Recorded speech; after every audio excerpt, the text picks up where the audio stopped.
Are you? It was near midnight. The company gathered in a famous city studio were under the impression, diligently diffused in the world, that the end of the century is a time of license, if not of decadence.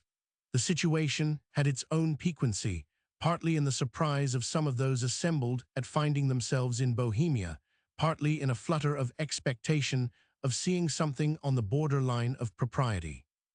The hour, the place, the anticipation of the lifting of the veil from an oriental and ancient art gave them a titillating feeling of adventure, of a moral hazard bravely incurred in the duty of knowing life, penetrating to its core.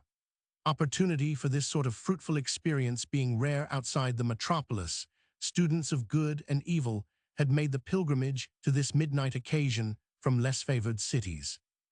Recondite scholars in the physical beauty of the Greeks, from Boston, were there. Fair women from Washington, whose charms make the reputation of many a newspaper correspondent. Spirited stars of official and diplomatic life, who have moments of longing to shine in some more languorous material paradise, had made a hasty flitting to be present at the ceremony, sustained by a slight feeling of bravado in making this exceptional descent. But the favored 100 spectators were mainly from the city groups of late diners, who fluttered in under that pleasurable glow which the red Jacqueminot always gets from contiguity with the pale yellow Cliquot. Theater parties, a little jaded, and quite ready for something real and stimulating. Men from the clubs and men from studios, representatives of society and of art graciously mingled, since it is discovered that it is easier to make art fashionable than to make fashion artistic. The vast, dimly lighted apartment was itself mysterious, a temple of luxury quite as much as of art. Shadows lurked in the corners, the ribs of the roof were faintly outlined. On the somber walls gleams of color, faces of loveliness and faces of pain, studies all of a mood or a passion, bits of shining brass, reflections from lusted where struggling out of obscurity, hangings from fez or Tetuan, bits of embroidery, costumes in silk and in velvet, still having the aroma of balls 100 years ago, the faint perfume of a scented society of ladies and gallants. A skeleton scarcely less fantastic than the draped wooden model near it, heavy rugs of Dagestan and Persia making the footfalls soundless on the floor, a fountain tinkling in a thicket of japonicas. And azaleas, the stems of palmettos, with their branches waving in the obscurity overhead, points of light here and there where a shaded lamp shone on a single red rose in a blue granada vase on a toppling stand, or on a mass of jonquils in a barbarous pot of Chanak calice, tacked here and there on walls and hangings, colored. Memoranda of Capri and of the North Woods, the armor of knights, trophies of small arms, crossed swords of the Union, and the Confederacy, easels, paints, and palettes, and rows of canvases leaning against the wall, studied litter, in short, of a successful artist, whose surroundings contribute to the popular conception of his genius. On the wall at one end of the apartment was stretched a white canvas. In front of it was left a small cleared space, on the edge of which, in the shadow, squatting on the floor, were 4 swarthy musicians in oriental garments, with a mandolin, a guitar, a ney, and a darabuka drum. About this cleared space, in a crescent, knelt or sat upon the rugs a couple of rows of men in evening dress. Behind them, seated in chairs, a group of ladies, whose white shoulders and arms and animated faces flashed out in the semi-obscurity, and in their rear stood a crowd of spectators beautiful. Young gentlemen with vacant faces and the elevated Oxford shoulders, rosy youth already blasé to all this world can offer, and grey-headed men young again in the prospect of a new sensation. So they kneel or stand, worshippers before the shrine, expecting the advent of the goddess of aesthetic culture. The moment has come. There is a tap on the drum, a tuning of the strings, a flash of light from the rear of the room inundates the white canvas, and suddenly a figure is poised in the space, her shadow cast upon the glowing background. It is the Spanish dancer. The apparition evokes a flutter of applause. It is a superb figure, clad in a high tight bodice and long skirts simply draped so as to show every motion of the athletic limbs. She seems, in this pose and light, supernaturally tall. Through her parted lips white teeth gleam and she smiles. Is it a smile of anticipated triumph or of contempt? Is it the smile of the daughter of Herodias or the invitation of a gazier? She pauses. Shall she surprise or shock or only please? What shall the art that is older than the pyramids do for these kneeling Christians? The drum taps, the ney pipes, the mandolin twangs, her arms are extended, the castanets clink, a foot is thrust out, the bosom heaves, the waist trembles. What shall it be, the old serpent dance of the Nile, or the posturing of decorous courtship when the olives are purple in the time of the grape harvest? Her head, wreathed with coils of black hair, a red rose behind the left ear, is thrown back. The eyes flash, there is a snake-like movement of the limbs. The music hastens slowly in unison with the quickening pulse.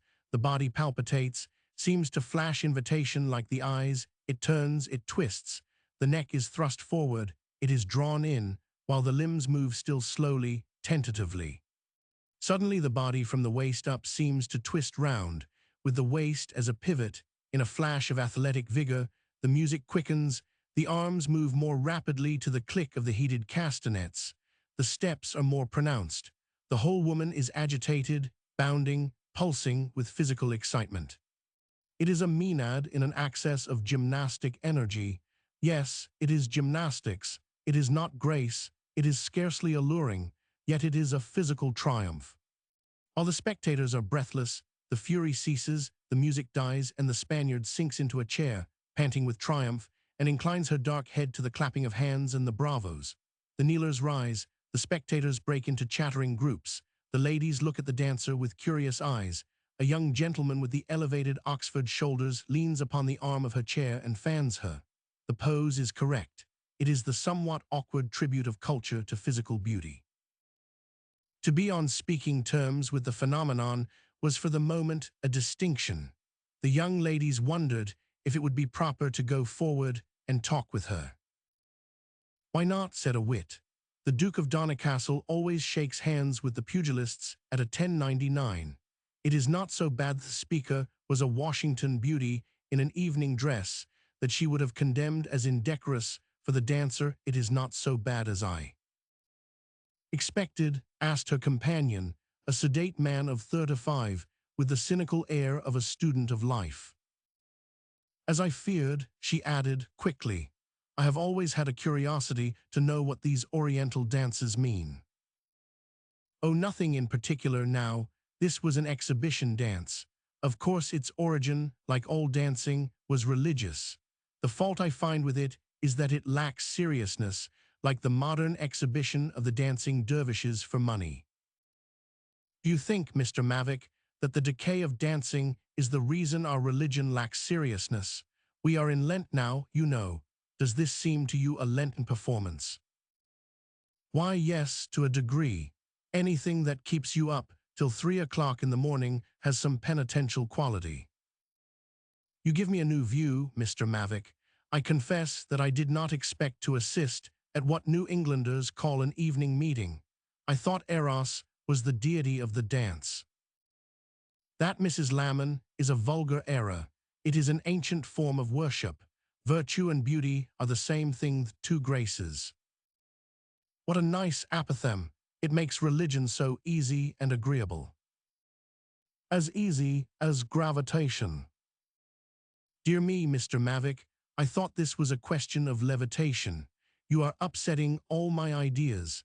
I shall not have the comfort of repenting of this episode in Lent." "Oh yes, you can be sorry that the dancing was not more alluring." Meantime there was heard the popping of corks. Venetian glasses filled with champagne were quaffed under the blessing of sparkling eyes. Young girls, almondied for the occasion, in the costume of Tokyo, handed round ices, and the hum of accelerated conversation filled the studio. "And your wife did not come?" "Would not," replied Jack Delancey with a little bow before he raised his glass, and then added, "Her taste is not for this sort of thing." The girl, already flushed with the wine, blushed a little. Jack thought he had never seen her look so dazzlingly handsome as she said, "And you think mine is?" "Bless me, no, I did not mean that. That is, you know." Jack did not exactly see his way out of the dilemma. "Edith is a little old-fashioned. But what's the harm in this, anyway?" I did not say there was any, she replied, with a smile at his embarrassment. Only I think there are half a dozen women in the room who could do it better with a little practice. It is not as oriental as I thought it would be. I cannot say as to that. I know Edith thinks I have gone into the depths of the Orient, but on the whole, I am glad Jack stopped on the verge of speaking out of his better nature. Now do not be rude again. I quite understand that she is not here. Dialogue was cut short by a clapping of hands. The spectators took their places again, the lights were lowered, the illumination was turned on the white canvas, and the dancer, warmed with wine and adulation, took a bolder pose, and as her limbs began to move, sang a wild Moorish melody in a shrill voice, action and words flowing together into the passion of the daughter of tents in a desert life. It was all vigorous, suggestive, more properly religious, Mavic would have said, and the applause was vociferous. More wine went about. There was another dance, and then another, a slow, languid movement, half melancholy and full of sorrow, if one might say that of a movement for unrepented sin.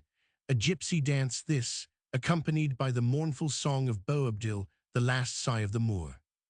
And suddenly, when the feelings of the spectators were melted to tender regret, a flash out of all this into a joyous defiance, a wooing of pleasure with smiling lips and swift feet, with the clash of cymbals and the quickened throb of the drum, and so an end with the dawn of a new day. It was not yet dawn, however, for the clocks were only striking 3 as the assembly, in winter coats and soft wraps, fluttered out to its carriages, chattering and laughing, with endless good nights in the languages of France, Germany, and Spain. The streets were as nearly deserted as they ever are. Here and there a lumbering market wagon from Jersey, an occasional streetcar with its tinkling bell, rarer still the rush of a trembling train on the elevated, the voice of a belated reveller, a flitting female figure at a street corner, the roll of a livery hack over the ragged pavement. But mainly the noise of the town was hushed, and in the sharp air the stars, far off and uncontaminated, glowed with a pure luster. Farther uptown it was quite still, and in one of the noble houses in the neighborhood of the park sat Edith Delancey, married not quite a year, listening for the roll of wheels and the click of a night key. Roman 2. Everybody liked John Corlier Delancey, and this in spite of himself, for no one ever knew him to make any effort to incur either love or hate. The handsome boy was a favorite without lifting his eyebrows, and he sauntered through the university, picking his easy way along an elective course, winning the affectionate regard of everyone with whom he came in contact. And this was not because he lacked quality, or was merely easygoing and negative or effeminate, for the same thing happened to him when he went shooting in the summer in the Rockies. The cowboys and the severe moralists of the plains, whose sedate business in life is to get the drop on offensive persons, regarded him as a brother. It is not a bad test of personal quality, this power to win the loyalty of men who have few or none of the conventional virtues. These non-moral enforcers of justicias, they understood it like Jack exactly as his friends in the New York clubs liked him, and perhaps the moral standard of approval of the one was as good as the other. Jack was a very good shot and a fair rider, and in the climate of England he might have taken first-rate rank in athletics, but he had never taken first-rate rank in anything except good fellowship. He had a great many expensive tastes which he could not afford to indulge except in imagination. The luxury of a racing stable or a yacht or a library of scarce books bound by Paris craftsmen was denied him. Those who account for failures in life by a man's circumstances and not by a lack in the man himself, which is always the secret of failure, said that Jack was unfortunate in coming into a certain income of 20,000 a year. This was just enough to paralyze effort, and not enough to permit a man to expand in any direction. It is true that he was related to millions and moved in a millionaire atmosphere, but these millions might never flow into his bank account. They were not in hand to use, and they also helped to paralyze effort like black clouds of an impending shower that may pass around, but meantime keeps the watcher indoors. The best thing that Jack Delancey ever did for himself was to marry Edith Fletcher. The wedding, which took place some 8 months before the advent of the Spanish dancer, was a surprise to many, for the girl had even less fortune than Jack, and though in and of his society entirely, was supposed to have ideals. Her family, indeed, was an old one on the island, and was prominent long before the building of the stone bridge on Canal Street over the outlet of Collect Pond. Those who knew Edith well detected in her that strain of moral earnestness which made the old Fletchers such staunch and trusty citizens. The wonder was not that Jack, with his easy susceptibility to refined beauty, should have been attracted to her, or have responded to a true instinct of what was best for him, but that Edith should have taken up with such a perfect type of the aimlessness of the society strata of modern life. The wonder, however, was based upon a shallow conception of the nature of woman. Would have been more wonderful if the qualities that endeared Jack to college friends and clubmen, to the mighty sportsmen who do not hesitate in the clubs to devastate Canada and the United States of big game, and to the border ruffians of Dakota, should not have gone straight to the tender heart of a woman of ideals.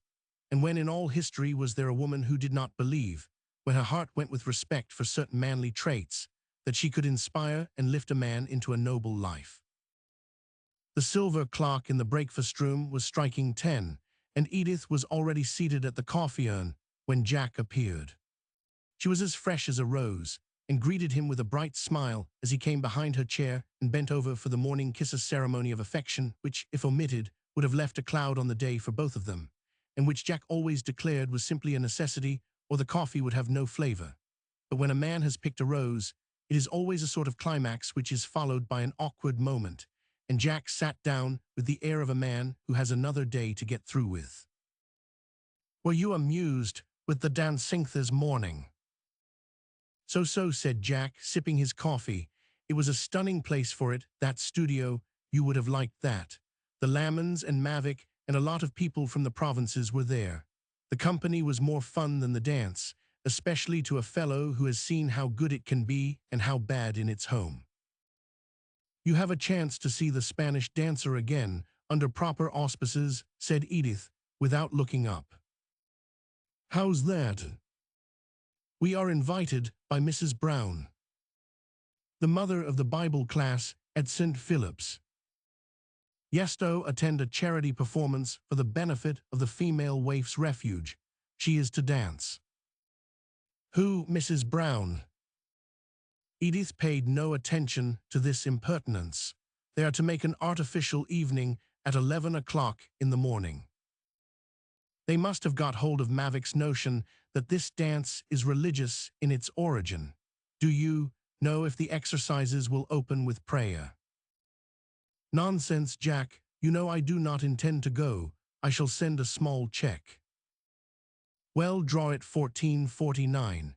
But is not this what I am accused of doing, shirking my duty of personal service by a contribution?"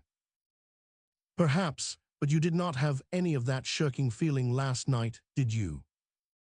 Jack laughed and ran round to give the only reply possible to such a jibe. These breakfast interludes had not lost piquancy in all these months. "I am half a mind to go to this thing. I would, if it did not break up my day so." "As for instance?" "Well, this morning I have to go up to the riding school to see a horse storm. I want to try him. And then I have to go down to Twist's and see a lot of Japanese drawings he's got over. Do you know that the birds and other animals those beggars have been drawing, which we thought were caricatures, are the real thing? They have eyes sharp enough to see things in motion, flying birds and moving horses, which we never caught till we put the camera on them. Awfully curious. Then I shall step into the club a minute and be in at lunch. Bess is coming." "Do not wait lunch. I have a lot to do." Edith followed him with her eyes a little wistfully. She heard the outer door close and still sat at the table, turning over the pile of notes at her plate and thinking of many things that it began to dawn upon her mind could not be done, and things of immediate urgency that must be done. Life did not seem quite such a simple problem to her as it had looked a year ago. That there is nothing like experiment to clear the vision is the general idea, but oftener it is experience that perplexes. Indeed, Edith was thinking that some things seemed much easier to her before she had tried them. As she sat at the table with a faultless morning gown, with a bunch of English violets in her bosom, an artist could have desired no better subject. Many people thought her eyes her best feature. They were large brown eyes, yet not always brown, green at times, liquid, but never uncertain, apt to have a smile in them. Yet their chief appealing characteristic was trustfulness, a pure sort of steadfastness that always conveyed the impression of a womanly personal interest in the person whom they were fixed. They were eyes that haunted one like a remembered strain of music. The lips were full, and the mouth was drawn in such exquisite lines that it needed the clear-cut and emphasized chin to give firmness to its beauty. The broad forehead, with arching eyebrows, gave an intellectual cast to a face the special stamp of which was purity. The nose, with thin open nostrils, a little too strong for beauty, together with the chin, gave the impression of firmness and courage, but the wonderful eyes, the inviting mouth, so modified this that the total impression was that of high spirit and great sweetness of character. It was the sort of face from which one might expect passionate love or unflinching martyrdom. Her voice had a quality the memory of which lingered longer even than the expression of her eyes. It was low, and as one might say, a fruity voice, not quite clear though sweet, as if veiled in femininity. This note of royal womanhood was also in her figure, a little more than medium in height, and full of natural grace. Somehow Edith, with all these good points, had not the reputation of a belle or a beauty, perhaps for want of some artificial splendor, but one could not be long in her company without feeling that she had great charm, without which beauty becomes insipid and even commonplace, and with which the plainest woman is attractive. Edith's theory of life, if one may so dignify the longings of a young girl, had been very simple, and not at all such as would be selected by the heroine of a romance. She had no mission, nor was she afflicted by that modern form of altruism which is a yearning for notoriety by conspicuous devotion to causes and reforms quite outside her normal sphere of activity. A very sincere person, with strong sympathy for humanity tempered by a keen perception of the humorous side of things, she had a purpose, perhaps not exactly formulated, of making the most out of her own life, not in any outward and shining career, but by a development of herself in the most helpful and harmonious relations to her world. And it seemed to her, though she had never philosophized it, that a marriage such as she believed she had made was the woman's way to the greatest happiness and usefulness. In this, she followed the dictates of a clear mind and a warm heart. If she had reasoned about it, considering how brief life is, and how small can be any single contribution to a better social condition, she might have felt more strongly the struggle against nature, and the false position involved in the new idea that marriage is only a kind of occupation, instead of an ordinance decreed in the very constitution of the human race. With the mere instinct of femininity, she saw the falseness of the assumption that the higher life for man or woman lies in separate and solitary paths through the wilderness of this world. To an intelligent angel, seated on the arch of the heavens, the spectacle of the latter-day pseudo-philosophic and economic dribble about the doubtful expediency of having a wife, and the failure of marriage must seem as ludicrous as would a convention of birds or of flowers reasoning that the processes of nature had continued long enough. Edith was simply a natural woman, who felt rather than reasoned that in a marriage such as her heart approved, she should make the most of her life. But as she sat here this morning, this did not seem to be so simple a matter as it had appeared. It began to be suspected that in order to make the most of oneself, it was necessary to make the most of many other persons and things. The stream in its own channel flowed along not without vexations, friction and foaming and dashings from bank to bank, but it became quite another and a more difficult movement when it was joined to another stream, with its own currents and eddies and impetuosities and sluggishness, constantly liable to be deflected if not put altogether on another course. Edith was not putting it in this form as she turned over her notes of invitation and appointments and engagements, but simply wondering where the time for her life was to come in, and for Jack's life, which occupied a much larger space than it seemed to occupy in the days before it was joined to hers. Very curious, this discovery of what another's life really is. Of course, the society life must go on that had always gone on. For what purpose no one could tell, only it was the accepted way of disposing of time. And now there were the dozen ways in which she was solicited to show her interest in those supposed to be less fortunate in life than herself, the alleviation of the miseries of her own city, and with society and charity and sympathy with the working classes and her own reading and a little drawing and painting, for which she had some talent. What became of that comradeship with Jack, that union of interests and affections, which was to make her life altogether so high and sweet? This reverie, which did not last many minutes, and was interrupted by the abrupt moving away of Edith to the writing desk in her own room, was caused by a moment's vivid realization of what Jack's interests in life were. Could she possibly make them her own? And if she did, what would become of her own ideals? Roman 3. It was indeed a busy day for Jack. Great injustice would be done him if it were supposed that he did not take himself and his occupations seriously. His mind was not disturbed by trifles. He knew that he had on the right sort of four-in-hand necktie with the appropriate pin of pear-shaped pearl, and that he carried the cane of the season. These things come by a sort of social instinct, are in the air, as it were, and do not much tax the mind. He had to hasten a little to keep his half-past 11 o'clock appointment at Stalker's stables, and when he arrived several men of his set were already waiting, who were also busy men, and had made a little effort to come round early and assist Jack in making up his mind about the horse. When Mr. Stalker brought out Storm and led him around to show his action, the connoisseurs took on a critical attitude, an attitude of judgment, exhibited not less in the poise of the head and the serious face than in the holding of the cane and the planting of legs wide apart. And the attitude had a refined nonchalance which professional horsemen scarcely ever attain. Storm could not have received more critical and serious attention if he had been a cooked terrapin. He could afford to stand this scrutiny, and he seemed to move about with the consciousness that he knew more about being a horse than his judges. Storm was, in fact, a splendid animal, instinct with life from his thin flaring nostril to his small hoof. Black as a raven, his highly groomed skin took the polish of ebony and showed the play of his powerful muscles, and one might say, almost the nervous currents that thrilled his fine texture.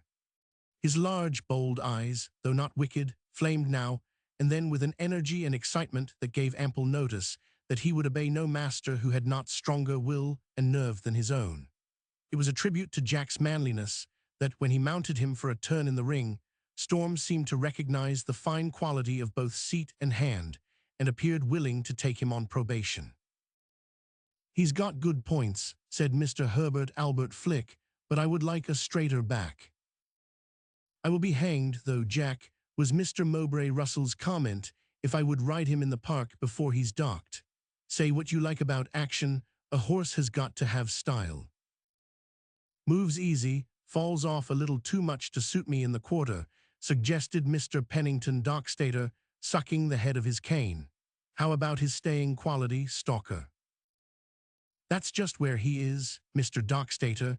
Take him on the road, he's a stayer for all day. Goes like a bird. He will take you along at the rate of 9 miles in 4 to 5 minutes, as long as you want to sit there." "Jump?" queried little Bobby Simerton, whose strong suit at the club was talking about meets and hunters. "Never refused anything I put him at," replied Stalker.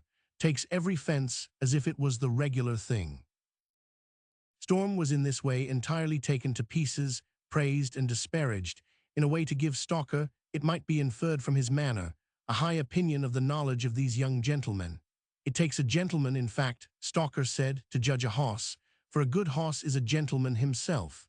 It was much discussed whether Storm would do better for the park or for the country, whether it would be better to put him in the field or keep him for a roadster. It might, indeed, be inferred that Jack had not made up his mind whether he should buy a horse for use in the park or for country riding. Even more than this might be inferred from the long morning's work, and that was that while Jack's occupation was to buy a horse, if he should buy one his occupation would be gone. He was known at the club to be looking for the right sort of a horse, and that he knew what he wanted and was not easily satisfied. And as long as he occupied this position, he was an object of interest to sellers and to his companions.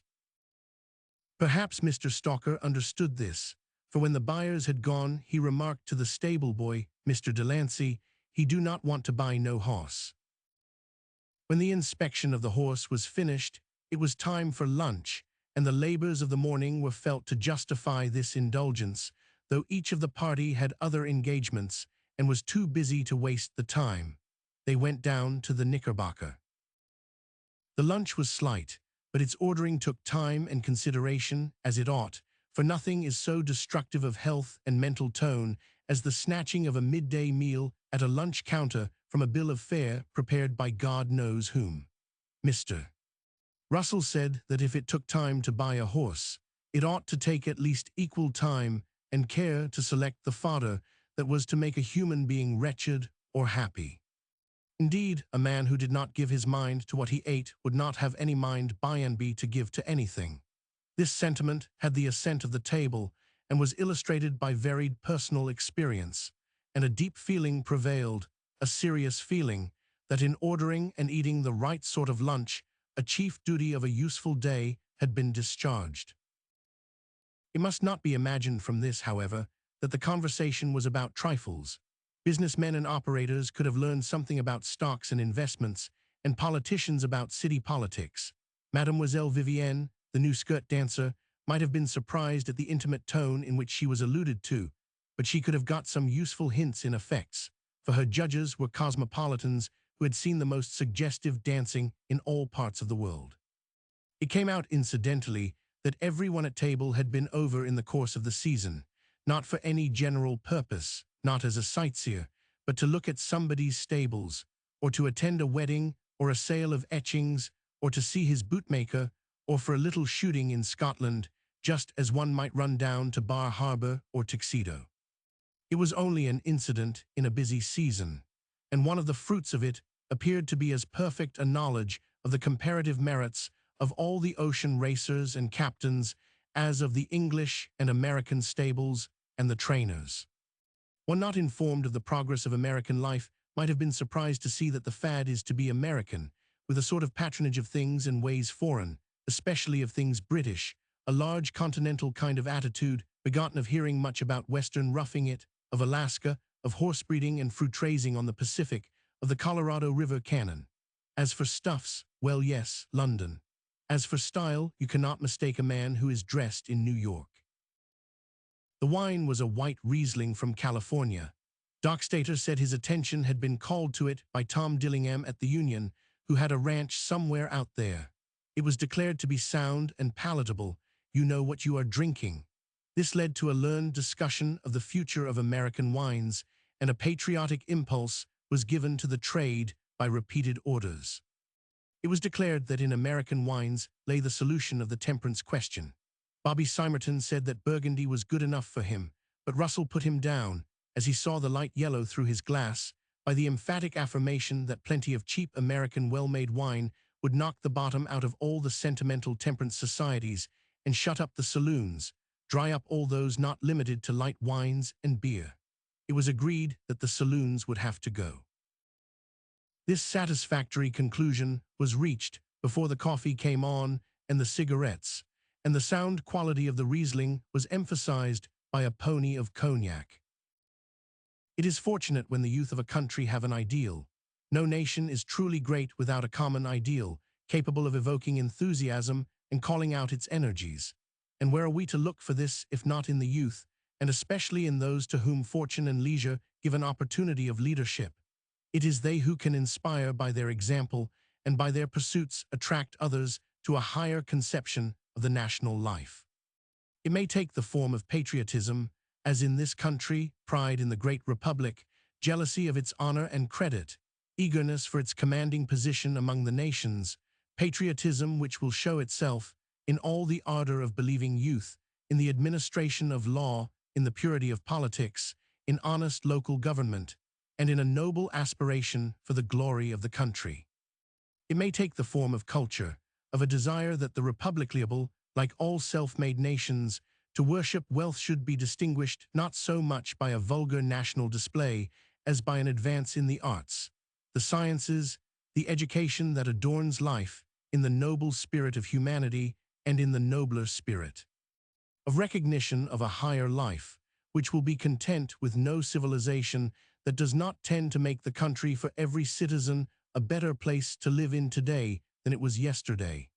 Happy is the country, happy the metropolis of that country, whose fortunate young men have this high conception of citizenship. What is the ideal of their country which these young men cherish? There was a moment, was there not, for them, in the late war for the Union, when the Republic was visible to them in its beauty, in its peril, and in a passion of devotion they were eager, were they not, to follow the flag and to give their brief lives to its imperishable glory. Nothing is impossible to a nation with an ideal like that. It was this flame that ran over Europe in the struggle of France against a world in arms.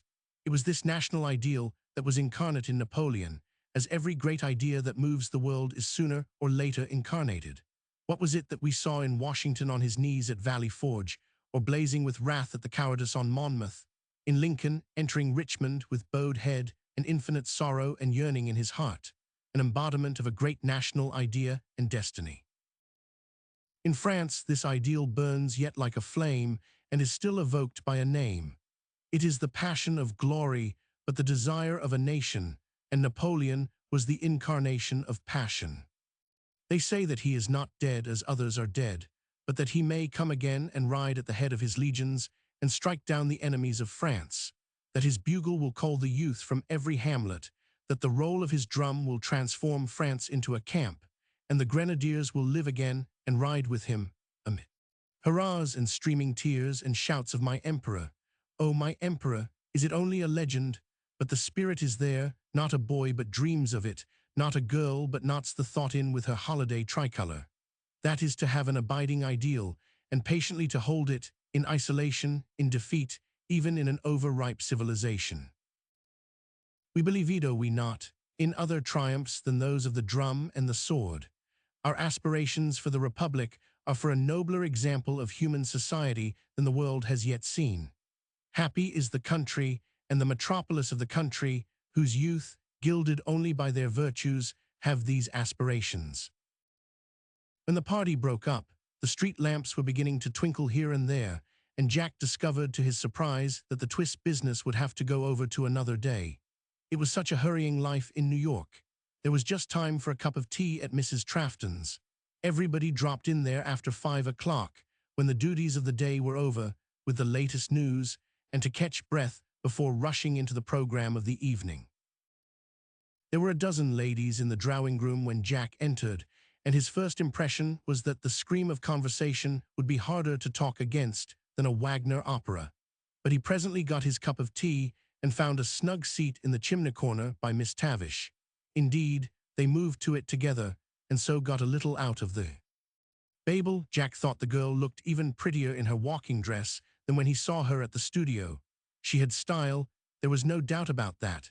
And then, while there was no invitation in her manner, one felt that she was a woman to whom one could easily say things, and who was liable at any moment to say things interesting herself. "Is this your first appearance since last night, Mr. Delancey?" "Oh no, I have been racing about on errands all day. It is very restful to sit down by a calm person." "Well, I never shut my eyes till 9 o'clock.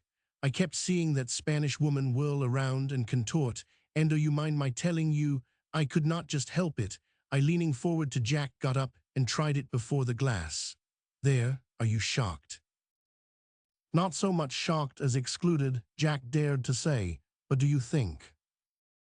"Yes, I know, there is not anything that an American girl cannot do. I have made up my mind to try it. You will see." "Will I?" "No, you will not. Do not flatter yourself. Only girls, I do not want men around." "Neither do I," said Jack honestly. Miss Tavish laughed. "You are too forward, Mr. Delancey. Perhaps sometime, when we have learned, we will let in a few of you to look in at the door, $50 a ticket, for some charity. I do not see why dancing is not just as good an accomplishment as playing the harp in a Greek dress. Nor do I would rather see it. Besides, you have got scripture warrant for dancing off the heads of people, and then it is such a sweet way of doing a charity. Dancing for the East Side is the best thing I have heard yet. You needn't mock, you will not when you find out what it costs you. What are you two plotting? Asked Mrs. Trafton, coming across to the fireplace. Charity, said Jack meekly. Your wife was here this morning to get me to go and see some of her friends in Hester Street. You went? Not today, it's awfully interesting, but I have been. Edith seems to be devoted to that sort of thing, remarked Miss Tavish. Yes, said Jack slowly, she's got the idea that sympathy is better than money. She says she wants to try to understand other people's lives. Goodness knows, I would like to understand my own. And were you trying, Mr. Delancey, to persuade Miss Tavish into that sort of charity? Oh dear, no, said Jack. I was trying to interest the East End in something for the benefit of Miss Tavish. You will find that's one of the most expensive remarks you ever made, retorted Miss Tavish, rising to go. I wish Lily Tavish would marry, said Mrs. Trafton, watching the girl's slender figure as it passed through the portiere. She does not know what to do with herself.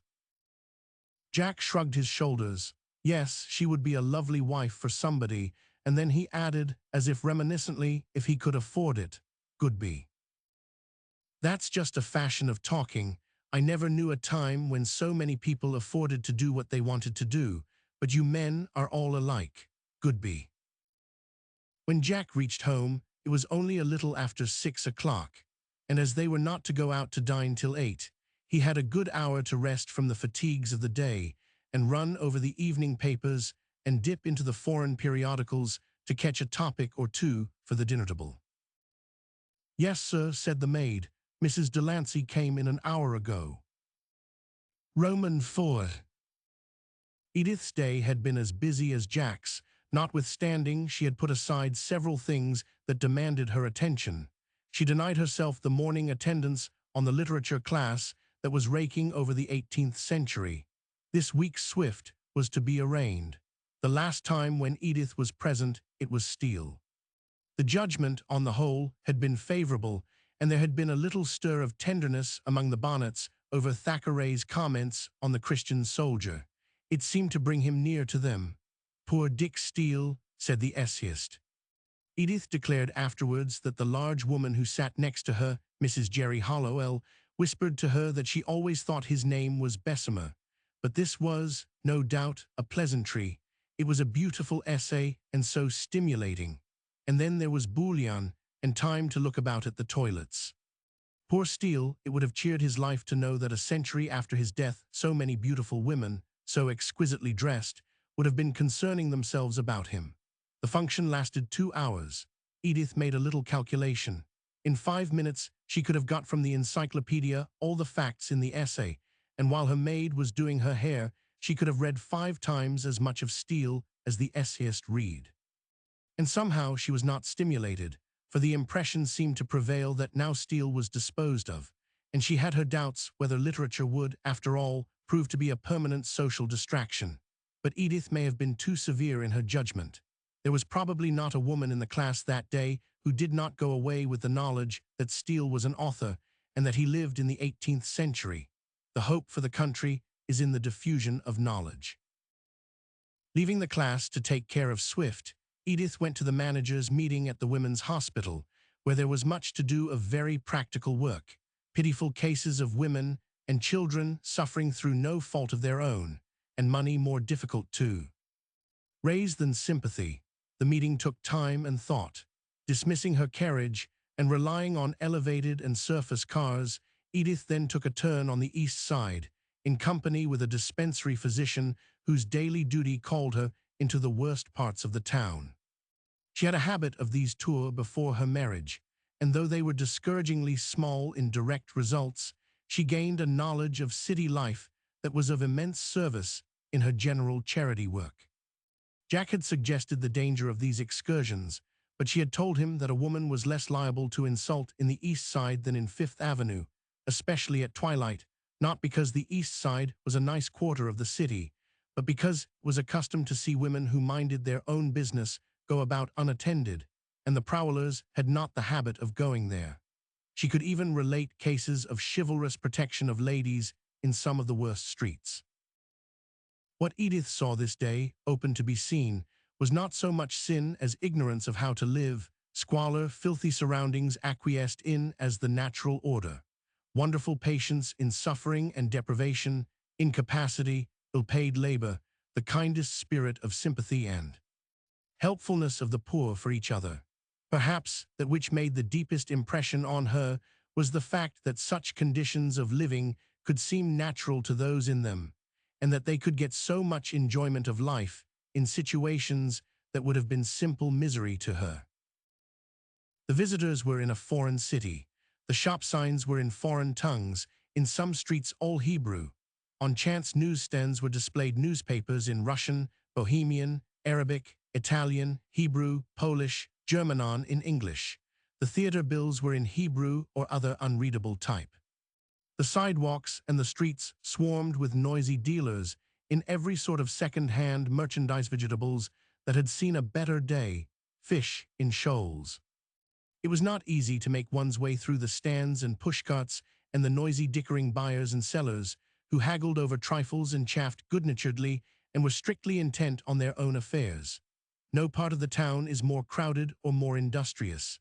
If youth is the hope of the country, the sight was encouraging, for children were in the gutters, on the house steps, at all the windows. The houses seemed bursting with humanity, and in nearly every room of the packed tenements, whether the inmates were sick or hungry, some sort of industry was carried on. In the damp basements were junk dealers, rag pickers, goose pickers. In one noisome cellar, off an alley among those sorting rags, was an old woman of 82 who could reply to questions only in a jargon, too proud to beg, clinging to life, earning a few cents a day in this foul occupation. Life is sweet even with poverty and rheumatism and 80 years. Did her dull eyes, turning inward, see the Carpathian hills, a free girlhood in village drudgery and village sports, then a romance of love, children, hard work, discontent, emigration to a new world of promise, and now a cellar by day, the occupation of cutting rags for carpets, and at night a corner in a close and crowded room on a flock bed not fit for a dog. And this was a woman's life. Picturesque foreign women going about with shawls over their heads, and usually a bit of bright color somewhere, children at their games, hawkers loudly crying their stale wares. The click of sewing machines heard through a broken window, everywhere animation, life, exchange of rough or kindly banter. Was it altogether so melancholy as it might seem? Not everybody was hopelessly poor, for here were lawyers' signs and doctors' science doctors in whom the inhabitants had confidence, because they charged all they could get for their service and thriving pawnbrokers' shops. There were parish schools also, perhaps others, and off some dark alley, in a room on the ground floor, could be heard the strident noise of education going on in high-vice study and recitation. Nor were amusements lacking notices of balls, dancing this evening, and ten-cent shows in palaces of legerdemain and deformity. It was a relenting day in March, patches of blue sky overhead, and the sun had some quality in its shining. The children and the caged birds at the open windows felt it, and there were notes of music here and there above the traffic and the clamor. Turning down a narrow alley, with a gutter in the center, attracted by festive sounds, the visitors came into a small stone-paved court with a hydrant in the center surrounded by tall tenement houses, in the windows of which were stuffed the garments that would no longer hold together to adorn the person. Here an Italian girl and boy, with a guitar and violin, were recalling La Bella Napoli, and a couple of pretty girls from the court were footing it as merrily as if it were the grape harvest.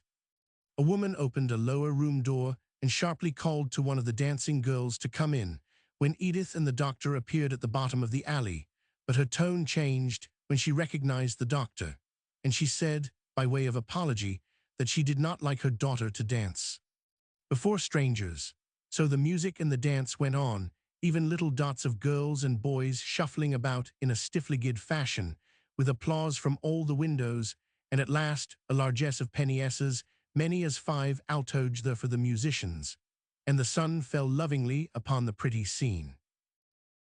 But then there were the sweaters' dens, and the private rooms where half a dozen pale-faced tailors stitched and pressed 14 and sometimes 16 hours a day, stifling rooms, smelling of the hot goose and steaming cloth, rooms where they worked, where the cooking was done, where they ate, and late at night, when overpowered with weariness, lay down to sleep. Struggle for life everywhere, and perhaps no more discontent and heartburning, and certainly less ennui than in the palaces on the avenues.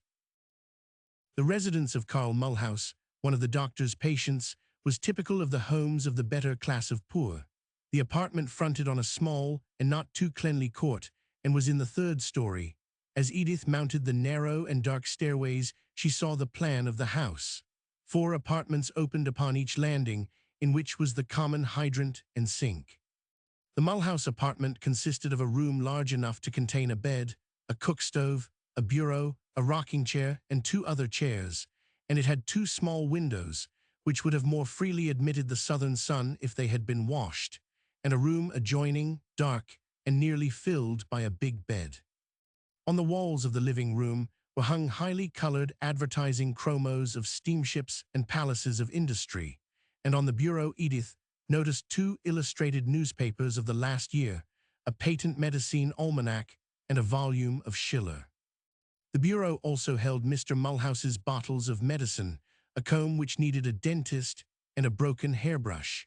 What gave the room, however, a cheerful aspect were some pots of plants on the window ledges, and half a dozen canary bird cages hung wherever there was room for them.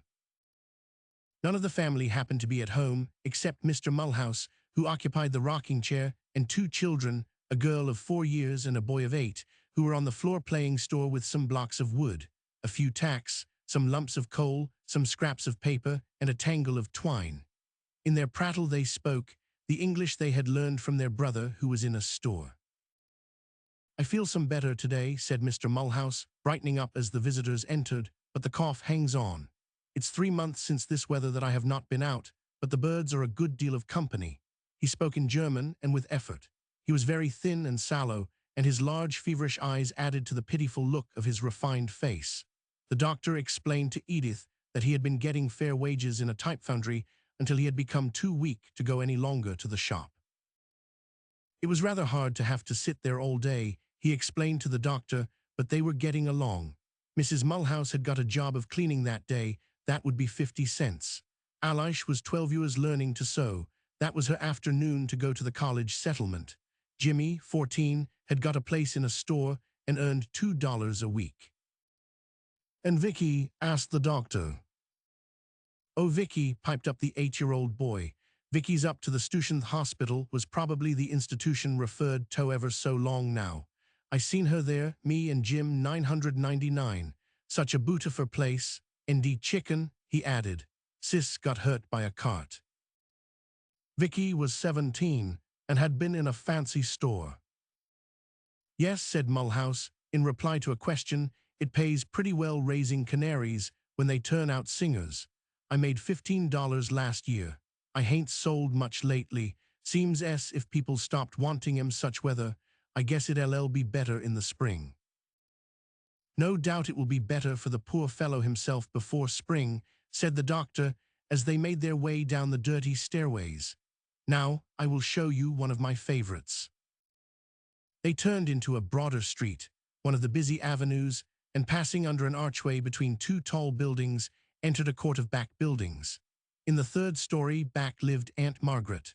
The room was scarcely as big as a ship's cabin, and its one window gave little light, for it opened upon a narrow well of high brick walls.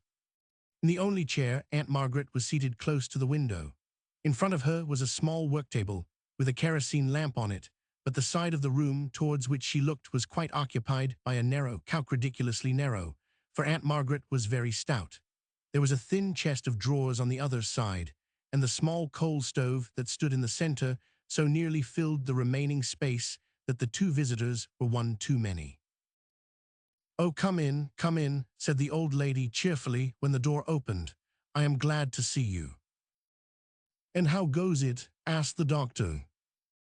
First rate, I am coming on, doctor. Work's been pretty slack for 2 weeks now, but yesterday I got work for 2 days. I guess it will be better now. The work was finishing pantaloons.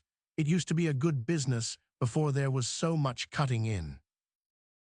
I used to get 15 cents a pair, then 10, now they do not pay but 5. Yes, the shop furnishes the thread. And how many pairs can you finish in a day? Asked Edith. Three pairs, to do nice, and they are very particular if I work from 6 in the morning till 12 at night. I could do more, but my sight ain't what it used to be, and I have broken my specs. So you earn 15 cents a day. When I have the luck to get work, my lady, sometimes there is not any, and things cost so much. The rent is the worst. It appeared that the rent was $2.50 a month. That must be paid, at any rate. Edith made a little calculation that on a flush average of 90 cents a week earned, and allowing so many cents for coal and so many cents for oil, the margin for bread and tea must be small for the month. She usually bought 3 cents worth of tea at a time. It is kinder close, said the old lady with a smile. The worst is, my feet hurt me so I cannot stir out, but the neighbors is real kind. The little boy next room goes over to the shop and fetches my pantaloons and takes them back. I can get along if it do not come slack again. Sitting all day by that dim window, half the night stitching by a kerosene lamp, lying for 6 hours on that narrow couch, how to account for this old soul's Christian resignation and cheerfulness? For, said the doctor, she has seen better days. She has moved in high society. Her husband, who died 20 years ago, was a policeman. What the old lady is doing is fighting for her independence. She has only one further almshouse. It was with such scenes as these in her eyes that Edith went to her dressing room to make her toilet for the Henderson dinner. It was the first time they had dined with the Hendersons. It was Jack's doings. Certainly, if you wish it, Edith had said when the invitation came. The unmentioned fact was that Jack had taken a little flyer in Oshkosh, and a hint from Henderson one evening at the Union, when the venture looked squally, had let him out of a heavy loss into a small profit, and Jack felt grateful. I wonder how Henderson came to do it, Jack was querying, as he and old Fairfax sipped their 5 o'clock Manhattan. Oh, Henderson likes to do a good-natured thing still, now and then. Do you know his wife?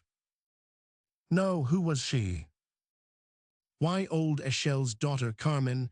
Of course you would not know, that was 10 years ago. There was a good deal of talk about it at the time. How? Some said they would been good friends before Mrs. Henderson's death. Then Carmen, as you call her, was not the first. No, but she was an easy second. She's a social climber, bound to get there from the start. Is she pretty? Devilish, she's a little thing. I saw her once at Hamburg, on the promenade with her mother. The kind of sweet blonde, I said to myself, that would mix a man up in a duel before he knew where he was. She must be interesting. She was always clever, and she knows enough to play a straight game and when to propitiate. I will bet a 5 she tells Henderson whom to be good to when the chance offers. Then her influence on him is good. My dear sir, she gets what she wants, and Henderson is going to the well. Look at the lines in his face. I have known Henderson since he came fresh into the street. He would rarely knife a friend when his first wife was living. Now, when you see the old frank smile on his face, it's put on. It was 8:30 when Mr. Henderson, with Mrs. Delancey on his arm, led the way to the dining room. The procession was closed by Mrs. Henderson and Mr. Delancey. The Van Dams were there, and Mrs. Chesney and the Chesney girls, and Miss Tavish, who sat on Jack's right, but the rest of the guests were unknown to Jack, except by name. There was a strong dash of the street in the mixture, and although the street was tabooed in the talk, there was such an emanation of aggressive prosperity at the table that Jack said afterwards that he felt as if he had been at a meeting of the board. If Jack had known the house 10 years ago, he would have noticed certain subtle changes in it, rather in the atmosphere than in many alterations. The newness and the glitter of cost had worn off. It might still be called a palace, but the city had now a dozen handsomer houses, and Carmen's idea, as she expressed it, was to make this more like a home. She had made it like herself. There were pictures on the walls that would not have hung there in the late Mrs. Henderson's time, and the prevailing air was that of refined sensuousness. Life, she said, was her idea, life in its utmost expression, untrammeled, and yes, a little Greek. Freedom was perhaps the word, and yet her latest notion was simplicity. The dinner was simple. Her dress was exceedingly simple, save that it had in it somewhere a touch of audacity, revealing in a flash of invitation the hidden nature of the woman. She knew herself better than anyone knew her, except Henderson, and even he was forced to laugh when she travestied Browning in saying that she had one soul side to face the world with, one to show the man she loved, and she declared he was downright coarse when on. Going out of the door he muttered, "But it needn't be the seamy side." The reported remark of someone who had seen her at church that she looked like a nun made her smile, but she broke into a silvery laugh when she had Van Damme's comment on it, "Yes, a devil of a nun." The library was as cozy as ever, but did not appear to be used much as a library. Henderson, indeed, had no time to add to his collection or enjoy it. Most of the books strewn on the tables were French novels or such American tales as had the cachet of social riskiness. But Carmen liked the room above all others. She enjoyed her cigarette there and had a fancy for pouring her 5 o'clock tea in its shelter. Books, which had all sorts of things in them, gave somehow an unconventional atmosphere to the place, and one could say things there that one could not say in a drawing-room. Henderson himself, it must be confessed, had grown stout in the 10 years and puffy under the eyes. There were lines of irritation in his face and lines of weariness. He had not kept the freshness of youth so well as Carmen, perhaps because of his New England conscience. To his guest he was courteous, seemed to be making an effort to be so, and listened with well-assumed interest to the story of her day's pilgrimage. At length he said, with a smile, "Life seems to interest you, Mrs. Delancey." "Yes, indeed," said Edith, looking up brightly. "Does not it you?" "Why, yes, not life exactly, but things, doing things conflict." "Yes, I can understand that. There is so much to be done for everybody." Henderson looked amused. "You know, in the city the gospel is that everybody is to be done." "Well," said Edith, not to be diverted, "but, Mr. Henderson, what is it all for thy's conflict? Perhaps, however, you are fighting the devil." "Yes, that's it. The devil is usually the other fellow. But Mrs. Delancey," added Henderson, with an accent of seriousness, "I do not know what it's all for. I doubt if there is much in it. And yet the world credits you with finding a great deal in it." "The world is generally wrong. Do you understand poker, Mrs. Delancey? No, of course you do not. But the interest of the game is not so much in the cards as in the men." "I thought it was the stakes." "Perhaps so, but you want to win for the sake of winning. If I gambled, it would be a question of nerve. I suppose that which we all enjoy is the exercise of skill in winning." "And not for the sake of doing anything, just winning. Do not you get tired of that?" asked Edith, quite simply. There was something in Edith's sincerity, in her fresh enthusiasm about life, that appeared to strike a reminiscent note in Henderson. Perhaps he remembered another face as sweet as hers, and ideals, faint and long ago, that were once mixed with his ideas of success. At any rate, it was with an accent of increased deference, and with a look she had not seen in his face before, that he said, "People get tired of everything. I am not sure, but it would interest me to see for a minute how the world looks through your eyes." And then he added, in a different tone, "As to your East Side, Mrs. Henderson tried that some years ago." "Was not she interested?" "Oh, very much, for a time, but she said there was too much of it," and Edith could detect no tone of sarcasm in the remark. Down at the other end of the table, matters were going very smoothly. Jack was charmed with his hostess. That clever woman had felt her way along from the heresy trial, through Tuxedo and the Independent Theater and the Horse Show, until they were launched in a perfectly free conversation, and Carmen knew that she had not to look out for thin ice. "Were you thinking of going on to the conventional club tonight, Mr. Delancey?" she was saying. "I do not belong," said Jack. "Mrs. Delancey said she did not care for it."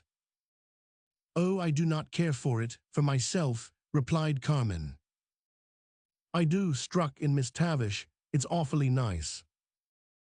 "Yes, it does seem to fill a want. Why, what do you do with your evenings, Mr. Delancey?" "Well, here's one of them." "Yes, I know, but I mean between 12 o'clock and bedtime." "Oh," said Jack, laughing out loud, "I go to bed sometimes." "Yes, there's always that. But you want some place to go to after the theaters and the dinners. After the other places are shut up, you want to go somewhere and be amused." "Yes," said Jack, falling in, "it is a fact that there are not many places of amusement for the rich, I understand. After the theaters, you want to be amused. This conventional club is. I tell you what it is. It's a sort of midnight mission for the rich. They never have had anything of the kind in the city." "And it's very nice," said Miss Tavish demurely. "The performers are selected. You can see things there that you want to see at other places to which you cannot go, and everybody you know is there." "Oh, I see," said Jack. "It's what the independent theater is trying to do, and what all the theatrical people say needs to be done to elevate the character of the audiences, and then the managers can give better plays." "That's just it. We want to elevate the stage," Carmen explained. "But," continued Jack, "it seems to me that now the audience is select and elevated, it wants to see the same sort of things it liked to see before it was elevated." "You may laugh, Mr. Delancey," replied Carmen, throwing an earnest simplicity into her eyes, "but why should not women know what is going on as well as men?" "And why," Miss Tavish asked, "will the serpentine dances and the London topical songs do any more harm to women than to men?" "And besides, Mr. Delancey," Carmen said, chiming in, "is not it just as proper that women should see women dance and throw somersaults on the stage as that men should see them? And then, you know, women are such a restraining influence." "I had not thought of that," said Jack. "I thought the conventional was for the benefit of the audience, not for the salvation of the performers." "It's both, it's life. Do not you think women ought to know life? How are they to take their place in the world unless they know life as men know it?" "I am sure I do not know whose place they are to take, the serpentine dancers or mine," said Jack, as if he were studying a problem. "How does your experiment get on, Miss Tavish?" Carmen looked up quickly. "Oh, I have not any experiment," said Miss Tavish, shaking her head. "It's just Mr. Delancey's nonsense." "I wish I had an experiment. There is so little for women to do. I wish I knew what was right." And Carmen looked mournfully demure, as if life, after all, were a serious thing with her. "Whatever Mrs. Henderson does is sure to be right," said Jack gallantly. Carmen shot at him a quick sympathetic glance, tempered by a grateful smile. There are so many points of view. Jack felt the force of the remark as he did the revealing glance, and he had a swift vision of Miss Tavish leading him a serpentine dance, and of Carmen sweetly beckoning him to a pleasant point of view. After all, it does not much matter. Everything is in the point of view. After dinner and cigars and cigarettes in the library, the talk dragged a little in duets. The dinner had been charming, the house was lovely, the company was most agreeable. All said that. It had been so somewhere else the night before that, and would be the next night. And the ennui of it all, no one expressed it, but Henderson could not help looking it, and Carmen saw it. That charming hostess had been devoting herself to Edith since dinner. She was so full of sympathy with the East Side work, asked 100 questions about it, and declared that she must take it up again. She would order a cage of canaries from that poor German for her kitchen. It was such a beautiful idea, but Edith did not believe in her one bit. She told Jack afterwards that Mrs. Henderson cares no more for the poor of New York than she does for Henderson, suggested Jack. Oh, I do not know anything about that. Henderson has only one ideato: get the better of everybody and be the money king of New York. But I should not wonder if he had once a soft spot in his heart. He is better than she is. It was still early, lacked half an hour of midnight, and the night was before them. Someone proposed the conventional. Yes, said Carmen, all come to our box. The Van Dams would go, Miss Tavish, the Chesneys. The suggestion was a relief to everybody. Only Mr. Henderson pleaded important papers that must have his attention that night. Edith said that she was too tired, but that her desertion must not break up the party. Then you will excuse me also, said Jack, a little shade of disappointment in his face. No, no, said Edith quickly, you can drop me on the way. Go by all means, Jack. Do you really want me to go, dear? Said Jack aside. Why, of course, I want you to be happy. And Jack recalled the loving look that accompanied these words, later on, as he sat in the Henderson box at the conventional, between Carmen and Miss Tavish, and saw, through the slight haze of smoke, beyond the orchestra, the praiseworthy efforts of the Montana kicker, who had just returned with the imprimatur of Paris to relieve the ennui of the modern world. The complex affair we call the world requires a great variety of people to keep it going. At 1 o'clock in the morning, Carmen and our friend Mr. Delancey and Miss Tavish were doing their part. Edith lay awake listening for Jack's return. And in an alley off Rivington Street, a young girl, pretty once, unknown to fortune, but not to fame, was about to render the last service she could to the world by leaving it. The impartial historian scarcely knows how to distribute his pathos. By the electric light, and that is the modern light, gaiety is almost as pathetic as suffering. Before the Montana girl hit upon the happy device that gave her notoriety, her feet, whose every twinkle now was worth a gold eagle, had trod a thorny path. There was a fortune now in the whirl of her illusory robes, but any day such are the whims of fashion she might be wandering again, sick at heart, about the great city, knocking at the side doors of variety shows for any engagement that would give her a pittance of a few dollars a week. How long had Carmen waited on the social outskirts, and now she had come into her kingdom, was she anything but a tinsel queen? Even Henderson, the great Henderson, did the friends of his youth respect him? Had he public esteem? Carmen used to cut out the newspaper paragraphs that extolled Henderson's domestic virtue and his generosity to his family, and show them to her lord, with a queer smile on her face. Miss Tavish, in the nervous consciousness of fleeting years, was she not still waiting, dashing here and there like a bird in a net for the sort of freedom, audacious as she was, that seemed denied her? She was still beautiful, everybody said, and she was sought and flattered, because she was always merry and good-natured. Why should Van Dam, speaking of women, say that there were horses that had been set up, and checked up and trained, that held their heads in an aristocratic fashion, moved elegantly, and showed style long after the spirit had gone out of them? And Jack himself happily married with a comfortable income. Why was life getting flat to him? What sort of career was it that needed the aid of Carmen and the Serpentine dancer? And why not, since it is absolutely necessary that the world should be amused? We are in no other world when we enter the mean tenement in the alley off Rivington Street. Here also is the life of the town. The room is small, but it contains a cook stove, a chest of drawers, a small table, a couple of chairs, and 2 narrow beds. On the top of the chest are a looking-glass, some toilet articles, and bottles of medicine. The cracked walls are bare and not clean. In one of the beds are 2 children, sleeping soundly, and on the foot of it is a middle-aged woman, in a soiled woolen gown with a thin-figured shawl drawn about her shoulders, a dirty cap half concealing her frowsy hair. She looks tired and worn and sleepy. On the other bed lies a girl of 20 years, a woman in experience. The kerosene lamp on the stand at the head of the bed casts a spectral light on her flushed face and the thin arms that are restlessly thrown outside the cover.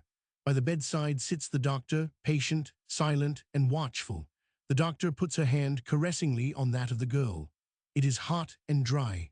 The girl opens her eyes with a startled look and says feebly, "Do you think he will come?" Yes, dear, presently. He never fails. The girl closed her eyes again, and there was silence.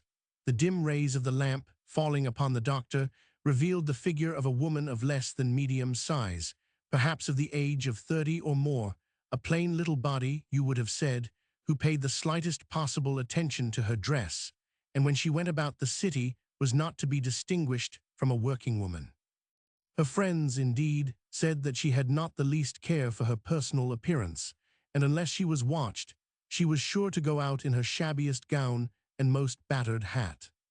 She wore tonight a brown ulster and a nondescript black bonnet drawn close down on her head and tied with black strings. In her lap lay her leathern bag, which she usually carried under her arm, that contained medicines, lint, bandages, smelling salts, a vial of ammonia, and so on. To her patients it was a sort of conjurer's bag, out of which she could produce anything that an emergency called for.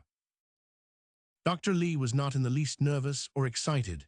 Indeed, an artist would not have painted her as a rapt angelic visitant to this abode of poverty. This contact with poverty and coming death was quite in her ordinary experience. It would never have occurred to her that she was doing anything unusual, any more than it would have occurred to the objects of her ministrations to overwhelm her with thanks. They trusted her, that was all. They met her always with a pleasant recognition. She belonged perhaps to their world. Perhaps they would have said that Dr. Lee do not handsome much, but their idea was that her face was good. That was what anybody would have said who saw her tonight. She has such a good face. The face of a woman who knew the world, and perhaps was not very sanguine about it, had few illusions and few antipathies, but accepted it, and tried in her humble way to alleviate its hardships, without any consciousness of having a mission or making a sacrifice. Dr. Lee, Miss Ruth Lee, was Edith's friend. She had not come from the country with an exalted notion of being a worker among the poor about whom so much was written. She had not even descended from some high circle in the city into this world, moved by a restless enthusiasm for humanity. She was a woman of the people, to adopt a popular phrase. From her childhood she had known them, their wants, their sympathies, their discouragements, and in her heart, though you would not discover this till you had known her long and well, there was a burning sympathy with them, a sympathy born in her and not assumed for the sake of having a career. It was this that had impelled her to get a medical education, which she obtained by hard labor and self-denial. To her, this was not a means of livelihood, but simply that she might be of service to those all about her who needed help more than she 999. She did not believe in charity, this stout-hearted, clear-headed little woman. She meant to make everybody pay for her medical services who could pay, but somehow her practice was not lucrative, and the little salary she got as a dispensary doctor melted away with scarcely any perceptible improvement in her own wardrobe. Why, she needed nothing, going about as she 999. She sat no waiting for the end, and the good face, so full of sympathy for the living, had no hope in it. Just another human being had come to the end of her path, end literally. It was so every day. Somebody came to the end, and there was nothing beyond. Only it was the end, and that was peace. 1:00 past 1, the door opened softly. The old woman rose from the foot of the bed with a start and a low hair. Gross Gott, it was Father Damon. The girl opened her eyes with a frightened look at first, and then an eager appeal. Dr. Lee rose to make room for him at the bedside. They bowed as he came forward, and their eyes met. She shook her head. In her eyes was no expectation, no hope. In his was the glow of faith. But the eyes of the girl rested upon his face with a rapt expression. It was as if an angel had entered the room. Father Damon was a young man, not yet past 30, slender, erect. He had removed as he came in his broad-brimmed soft hat. The hair was close-cut, but not tonsured. He wore a brown cassock, falling in straight lines, and confined at the waist with a white cord. From his neck depended from a gold chain a large gold cross. His face was smooth-shaven, thin, intellectual, or rather spiritual, the nose long, the mouth straight, the eyes deep gray, sometimes dreamy and puzzling, again glowing with an inner fervor, a face of long vigils and the schooled calmness of repressed energy. You would say a fanatic of God, with a dash of self-consciousness. Dr. Lee knew him well.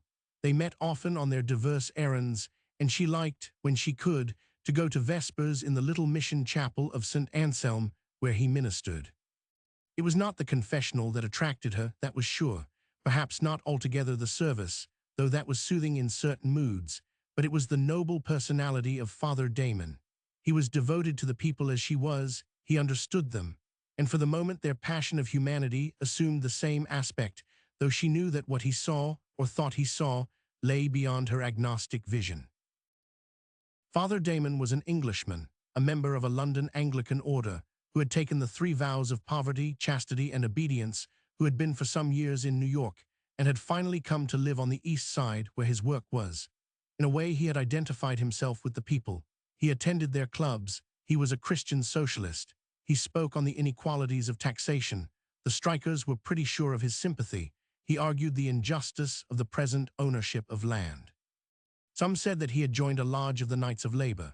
Perhaps it was these things, quite as much as his singleness of purpose and his spiritual fervor, that drew Dr. Lee to him with a feeling that verged on devotion. The ladies uptown, at whose tables Father Damon was an infrequent guest, were as fully in sympathy with this handsome and aristocratic young priest, and thought it beautiful that he should devote himself to the poor and the sinful, but they did not see why he should adopt their views. It was at the mission that Father Damon had first seen the girl. She had ventured in not long ago at twilight, with her cough and her pale face, in a silk gown and flower garden of a hat, and crept into one of the confessional boxes and told him her story. "Do you think, Father," said the girl, looking up wistfully, "that I can be forgiven?" Father Damon looked down sadly, pitifully. "Yes, my daughter, if you repent, it is all with our Father. He never refuses." He knelt down with his cross in his hand and in a low voice repeated the prayer for the dying. As the sweet, thrilling voice went on in supplication, the girl's eyes closed again, and a sweet smile played about her mouth. It was the innocent smile of the little girl long ago, when she might have awakened in the morning and heard the singing of birds at her window. When Father Damon arose, she seemed to be sleeping. They all stood in silence for a moment. "You will remain?" he asked the doctor. "Yes," she said, with the faintest wan smile on her face. "It is I, you know, who have care of the body." At the door he turned and said, quite low, "Peace be to this house." Romans 6. Father Damon came dangerously near to being popular. The austerity of his life and his known self-chastening vigils contributed to this effect. His severely formal, simple ecclesiastical dress, coarse in material but perfect in its saintly lines, separated him from the world in which he moved so unostentatiously and humbly, and marked him as one who went about doing good. His life was that of self-absorption and hardship, mortification of the body, denial of the solicitation of the senses, struggling of the spirit for more holiness of purpose a life, of supplication for the perishing souls about him. And yet he was so informed with the modern spirit that he was not content, as a zealot formerly might have been, to snatch souls out of the evil that is in the world, but he strove to lessen the evil. He was a reformer. It was probably this feature of his activity, and not his spiritual mission, that attracted to him the little group of positivists on the East Side, the demagogues of the labor lodges, the practical workers of the working girls' clubs, and the humanitarian agnostics like Dr. Lee, who were literally giving their lives without the least expectation of reward. Even the refined ethical culture groups had no sneer for Father Damon. The little chapel of St. Anselm was well known. It was always open. It was plain, but its plainness was not the barrenness of a nonconformist chapel. There were 2 confessionals. A great bronze lamp attached to one of the pillars scarcely dispelled the obscurity, but cast an unnatural light upon the gigantic crucifix that hung from a beam in front of the chancel. There were half a dozen rows of backless benches in the center of the chapel. The bronze lamp, and the candles always burning upon the altar, rather accented than dissipated the heavy shadows in the vaulted roof. At no hour was it empty, but at morning prayer and at vespers the benches were apt to be filled, and groups of penitents or spectators were kneeling or standing on the floor. At vespers there were sure to be carriages in front of the door, and among the kneeling figures were ladies who brought into these simple services for the poor something of the refinement of grace, as it is in the higher circles. Indeed, at the hour set apart for confession, there were in the boxes saints from uptown as well as sinners from the slums. Sometimes the sinners were from uptown and the saints from the slums. When the organ sounded, and through a low door in the chancel the priest entered, preceded by a couple of acolytes, and advanced swiftly to the reading desk, there was an odd hush in the congregation. One would not dare to say that there was a sentimental feeling for the pale face and rapt expression of the devotee. It was more than that. He had just come from some scene of suffering, from the bed of one dying. He was weary with watching. He was faint with lonely vigils. He was visibly carrying the load of the poor and the despised. Even Ruth Lee, who had dropped in for half an hour in one of her daily rounds, Ruth Lee, who had in her staunch, practical mind a contempt for forms and rituals, and no faith in anything that she could not touch, and who at times was indignant at the efforts wasted over the future of souls concerning which no one knew anything, when there were so many bodies which had inherited disease and poverty and shame, going to worldly wreck before so-called Christian I7, she could scarcely keep herself from adoring this self-sacrificing spirit. The woes of humanity grieved him as they grieved her, and she used to say she did not care what he believed so long as he gave his life for the needy. It was when he advanced to the altar rail to speak that the man best appeared. His voice, which was usually low and full of melody, could be something terrible when it rose in denunciation of sin. Those who had traveled said that he had the manner of a preaching friar, the simple language, so refined and yet so homely and direct, the real, the inspired word, the occasional hastening torrent of words.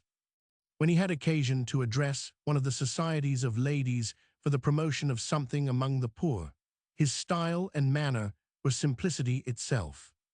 One might have said there was a shade of contempt in his familiar and not seldom slightly humorous remarks upon society and its aims and aspirations, about which he spoke plainly and vigorously, and this was what the ladies liked. Especially when he referred to the pitifulness of class distinctions in the light of the example of our Lord in our short pilgrimage in this world.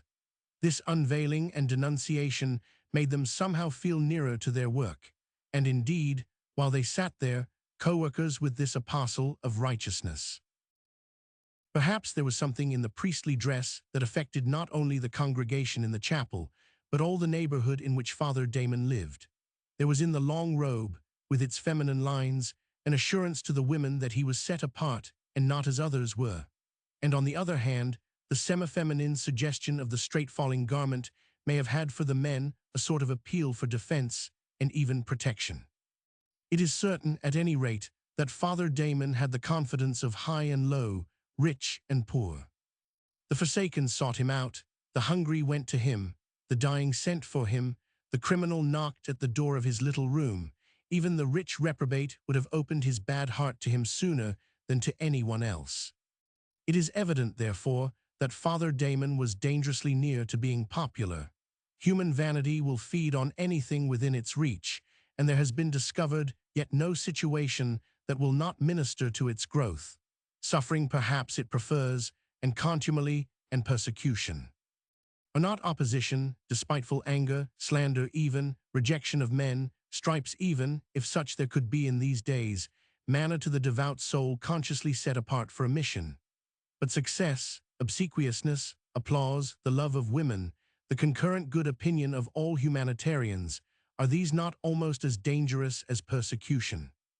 Father Damon, though exalted in his calling and filled with a burning zeal, was a sincere man, and even his eccentricities of saintly conduct expressed to his mind only the high purpose of self-sacrifice. Yet he saw, he could not but see, the spiritual danger in this rising tide of adulation. He fought against its influence, he prayed against it, he tried to humiliate himself, and his very humiliations increased the adulation. He was perplexed, almost ashamed, and examined himself to see how it was that he himself seemed to be thwarting his own work. Sometimes he withdrew from it for a week together and buried himself in a retreat in the upper part of the island. Alas, Did ever a man escape himself in a retreat? It made him calm for the moment. But why was it, he asked himself, that he had so many followers, his religion so few? Why was it, he said, that all the humanitarians, the reformers, the guilds, the ethical groups, the agnostics, the male and female knights sustained him, and only a few of the poor and friendless knocked, by his solicitation, at the supernatural door of life? How was it that a woman whom he encountered so often, a very angel of mercy, could do the things he was doing, tramping about in the misery and squalor of the great city day and night, her path illuminated by a ray from the future life? Perhaps he had been remiss in his duty. Perhaps he was letting a vague philanthropy take the place of a personal solicitude for individual souls. The elevation of the race. What had the land question to do with the salvation of man? Suppose everybody on the East Side should become as industrious, as self-denying, as unselfish as Ruth Lee, and yet without belief, without hope. He had accepted the humanitarian situation with her, and never had spoken to her of the eternal life. What unfaithfulness to his mission and to her. It should be so no longer. It was after one of his weeks of retreat, at the close of Vesper service, that Dr. Lee came to him. He had been saying in his little talk that poverty is no excuse for irreligion, and that all aid in the hardship of this world was vain and worthless unless the sinner laid hold on eternal life. Dr. Lee, who was laboring with a serious practical problem, heard this coldly, and with a certain contempt for what seemed to her a vague sort of consolation. Well, he said, when she came to him in the vestry, with a drop from the rather austere manner in which he had spoken, "What can I do for you?" "For me, nothing, Father Damon. I thought perhaps you would go round with me to see a pretty bad case. It is in your parish." "Ah, did they send for me? Do they want spiritual help?" "First the natural, then the spiritual," she replied, with a slight tone of sarcasm in her voice. "That's just like a priest," she was thinking. "I do not know what to do, and something must be done." "Did you report to the Associated Charities?" "Yes, but there's a hitch somewhere. The machine does not take hold. The man says he does not want any charity, any association, treating him like a pauper. He's off peddling, but trade is bad, and he's been away a week. I am afraid he drinks a little." "Well, the mother is sick in bed. I found her trying to do some fine stitching, but she was too weak to hold up the muslin. There are 5 young children. The family never has had help before." Father Damon put on his hat, and they went out together, and for some time picked their way along the muddy streets in silence. At length he asked, in a softened voice, "Is the mother a Christian?" "I did not ask," she replied shortly. "I found her crying because the children were hungry." Father Damon, still under the impression of his neglect of duty, did not heed her warning tone, but persisted. "You have so many opportunities, Dr. Lay, in your visits of speaking a word." "About what?" she asked, refusing to understand, and hardened at the slightest sign of what she called cant. "About the necessity of repentance and preparation for another life," he answered, softly but firmly. "You surely do not think human beings are created just for this miserable little experience here?" "I do not know. I have too much to do with the want and suffering I see to raise anxieties about a world of which no one can possibly know anything." "Pardon me," he persisted, "have you no sense of incompleteness in this life, in your own life? No inward consciousness of an undying personality?" The doctor was angry for a moment at this intrusion. It had seemed natural enough for Father Damon to address his exhortations to the poor and sinful of his mission. She admired his spirit. She had a certain sympathy with him, for who could say that ministering to minds diseased might not have a physical influence to lift these people into a more decent and prosperous way of living? She had thought of herself as working with him to a common end. But for him now to turn upon her, absolutely ignoring the solid, rational, and scientific ground on which he knew, or should know, she stood, and to speak to her as one of the lost, startled her and filled her with indignation. She had on her lips a sarcastic reply to the effect that even if she had a soul, she had not taken up her work in the city as a means of saving it. But she was not given to sarcasm. and before she spoke, she looked at her companion and saw in the eyes a look of such genuine humble feeling, contradicting the otherwise austere expression of his face, that her momentary bitterness passed away. "I think, Father Damon," she said, gently, "we had better not talk of that. I do not have much time for theorizing, nor much inclination," she added. The priest saw that for the present he could make no progress, and after a little silence, the conversation went back to the family they were about to visit. They found the woman better, at least more cheerful. Father Damon noticed that there were medicines upon the stand, and that there were the remains of a meal which the children had been eating. He turned to the doctor. "I see that you have been providing for them." "Oh, the eldest boy had already been out and begged a piece of bread when I came. Of course, they had to have something more at once, but it is very little that I can do." He sat down by the bed and talked with the mother, getting her story, while the doctor tidied up the room a bit, and then, taking the youngest child in her lap and drawing the others about her, began to tell a story in a low voice. Presently she was aware that the priest was on his knees and saying a prayer. She stopped in her story and looked out through the dirty window into the chill and dark area. "What is he doing?" whispered one of the children. "I do not know," she said, and a sort of chill came over her heart. It all seemed a mockery in these surroundings. When he rose, he said to the woman, "We will see that you do not want till your husband comes back." "And I will look in tomorrow," said the doctor. When they were in the street, Father Damon thanked her for calling his attention to the case, thanked her a little formally, and said that he would make inquiries and have it properly attended to. And then he asked, "Is your work ended for the day? You must be tired." "Oh no, I have several visits to make. I am not tired. I rather think it is good for me, being out of doors so much." She thanked him and said goodbye. For a moment he stood and watched the plain, resolute little woman threading her way through the crowded and unclean street, and then slowly walked away to his apartment, filled with sadness and perplexity. The apartment which he occupied was not far from the mission chapel, and it was the one clean spot among the ill-kept tenements, but as to comfort, it was not much better than the cell of an anchorite. Of this, however, he was not thinking as he stretched himself out on his pallet to rest a little from the exhausting labors of the day. Probably it did not occur to him that his self-imposed privations lessened his strength for his work. He was thinking of Ruth Lee, what a rare soul, and yet apparently she did not think or care whether she had a soul. What could be the spring of her incessant devotion? If ever woman went about doing good in an unselfish spirit, it was she. Yet she confessed her work hopeless. She had no faith, no belief in immortality, no expectation of any reward, nothing to offer to anybody beyond this poor life. Was this the enthusiasm of humanity of which he heard so much? But she did not seem to have any illusions or to be burned up by enthusiasm. She just kept on.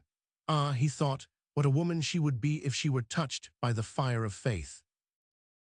Meantime, Ruth Lee went on her round. One day was like another, except that every day the kaleidoscope of misery showed new combinations, new phases of suffering and incompetence, and there was always a fresh interest in that. For years now this had been her life, in the chill of winter and the heat of summer, without rest or vacation.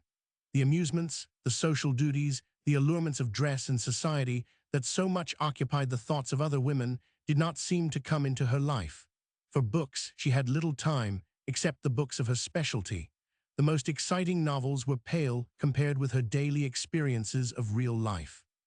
Almost her only recreation was a meeting of the working girls, a session of her labor lodge, or an assembly at the Cooper Union, where some fiery orator, perhaps a priest or a clever agitator, a working man glib of speech, who had a mass of statistics at the end of his tongue, who read and discussed, in some private club of zealots of humanity, metaphysics, psychology, and was familiar with the whole literature of labor and socialism, awoke the enthusiasm of the discontented or the unemployed, and where men and women, in clear but homely speech, told their individual experiences of wrong and injustice.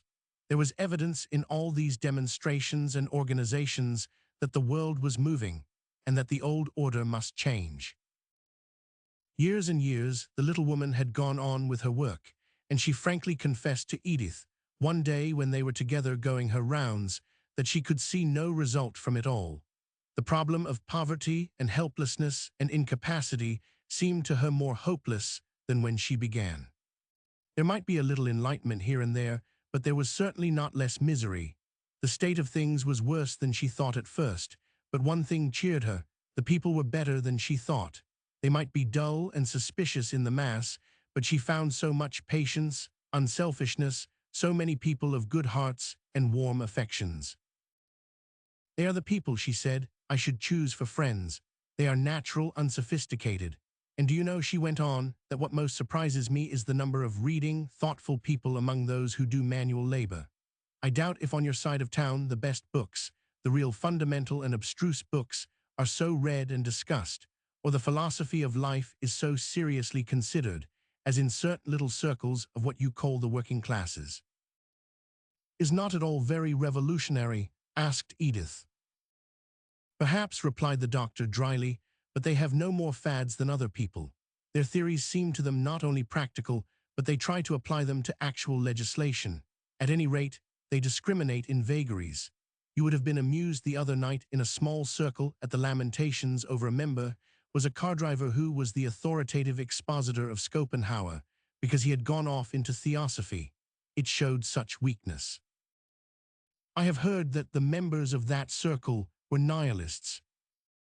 The club has not that name, but probably the members would not care to repudiate the title or deny that they were nihilists theoretically, that is, if nihilism means an absolute social and political overturning in order that something better may be built up. And indeed, if you see what a hopeless tangle our present situation is, where else can the mind logically go? It is pitiful enough, Edith admitted, but all this movement you speak of seems to me a vague agitation. I do not think, the doctor said, after a moment, that you appreciate the intellectual force that is in it all, or allow for the fermenting power in the great discontented mass of these radical theories on the problem of life. This was a specimen of the sort of talk that Edith and the doctor often drifted into in their mission work. As Ruth Lee tramped along late this afternoon in the slush of the streets, from one house of sickness and poverty to another, a sense of her puny efforts in this great mass of suffering and injustice came over her anew. Her indignation rose against the state of things. And Father Damon, who was trying to save souls, was he accomplishing anything more than she? Why had he been so curt with her when she went to him for help this afternoon? Was he just a narrow-minded, bigoted priest? A few nights before she had heard him speak on the single tax at a labor meeting. She recalled his eloquence, his profound sympathy with the cause of the people, the thrilling, pathetic voice, the illumination of his countenance, the authority, the consecration in his attitude and dress, and he was transfigured to her then, as he was now in her thought, into an apostle of humanity. Alas, she thought, what a leader he would be if he would break loose from his superstitious traditions. Romans 7. The acquaintance between the house of Henderson and the house of Delancey was not permitted to languish. Jack had his reasons for it, which may have been financial, and Carmen had her reasons, which were probably purely social. What was the good of money if it did not bring social position? And what, on the other hand, was the good of social position if you could not use it to get money? In his recent association with the newly rich, Jack's $20,000 a year began to seem small. In fact, in the lowering of the rate of interest and the shrinkage of securities, it was no longer $20,000 a year. This would have been a matter of little consequence in the old order. His lot was not cast among the poor. Most of his relations had solid fortunes, and many of them were millionaires, or what was equivalent to that, before the term was invented. But they made little display, none at all, merely for the purpose of exhibition, or to gain or keep social place.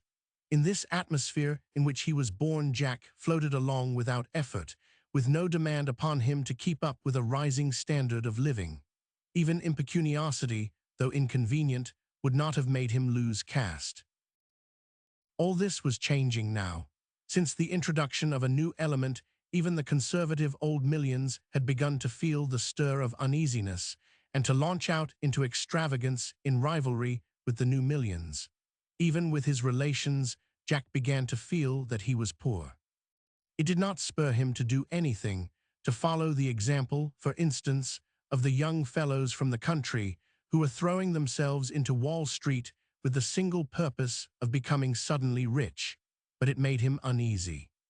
And when he was with the Hendersons or Miss Tavish, whose father, though not newly rich, was one of the most aggressive of speculators, and saw how easily every luxurious desire glided into fulfillment, he felt for the first time in his life the emotion of envy.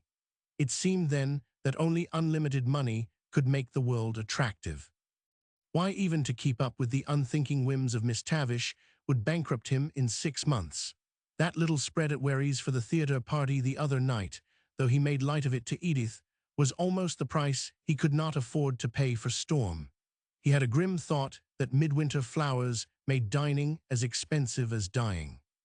Carmen, whom nothing escaped, complimented him on his taste, quite aware that he could not afford it, and apropos told him of a lady in Chicago who, hearing that the fashion had changed, wrote on her dinner cards, "No flowers." It was only a matter of course for these people to build a new country house in any spot that fashion for the moment indicated, to equip their yachts for a Mediterranean voyage or for loitering down the southern coast, to give a ball that was the talk of the town, to make up a special train of luxurious private cars for Mexico or California. Even at the clubs, the talk was about these things and the opportunities for getting them. There was a rumor about town that Henderson was a good deal extended. It alarmed 100 people, not on Henderson's account, but their own. When one of them consulted Uncle Jerry, that veteran smiled. "Oh, I guess Henderson's all right, but I would not wonder if it meant a squeeze. Of course, if he's extended, it's an excuse for settling up, and the shorts will squeal. I have seen Henderson extended a good many times," and the old man laughed. "Do not you worry about him." This opinion, when reported, did not seem to quiet Jack's fears, who saw his own little venture at the mercy of a sweeping street game. It occurred to him that he possibly might get a little light on the matter by dropping in that afternoon and taking a quiet cup of tea with Mrs. Henderson. He found her in the library. Outdoors, winter was slouching into spring with a cold drizzle, with a coating of ice on the pavement's animating weather for the medical profession. Within, there was the glow of warmth and color that Carmen liked to create for herself. In an entrancing tea-gown, she sat by a hickory fire, with a fresh magazine in one hand and a big paper cutter in the other. She rose at Jack's entrance and, extending her hand, greeted him with a most cordial smile. It was so good of him. She was so lonesome. He could himself see that the lonesomeness was dissipated as she seated him in a comfortable chair by the fire and then stood a moment looking at him as if studying his comfort. She was such a domestic woman. "You look tired, monsieur," she said, as she passed behind his chair and rested the tip of her forefinger for a second on his head. "I shall make you a cup of tea at once." "Not tired, but bothered," said Jack, stretching out his legs. "I know," she replied. "It's a bothering world." She was still behind him and spoke low, but with sympathy. "I remember, it's only one lump." He could feel her presence, so womanly and friendly. "I do not care what people say," he was thinking. "She's a good-hearted little thing and understands men." He felt that he could tell her anything, almost anything that he could tell a man. She was sympathetic and not squeamish. "There," she said, handing him the tea and looking down on him. The cup was dainty, the fragrance of the tea delicious, the woman exquisite. "I am better already," said Jack with a laugh. She made a cup for herself, handed him the cigarettes, lit one for herself, and sat on a low stool not far from him. "Now what is it?" "Oh, nothing, a little business worry. Have you heard any street rumor?" "Rumor," she repeated with a little start, and then, leaning forward, "Do you mean that about Mr. Henderson in the morning papers?" "Yes." Carmen, relieved, gave a liquid little laugh and then said, with a change to earnestness. "I am going to trust you, my friend." Henderson put it in himself. "He told me so this morning when I asked him about it. This is just between ourselves." Jack said, of course, but he did not look relieved. The clever creature divined the situation without another word, for there was no turn in the street that she was not familiar with. But there was no apparent recognition of it, except in her sympathetic tone when she said, "Well, the world is full of annoyances. I am bothered myself fans such a little thing." "What is it?" "Oh, nothing, not even a rumor. You cannot do anything about it. I do not know why I should tell you, but I will." And she paused a moment, looking down in an innocent perplexity. "It's just this. I am on the Foundlings board with Mrs. Schuyler Blunt, and I do not know her, and you cannot think how awkward it is having to meet her every week in that stiff kind of way." She did not go on to confide to Jack how she had intrigued to get on the board, and how Mrs. Schuyler Blunt, in the most well-bred manner, had practically ignored her. "She's an old friend of mine." "Indeed, she's a charming woman." "Yes, we were great cronies when she was Sadie Mack. She is not a genius, but she is good-hearted. I suppose she is on all the charity boards in the city. She patronizes everything," Jack continued with a smile. "I am sure she is," said Carmen, thinking that however good-hearted she might be, she was very snubby. "And it makes it all the more awkward, for I am interested in so many things myself." "I can arrange all that," Jack said in an offhand way. Carmen's look of gratitude could hardly be distinguished from affection. "That's easy enough. We are just as good friends as ever, though I fancy she does not altogether approve of me lately. It's rather nice for a fellow, Mrs. Henderson, to have a lot of women keeping him straight, is not it?" asked Jack, in the tone of a bad boy. "Yes, between us all we will make a model of you. I am so glad now that I told you." Jack protested that it was nothing. Why should not friends help each other? "Why not, indeed," said Carmen, and the talk went on a good deal about friendship and the possibility of it between a man and a woman. This sort of talk is considered serious and even deep, not to say philosophically. Carmen was a great philosopher in it. She did not know, but she believed it seemed natural that every woman should have one man friend. Jack rose to go. So soon, and it did seem pathetically soon. She gave him her hand, and then by an impulse she put her left hand over his and looked up to him in quite a business way. "Mr. Delancey, do not you be troubled about that rumor we were speaking of. It will be all right, trust me." He understood perfectly, and expressed both his understanding and his gratitude by bending over and kissing the little hand that lay in his. When he had gone, Carmen sat a long time by the fire reflecting. It would be sweet to humiliate the Delancey and Schuyler Blunt set, as Henderson could. But what would she gain by that? It would be sweeter still to put them under obligations and profit by that. She had endured a good many social rebuffs in her day, this tolerant little woman, and the sting of their memory could only be removed when the people who had ignored her had to seek social favors she could give. If Henderson only cared as much for such things as she did, but he was at times actually brutal about it. He seemed to have only one passion. She herself liked money, but only for what it would bring. Henderson was like an old pharaoh who was bound to build the biggest pyramid ever built to his memory. He hated to waste a block. But what was the good of that when one had passed beyond the reach of envy?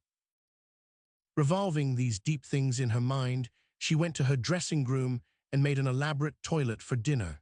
Yet it was elaborately simple. That sort needed more study than the other. She would like to be the Carmen of 10 years ago in Henderson's eyes. Her lord came home late and did not dress for dinner. It was often so, and the omission was usually not allowed to pass by Carmen without notice, to which Henderson was sure to growl that he did not care to be always on dress parade.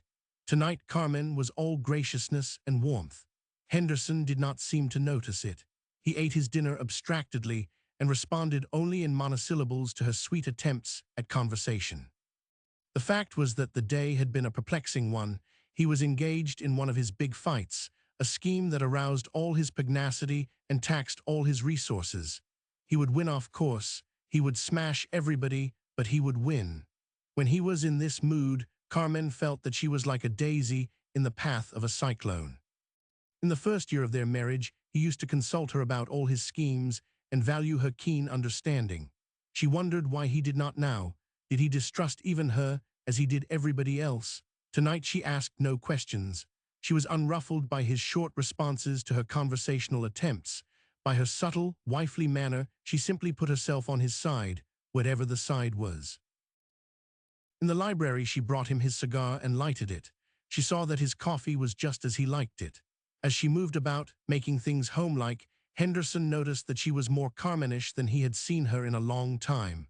The sweet ways and the simple toilet must be by intention, and he knew her so well. He began to be amused and softened.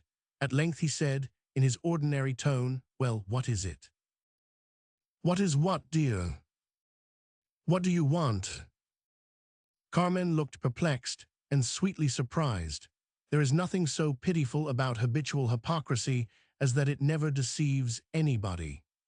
It was not the less painful now that Carmen knew that Henderson knew her to the least fiber of her self-seeking soul, and that she felt that there were currents in his life that she could not calculate. A man is so much more difficult to understand than a woman, she reflected, and yet he is so susceptible that he can be managed even when he knows he is being managed. Carmen was not disconcerted for a moment. She replied with her old candor. "What an idea! You give me everything I want before I know what it is." "And before I know it either," he responded with a grim smile. "Well, what is the news today?" "Just the same old round. The foundlings board for one thing." "Are you interested in foundlings?"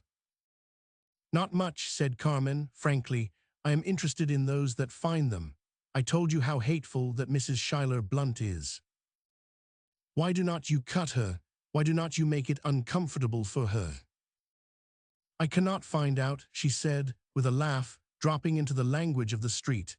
"Anything she is short in, or I would." "And you want me to get a twist on old Blunt?" And Henderson roared with laughter at the idea. "No, indeed. Dear, you are just a goose, socially. It is nothing to you, but you do not understand what we women have to go through. You do not know how hard it is, that woman." "What has she done?" "Nothing, that's just it. What do you say in the street freeze? Well, she is trying to freeze me out." Henderson laughed again. "Oh, I will back you against the field." "I do not want to be backed," said Carmen. "I want some sympathy." "Well, what is your idea?" "I was going to tell you. Mr. Delancey dropped in this afternoon for a cup of tea." "Oh." "Yes, and he knows Mrs. Schuyler Blunt well. They are old friends, and he is going to arrange it." "Arrange what?" "Why, smooth everything out, do not you know? But Rodney, I do want you to do something for me, not for me exactly, but about this. Will not you look out for Mr. Delancey in this deal?" "Seems to me you are a good deal interested in Jack Delancey," said Henderson in a sneering tone. The remark was a mistake, for it gave Carmen the advantage, and he did not believe it was just. He knew that Carmen was as passionless as a diamond, whatever even she might pretend for a purpose. "Are not you ashamed?" she cried with indignation, and her eyes flared for an instant and then filled with tears. "And I try so hard. But I cannot look out for all the lame ducks." "He is not a duck," said Carmen, using her handkerchief. "I would hate him for a duck. It's just to help me when you know, and it is so hard," and the tears came again. Did Henderson believe? After all, what did it matter? Perhaps, after all, the woman had a right to her game as he had to his. "Oh well," he said, "do not take on about it. I will fix it. I will make a memorandum this minute. Only do not you bother me in the future with too many private kites." Carmen dried her eyes. She did not look triumphant. She just looked sweet and grateful, like a person who had been helped. She went over and kissed her lord on the forehead and sat on the arm of his chair, not too long, and then patted him on the shoulder and said he was a good fellow and she was a little bother, and so went away like a dutiful little wife. And Henderson sat looking into the fire and musing. with the feeling that he had been at the theater and that the comedy had been beautifully played. His part of the play was carried out next day in good faith. One of the secrets of Henderson's success was that he always did what he said he would do. This attracted men to him personally, and besides he found, as Bismarck did, that it was more serviceable to him than lying, for the crafty world usually banks upon insincerity and indirectness. But while he kept his word, he also kept his schemes to himself, and executed them with a single regard to his own interest and a Napoleonic selfishness. He did not lie to enemy or friend, but he did not spare either when either was in his way. He knew how to appeal to the self-interest of his fellows, and in time those who had most to do with him trusted him least when he seemed most generous in his offers. When the next day his secretary reported to him briefly that Delancey was greatly elated with the turn things had taken for him, and was going in again, Henderson smiled sardonically and said, "It was the worst thing I could have done for him." Jack, who did not understand the irony of his temporary rescue and had little experience of commercial integrity, so-called, was intent on fulfilling his part of the understanding with Carmen. This could best be effected by a return dinner to the Hendersons. The subject was broached at breakfast in an offhand manner to Edith. It was not an agreeable subject to Edith, that was evident, but it was not easy for her to raise objections to the dinner. She had gone to the Hendersons to please Jack in her policy of yielding in order to influence him, but having accepted the hospitality, she could not object to returning it. The trouble was in making the list. "I do not know," said Edith, "who are the Hendersons' friends." "Oh, that does not matter. Ask our friends. If we are going to do a thing to please them, no use in doing it halfway so as to offend them by drawing social lines against them." "Well, suggest." "There's Mavic. He will be over from Washington next week." "That's good, and oh, I will ask Father Damon." "Yes, he will give a kind of flavor to it. I should not wonder if he would like to meet such a man as Henderson." And then the Van Dams and Miss Tavish, they were at Henderson's and would help to make it easy. "Yes, well, let's see, the Schuyler Blunts."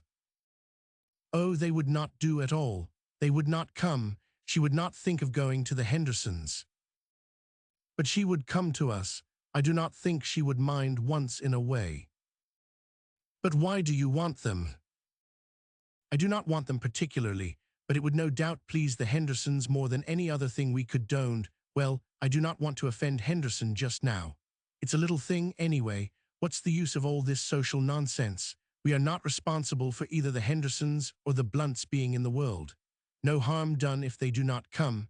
You invite them, and I will take the responsibility."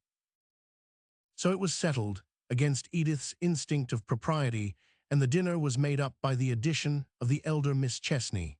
And Jack did persuade Mrs. Blunt to accept.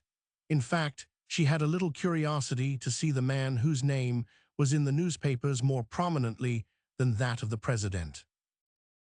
It was a bright thought to secure Mr. Mavic.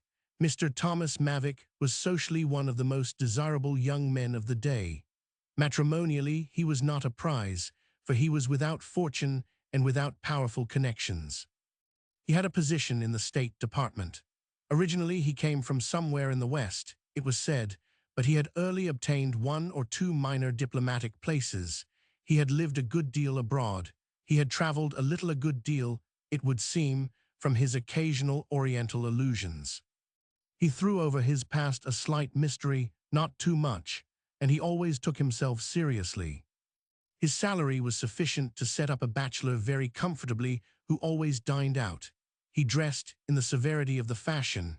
He belonged only to the best clubs, where he unbent more than anywhere else. He was credited with knowing a good deal more than he would tell. It was believed, in fact, that he had a great deal of influence.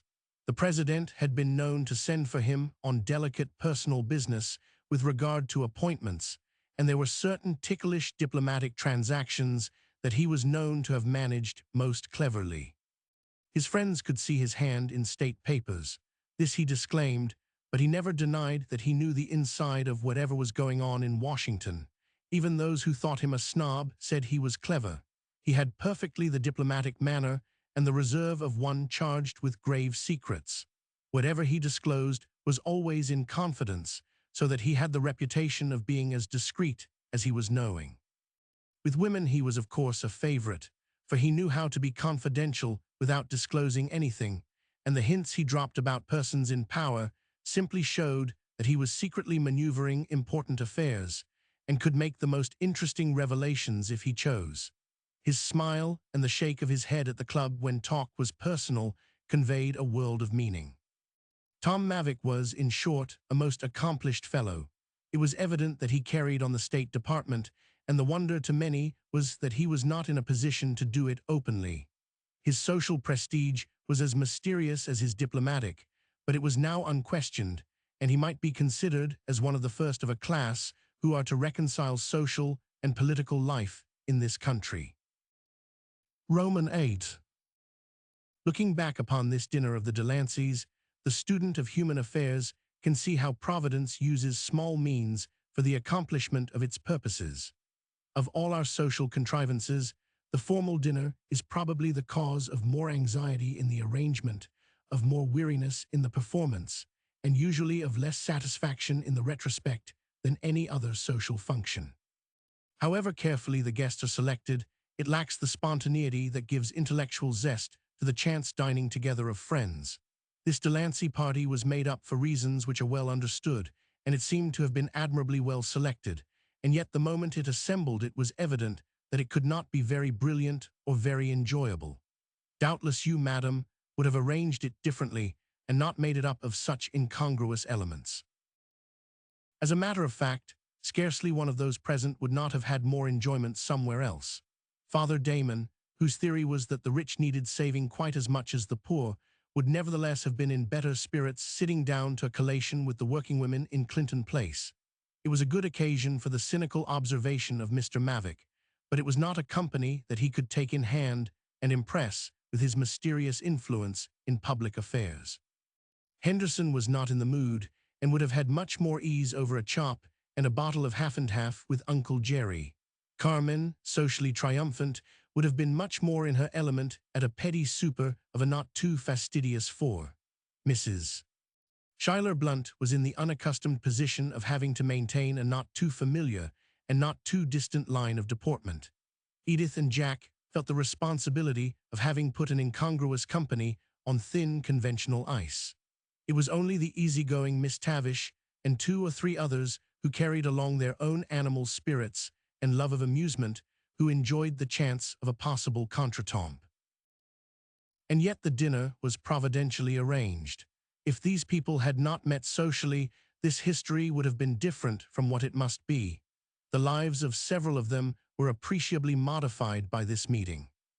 It is too much to say that Father Damon's notion of the means by which such men as Henderson succeed was changed, but personal contact with the man may have modified his utterances about him, and he may have turned his mind to the uses to which his wealth might be applied rather than to the means by which he obtained it.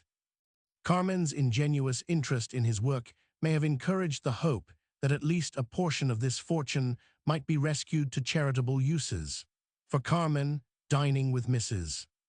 Schuyler Blunt was a distinct gain and indirectly opened many other hitherto exclusive doors.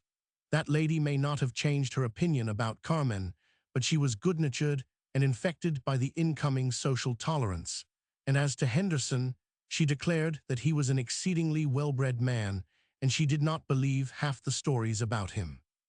Henderson himself at once appreciated the talents of Mavick, gauged him perfectly, and saw what services he might be capable of rendering at Washington. Mr. Mavick appreciated the advantage of a connection with such a capitalist and of having opened to him another luxurious house in New York. At the dinner table, Carmen and Mr. Mavick had not exchanged a dozen remarks before these clever people felt that they were congenial spirits. It was in the smoking room that Henderson and Mavick fell into an interesting conversation, which resulted in an invitation for Mavick to drop in at Henderson's office in the morning. The dinner had not been a brilliant one. Henderson found it not easy to select topics equally interesting to Mrs. Delancey and Mrs. Blunt, and finally fell into geographical information to the latter about Mexico and Honduras. For Edith, the sole relief of the evening was an exchange of sympathy with Father Damon, and she was too much preoccupied to enjoy that. As for Carmen, placed between Jack and Mr. Mavick, and conscious that the eyes of Mrs. Blunt were on her, she was taking a subdued role, which Jack found much less attractive than her common mood. But this was not her only self-sacrifice of the evening. She went without her usual cigarette. To Edith, the dinner was a revelation of new difficulties in the life she proposed for herself, though they were rather felt than distinctly reasoned about. The social atmosphere was distasteful. Its elements were out of harmony with her ideals. Not that this society was new to her, but that she saw it in a new light. Before her marriage, all these things had been indifferent to this high-spirited girl. They were merely incidents of the social state into which she was born, and she pursued her way among them, having a tolerably clear conception of what her own life should be, with little recognition of their tendencies. Were only her own life concerned, they would still be indifferent to her, but something had happened. That which is counted the best thing in life had come to her, that best thing which is the touchstone of character as it is of all conditions, and which so often introduces inextricable complications. She had fallen in love with Jack Delancey and married him.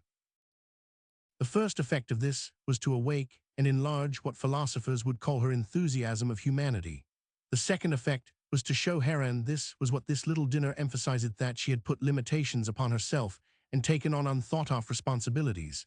To put this sort of life one side, or make it secondary to her own idea of a useful and happy life, would have been easy, but for one thing she loved Jack. This philosophically reasoning about it does her injustice.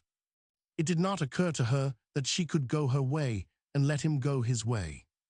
Nor must it be supposed that the problem seemed as grave to her as it really was, danger of frittering away her own higher nature in faithfulness to one of the noblest impulses of that nature. Yet this is the way that so many trials of life come, and it is the greatest test of character. She felt, as many women do feel, that if she retained her husband's love all would be well, and the danger involved to herself probably did not cross her mind. But what did cross her mind was that these associations meant only evil for Jack, and that to be absorbed in the sort of life that seemed to please him was for her to drift away from all her ideals. A confused notion of all this was in her thoughts when she talked with Father Damon while the gentlemen were in the smoking room. She asked him about his mission. "The interest continues," he replied, "but your East Side, Mrs. Delancey, is a puzzling place." "How so?" "Perhaps you will laugh if I say there is too much intelligence." Edith did laugh and then said, "Then you would better move your mission over to this side. Here is a field of good, unadulterated worldliness, but what exactly do you mean?" "Well, the attempt of science to solve the problem of sin and wretchedness. What can you expect when the people are socialists and their leaders agnostics?" "But I thought you were something of a socialist yourself." "So I am," he said frankly, "when I see the present injustice, the iniquitous laws and combinations that leave these people so little chance. They are ignorant and expect the impossible, but they are right in many things, and I go with them, but my motive is not theirs. I hope not. There is no hope except in a spiritual life. Materialism down at the bottom of society is no better than materialism at the top. Do you know," he went on, with increased warmth, "that pessimism is rather the rule over that side, and that many of those who labor most among the poor have the least hope of ever making things substantially better." "But such unselfish people as Dr. Lay do a great deal of good," Edith suggested. "Yes," he said, reflecting eyes, "I have no doubt. I do not understand it. She is not hopeful. She sees nothing beyond. I do not know what keeps her up. Love of humanity, perhaps. I wish the phrase had never been invented. Religion of humanity. The work is to save the souls of those people." "But," said Edith, with a flush of earnestness, "But, Father Damon, is not human love the greatest power to save?" The priest looked at the girl, his face softened, and he said more gently, "I do not know. Of the soul, yes, but human love is so apt to stand in the way of the higher life."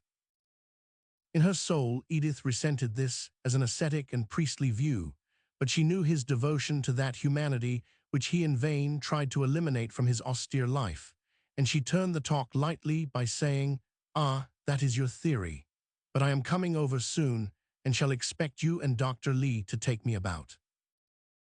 The next morning, Mr. Mavick's card gave him instant admission to the inner office of Mr. Henderson, the approach to whom was more carefully guarded than that to the President of the United States.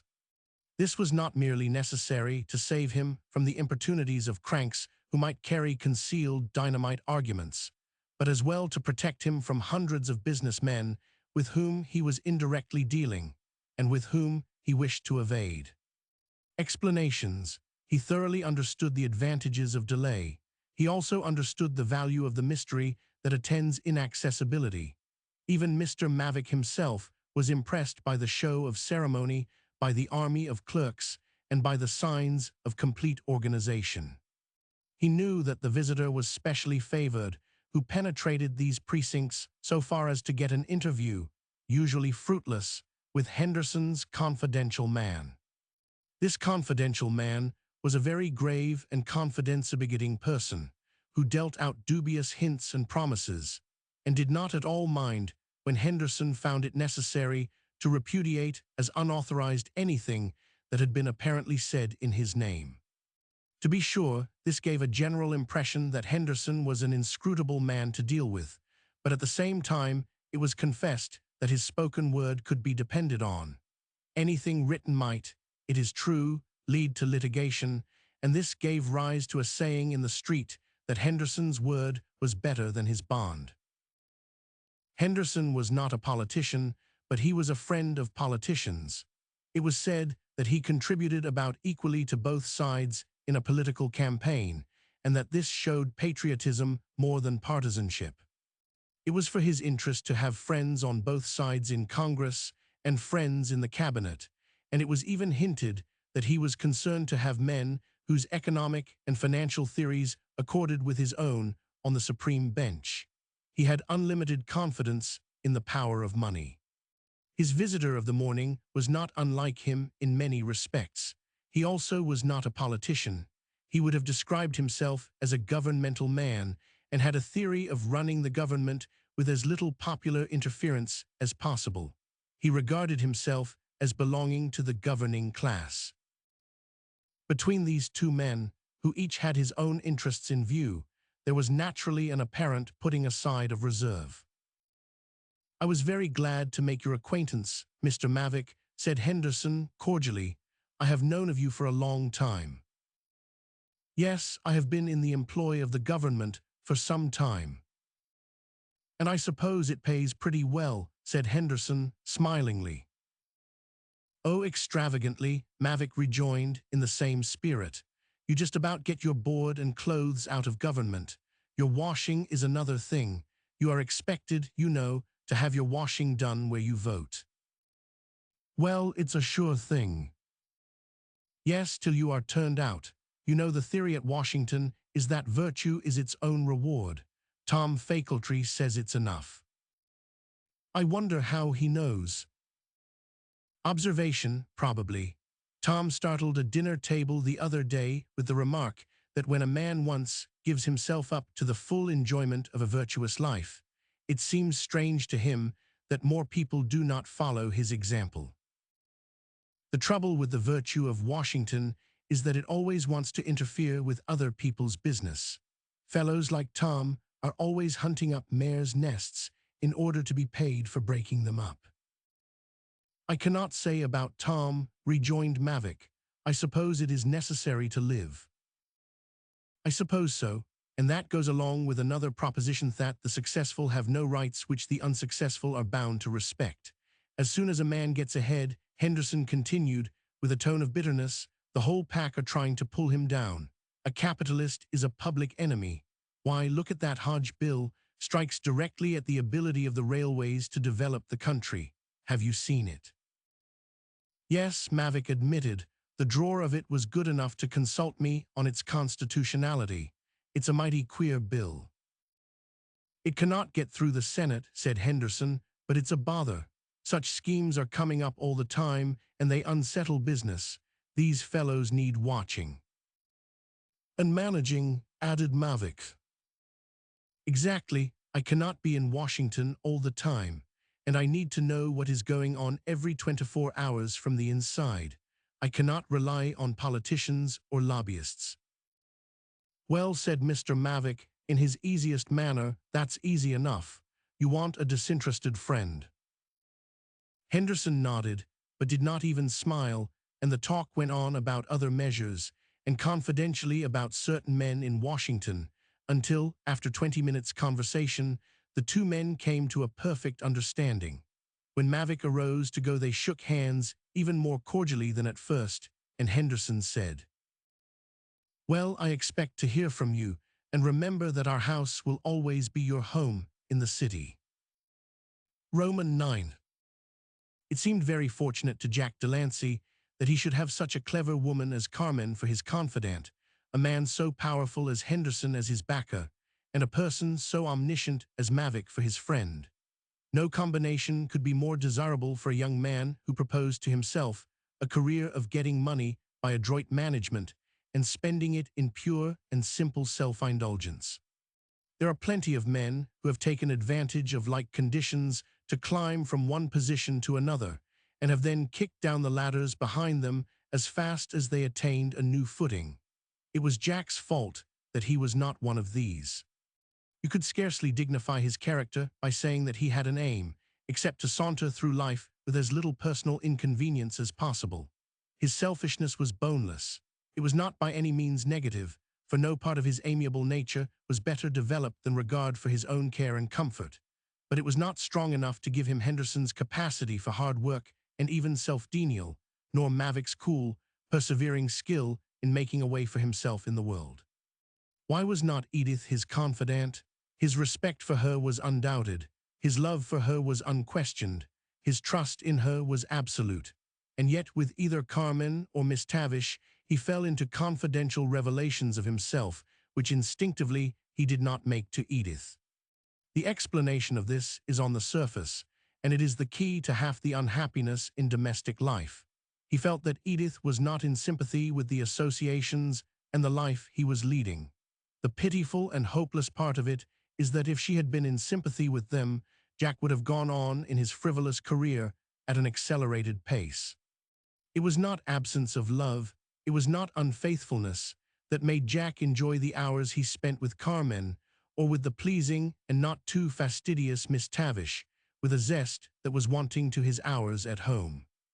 If he had been upon a sinking steamboat with the three women, and could have saved only one of them, he would not have had a moment's hesitation in rescuing Edith and letting the other two sink out of his life.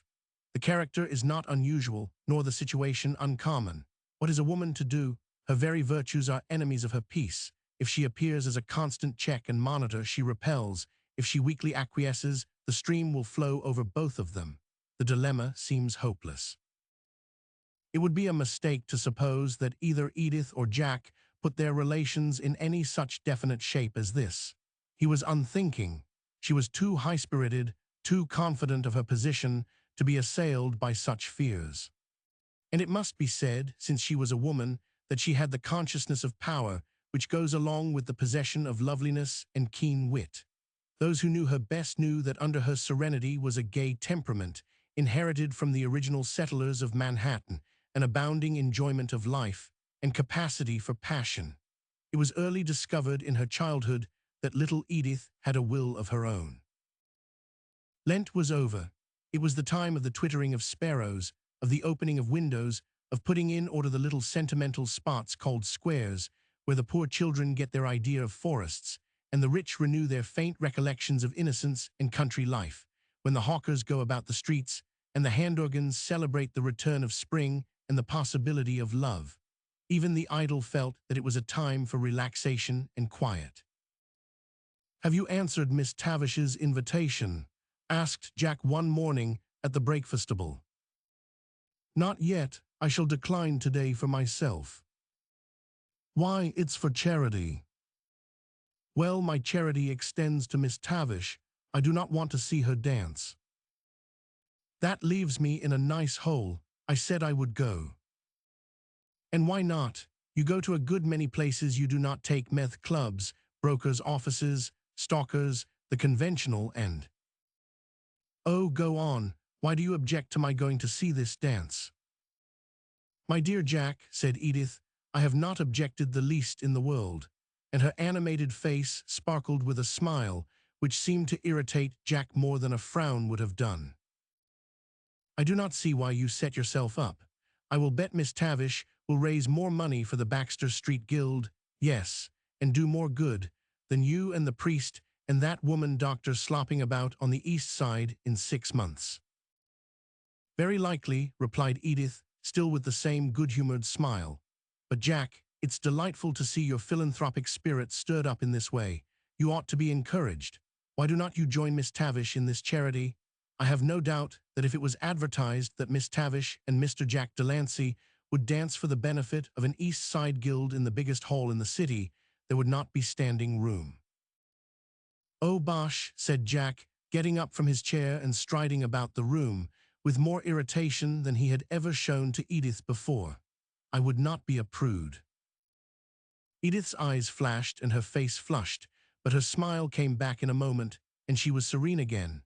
"Come here, Jack. Now, old fellow, look me straight in the eyes, and tell me if you would like to have me dance the serpentine dance before a drawing room full of gossiping women, with, as you say, just a few men peeping in at the doors."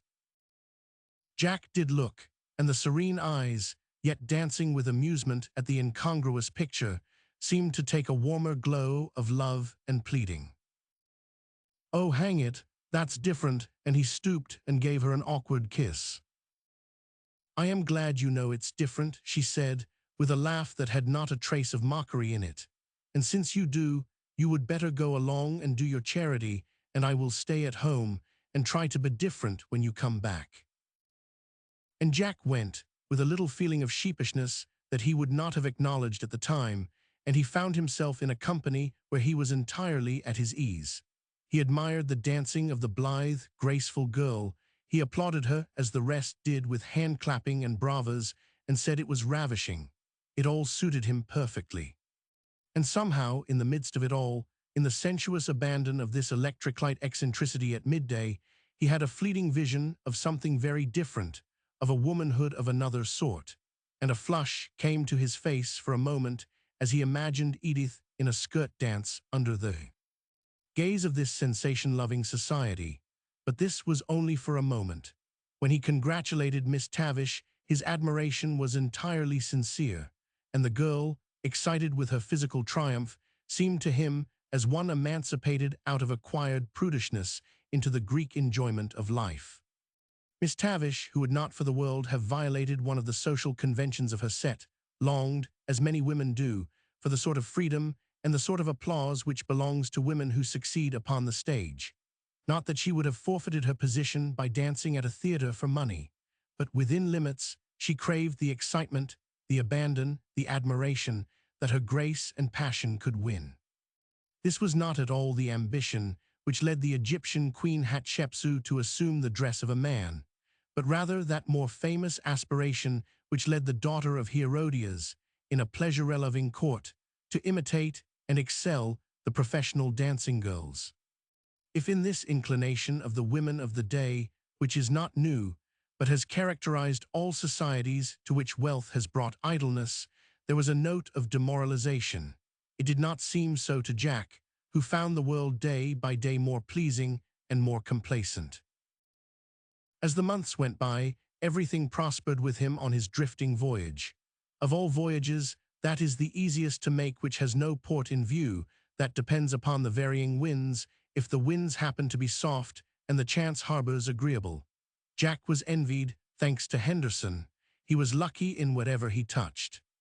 Without any change in his idle habits, and with no more attention to business than formerly, money came to him so freely that he not only had a complacent notion that he was a favorite of fortune, but the idea of his own importance in the financial world increased enormously, much to the amusement of Mavic, when he was occasionally in the city, to whom he talked somewhat largely of his operations, and who knew that he had no more comprehension of the sweep of Henderson's schemes than a baby has of the stock exchange when he claps his hands with delight at the click of the ticker. His prosperity was visible. It showed in the increase of his accounts at the Union, in his indifference to limits in the game of poker, in a handsome pair of horses which he insisted on Edith's accepting for her own use, in an increased scale of living at home, in the 100 ways that a man of fashion can squander money in a luxurious city. If he did not haunt the second-hand bookshops or the stalls of dealers in engravings, or bring home as much bric-a-brac as he once had done, it was because his mind was otherwise engaged. His tailor's bills were longer, and there were more expensive lunches at the clubs, at which there was a great deal of sage talk about stocks and combinations, and much wisdom exhibited in regard to wines. And then there were the little suppers at Wary's after the theaters, which a bird could have eaten and a fish have drunken, and only a spendthrift have paid for. "It is absurd," Edith had said one night after their return. "It makes us ridiculous in the eyes of anybody but fools." And Jack had flared up about it and declared that he knew what he could afford, and she had retorted that as for her she would not countenance it. And Jack had attempted to pass it off lightly at last by saying, "Very well then, dear, if you will not back me, I shall have to rely upon my bankers." At any rate, neither Carmen nor Miss Tavish took him to task. They complimented him on his taste, and Carmen made him feel that she appreciated his independence and his courage in living the life that suited him. She knew, indeed, how much he made in his speculations, how much he lost at cards. She knew through him the gossip of the clubs, and venturing herself not too far at sea, liked to watch the undertow of fashionable life. And she liked Jack, and was not incapable of throwing him a rope when the hour came that he was likely to be swept away by that undertow. It was remarked at the Union, and by the men in the street who knew him, that Jack was getting rapid. But no one thought the less of him for his passeth, that is, no one appeared to, for this sort of estimate of a man is only tested by his misfortunes, when the day comes that he must seek financial backing. In these days, he was generally in an expansive mood, and his free hand and good humor increased his popularity. There were those who said that there were millions of family money back of Jack, and that he had recently come in for something handsome. But this story did not deceive Major Fairfax, whose business it was to know to a dot the standing of everybody in society, in which he was a sort of oracle and privileged favorite. No one could tell exactly how the Major lived. No one knew the rigid economy that he practiced. No one had ever seen his small dingy chamber in a cheap lodging-house. The name of Fairfax was as good as a letter of introduction in the metropolis, and the Major had lived on it for years, on that, and a carefully nursed little Incomean habitu of the club, and a methodical cultivator of the art of dining out. A most agreeable man, and perhaps the wisest man in his generation in those things about which it would be as well not to know anything. Seated one afternoon in his favorite corner for street observation, by the open window, with the evening paper in his hand, in the attitude of one expecting the usual 5 o'clock cocktail, he hailed Jack, who was just coming downstairs from a protracted lunch. "I say, Delancey, what's this I hear?" "About what?" said Jack, sauntering along to a seat opposite the Major and touching a bell on the little table as he sat down. Jack's face was flushed, but he talked with unusual slowness and distinctness. "What have you heard, Major?" "That you have bought Benham's yacht." "No, I have not, but I was turning the thing over in my mind," Jack replied, with the air of a man declining an appointment in the cabinet. "He offers it cheap." "My dear boy, there is no such thing as a cheap yacht, any more than there is a cheap elephant." "It's better to buy than build," Jack insisted. "A man's got to have some recreation."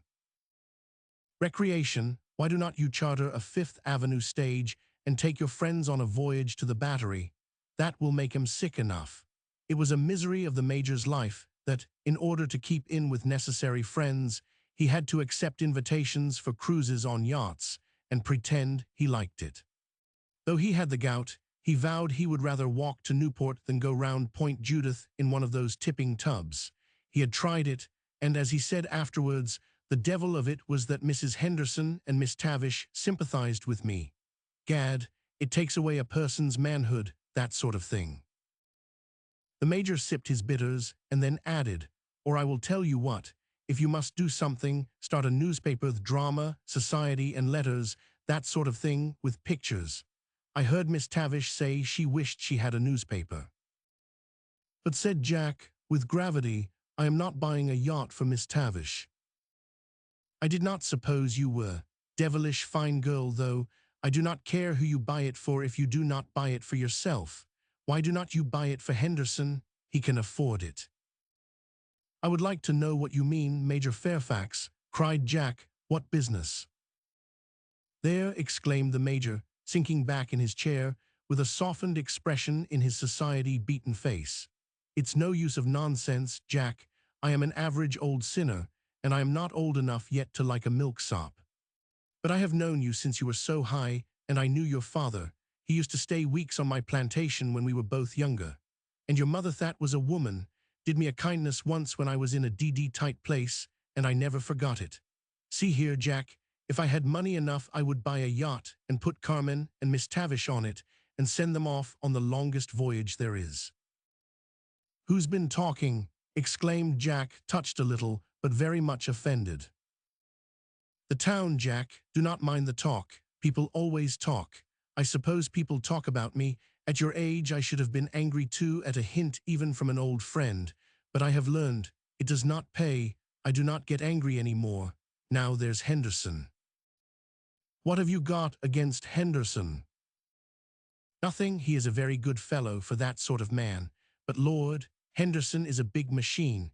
You might as well try to stand in with a combination of gangsters or to make friends with the Department of the Interior. Look at the men who have gone in with Henderson from time to time. The ground is strewn with them. He's got no more feeling in business than a Reaper Ranbinder. I do not know what Henderson's got to do with my having a yacht. I beg your pardon, Jack. It's none of my business. Only I do not put my investments. Jack smiled faintly, as if the conversation were taking a humorous turn at the mercy of Henderson's schemes. If I did, I would not try to run a yacht at the same time. I should be afraid that someday when I got to sea, I should find myself out of coal. You know, my boy, that the good book says you cannot serve two masters. Nobody ever accused you of that, Major, retorted Jack with a laugh. But what two have you in mind? Oh, I do not mean anything personal. I just use names as typical. Say Henderson and Carmen. And the Major leaned back and tapped his fingers together as if he were putting a general proposition. Jack flushed and then thought a moment it would be ridiculous to get angry with old Fairfax, and then said, Major, if I were you, I would not have anything to do with either of them. You will spoil your digestion. The Major grunted as he rose from his chair. This is an age of impudence. There's no more respect for grey hair than if it were dyed. I cannot waste any more time on you. I have got an early dinner. Devilish uphill work trying to encourage people who dine at 7. But my boy, think on these things, as the saint says. And the old fellow limped away. There was one good thing about the Major. He stood up in church every Sunday and read his prayers, like a faithful old sinner as he was.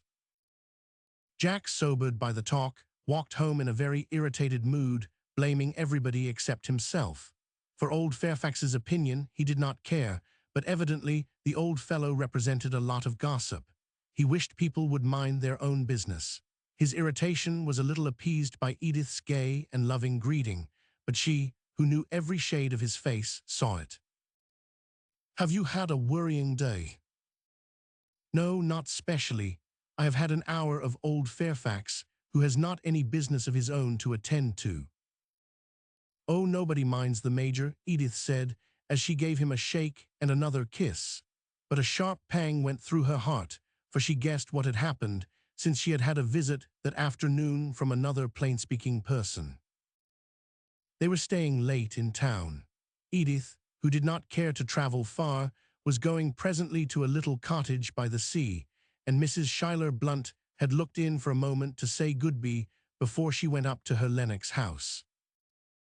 "It's only an old farmhouse made over," Mrs. Blunt was saying, "hardly smart enough to ask anybody to, but we hope to have you and Jack there some time."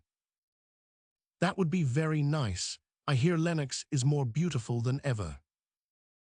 "Yes, it is, and about as difficult to get into as the kingdom of heaven.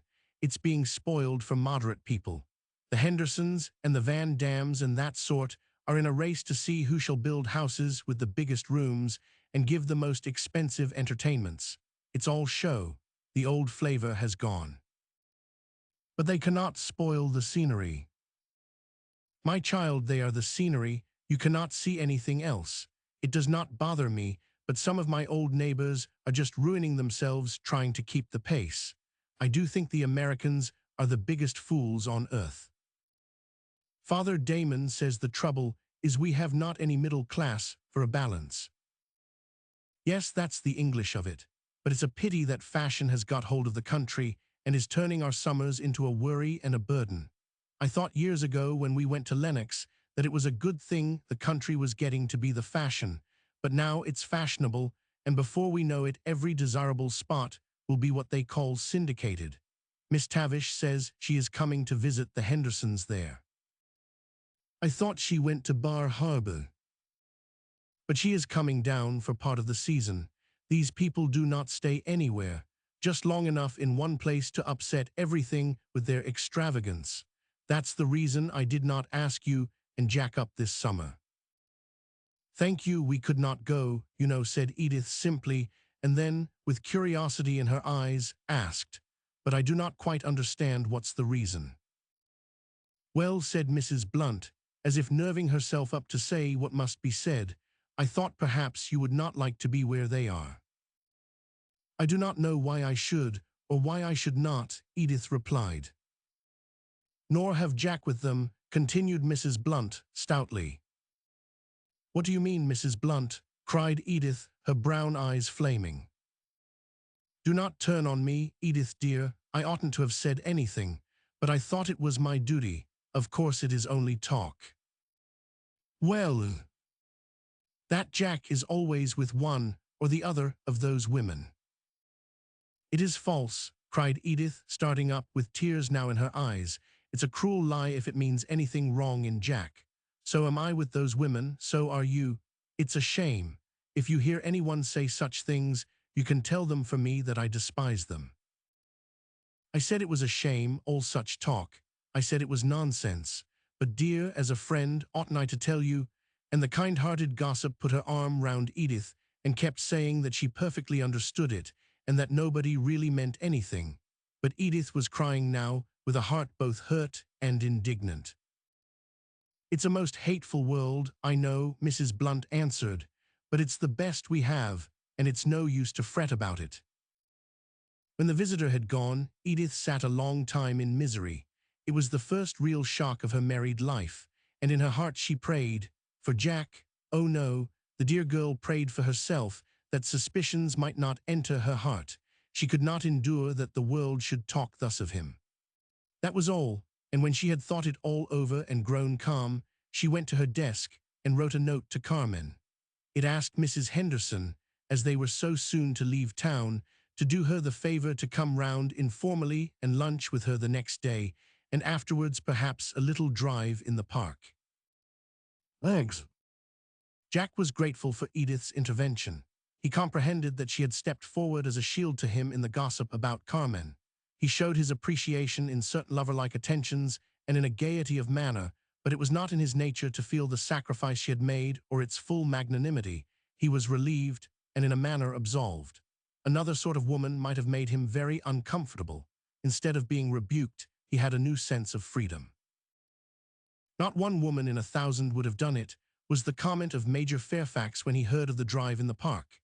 "Gad, most of 'em would have cut Carmen dead and put Jack in Coventry, and then there would have been the devil to pay. It takes quality, though. She's such a woman as Jack's mother. If there were not one of them now and then society would deliquesce." and the Major knew, for his principal experience had been with a deliquescent society.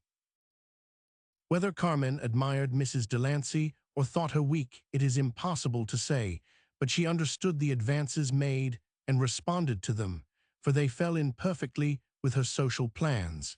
She even had the face to eulogize Mrs. Delancey to Jack, her breadth of view, her lack of prejudice, and she had even dared to say, "My dear friend, she is too good for us," and Jack had not protested, but with a laugh had accepted the implication of his position on a lower moral level. Perhaps he did not see exactly what it meant, this being on confidential terms about his wife with another woman. All he cared for at the moment was that the comradeship of Miss Tavish and Carmen was agreeable to him. There were no restraint upon him. So long as they remained in town, the exchange of civilities was kept up. Carmen and Miss Tavish were often at his house, and there was something reassuring to Jack in the openness with which affairs went on. Early in June, Edith went down to their rented cottage on the South Long Island shore. In her delicate health, the doctor had recommended the seaside, and this locality as quiet and restful and not too far from the whirl of the city.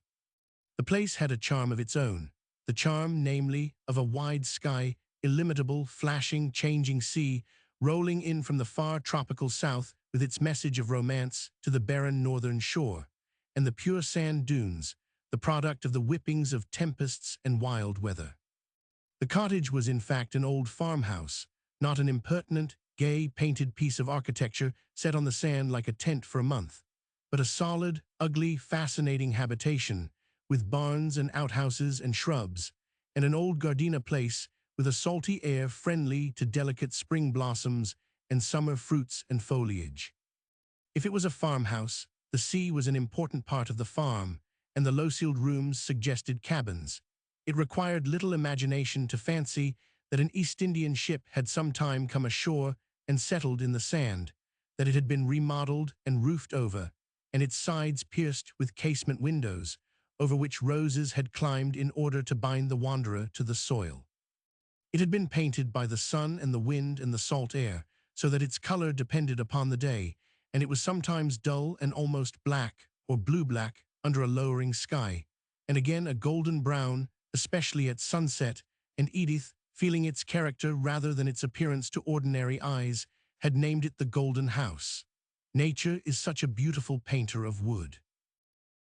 With Edith went one of her Baltimore cousins, a young kindergarten teacher of fine intelligence and sympathetic manner, who brought to her work a long tradition of gentle breeding and gaiety and simplicity qualities, which all children are sure to recognize. What a hopeful thing it is, by the way, in the world, that all conditions of people know a lady at sight. Jack found the place delightful. He liked its quaintness, the primitiveness of the farmer-fisherman neighbors. He liked the sea, and then he could run up to the city any morning and back at night. He spent the summer with Edith at the Golden House. This was his theory. When he went to town in the morning, he expected to return at night, but often he telegraphed in the afternoon that he was detained by business. He had to see Henderson, or Mavick was over from Washington. Occasionally, but not often, he missed the train. He had too keen a sense of the ridiculous to miss the train often. When he was detained over for 2 or 3 days, or the better part of the week, he wrote Edith dashing, hurried letters, speaking of ever so many places he had been to, and ever so many people he had seen, eyes, Carmen and Miss Tavish, and everybody who was in town, and he did not say too much about the hot city and its discomforts. Henderson's affairs kept him in town. Miss Tavish still postponed Bar Harbor, and Carmen willingly remained. She knew the comfort of a big New York house when the season is over, when no social duties are required, and one is at leisure to lounge about in cool costumes, to read or dream, to open the windows at night for the salt breeze from the bay, to take little excursions by boat or rail, to dine al fresco in the garden of some semi-foreign hotel, to taste the unconventional pleasures of the town, as if one were in some foreign city. She used to say that New York in Matting and Hollands was almost as nice as Budapest.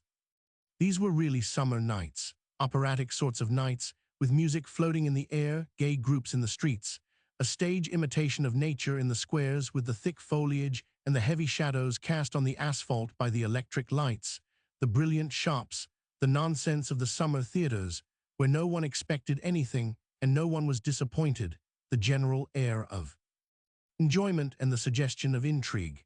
Sometimes, when Mavic was over, a party was made up for the East Side to see the foreign costumes, the picturesque street markets, the dime museums, and the serious, tragical theaters of the people.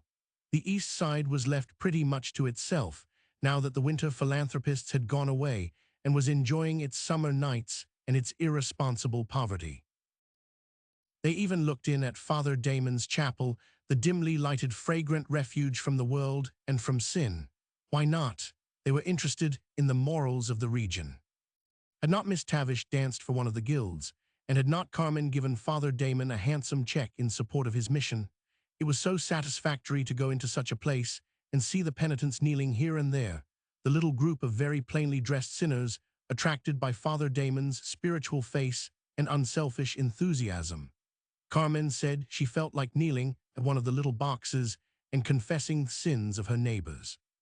And then the four Carmen, Miss Tavish, Mavic, and Jack had a little supper at Wary's, which they enjoyed all the more for the good action of visiting the East Sidea little supper, which lasted very late, and was more and more enjoyed as it went on, and was, in fact, so gay that when the ladies were set down at their houses, Jack insisted on dragging Mavic off to the beefsteak club and having something manly to drink, and while they drank he analyzed the comparative attractions of Carmen and Miss Tavish. He liked that kind of women, no nonsense in them. And presently he wandered a little and lost the cue of his analysis, and seizing Mavic by the arm and regarding him earnestly, in a burst of confidence declared that, notwithstanding all appearances, Edith was the dearest girl in the world. It was at this supper that the famous society was formed, which the newspapers ridiculed, and which deceived so many excellent people in New York, because it seemed to be in harmony with the philanthropic endeavor of the time, but which was only an expression of the Mephistophelian spirit of Carmen's society for supplying 2 suspenders to those who have only 1. By the end of June, there was no more doubt about the heat of the town than about its odors. The fashionable residence part was dismantled and deserted. At least miles and miles of houses seemed to be closed. Few carriages were seen in this quarter. The throngs of fashion had disappeared. Comparatively few women were about, and those that appeared in the Sunday promenade were evidently sightseers and idlers from other quarters. The throng of devotees was gone from the churches, and indeed in many of them services were suspended till a more convenient season. The hotels, to be sure, were full of travelers, and the clubhouses had more habitués than usual, and were more needed by the members whose families had gone into the country. Notwithstanding the silence and vacation aspect of uptown, the public conveyances were still thronged, and a census would have shown no such diminution of population as seemed. Indeed, while nobody was in town, except accidentally, the greater portion of it presented a more animated appearance than usual, especially at night, on account of the open windows, the groups on doorsteps and curbstones, and the restless throng in the street squares and cellars and idlers. To most this outdoor life was a great enjoyment, and to them the unclean streets with the odors and exhalations of decay were homelike and congenial. Nor did they seem surprised that a new country should so completely reproduce the evil smells and nastiness of the old civilization. It was all familiar and picturesque.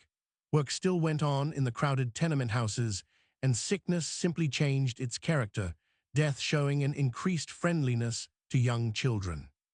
Some impression was of course made by the agents of various charities. The guilds and settlements bravely strove at their posts. Some of the churches kept their flags flying on the borders of the industrial districts. The Good Samaritans of the Fresh Air Fund were active. The public dispensaries did a thriving business, and the little band of self-sacrificing doctors, most of them women, went their rounds among the poor, the sick, and the friendless. Among them, Ruth Lay was one who never took a vacation. There was no time for it.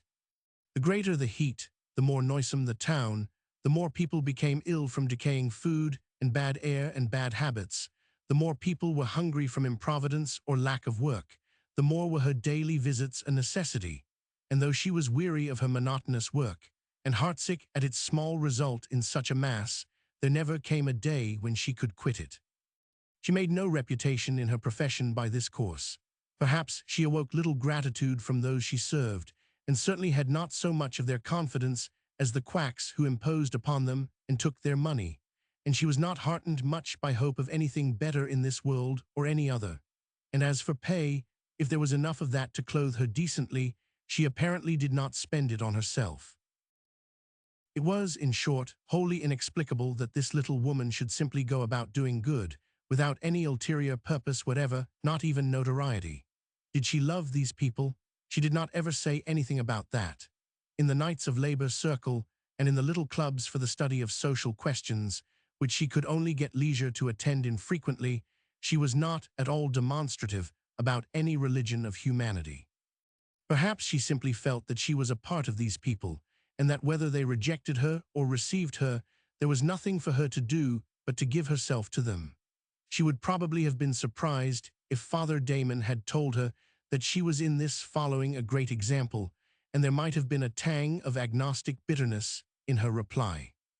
When she thought of it, the condition seemed to her hopeless, and the attitude of what was called civilization towards it so remorseless and indifferent, and that of Christianity so pharisaical. If she ever lost her temper, it was when she let her mind run in this nihilistic channel, in bitterness against the whole social organization, and the total outcome of civilization so far as the mass of humanity is concerned. One day Father Damon climbed up to the top of a wretched tenement in Baxter Street in search of a German girl, an impulsive and pretty girl of 15, whom he had missed for several days at the chapel services. He had been in the room before. It was not one of the worst, for though small and containing a cook stove, a large bed, and a chest of drawers, there was an attempt to make it tidy. In a dark closet opening out from it was another large bed. As he knocked and opened the door, he saw that Gretchen was not at home. Her father sat in a rocking chair by an open window, on the sill of which stood a pot of carnations, the Easter gift of St. George's, a wax-faced, hollow-eyed man of gentle manners, who looked round wearily at the priest. The mother was washing clothes in a tub in one corner. In another corner was a half-finished garment from a slop shop. The woman alternated the needle at night and the tub in the daytime. Seated on the bed, with a thin, sick child in her arms, was Dr. Lee. As she looked up, a perfectly radiant smile illuminated her usually plain face, an unworldly expression of such purity and happiness that she seemed actually beautiful to the priest, who stopped, hesitating, upon the threshold. "Oh, you needn't be afraid to come in, Father Damon," she cried out. "It is not contagiously rash." Father Damon, who would as readily have walked through a pestilence as in a flower garden, only smiled at this banter, and replied, after speaking to the sick man, and returning in German the greeting of the woman, who had turned from the tub, "I have no doubt you are disappointed that it is not contagious." And then, to the mother, "Where is Gretchen? She does not come to the chapel." "Neen," replied the woman, in a mixture of German and English, "it do not come any more in dot place. It be in a sh store now, it be good girl." "What all day?" "Yas, by 6 o'clock, and a bends so spate. Not much it get, but my man cannot earn nothing any more." And the woman, as she looked at him, wiped her eyes with the corner of her apron. "But on Sunday," Father Damon asked still further. "Vell, it be so tired, and goed up by de park with Dick Loosing and dem oder girls." "Do not you think it better, Father Damon," Dr. Lee interposed, "that Gretchen should have fresh air and some recreation on Sunday?" "Und such beautiful tings by de museum," added the mother. "Perhaps," said he, with something like a frown on his face, and then changed the subject to the sick child. He did not care to argue the matter when Dr.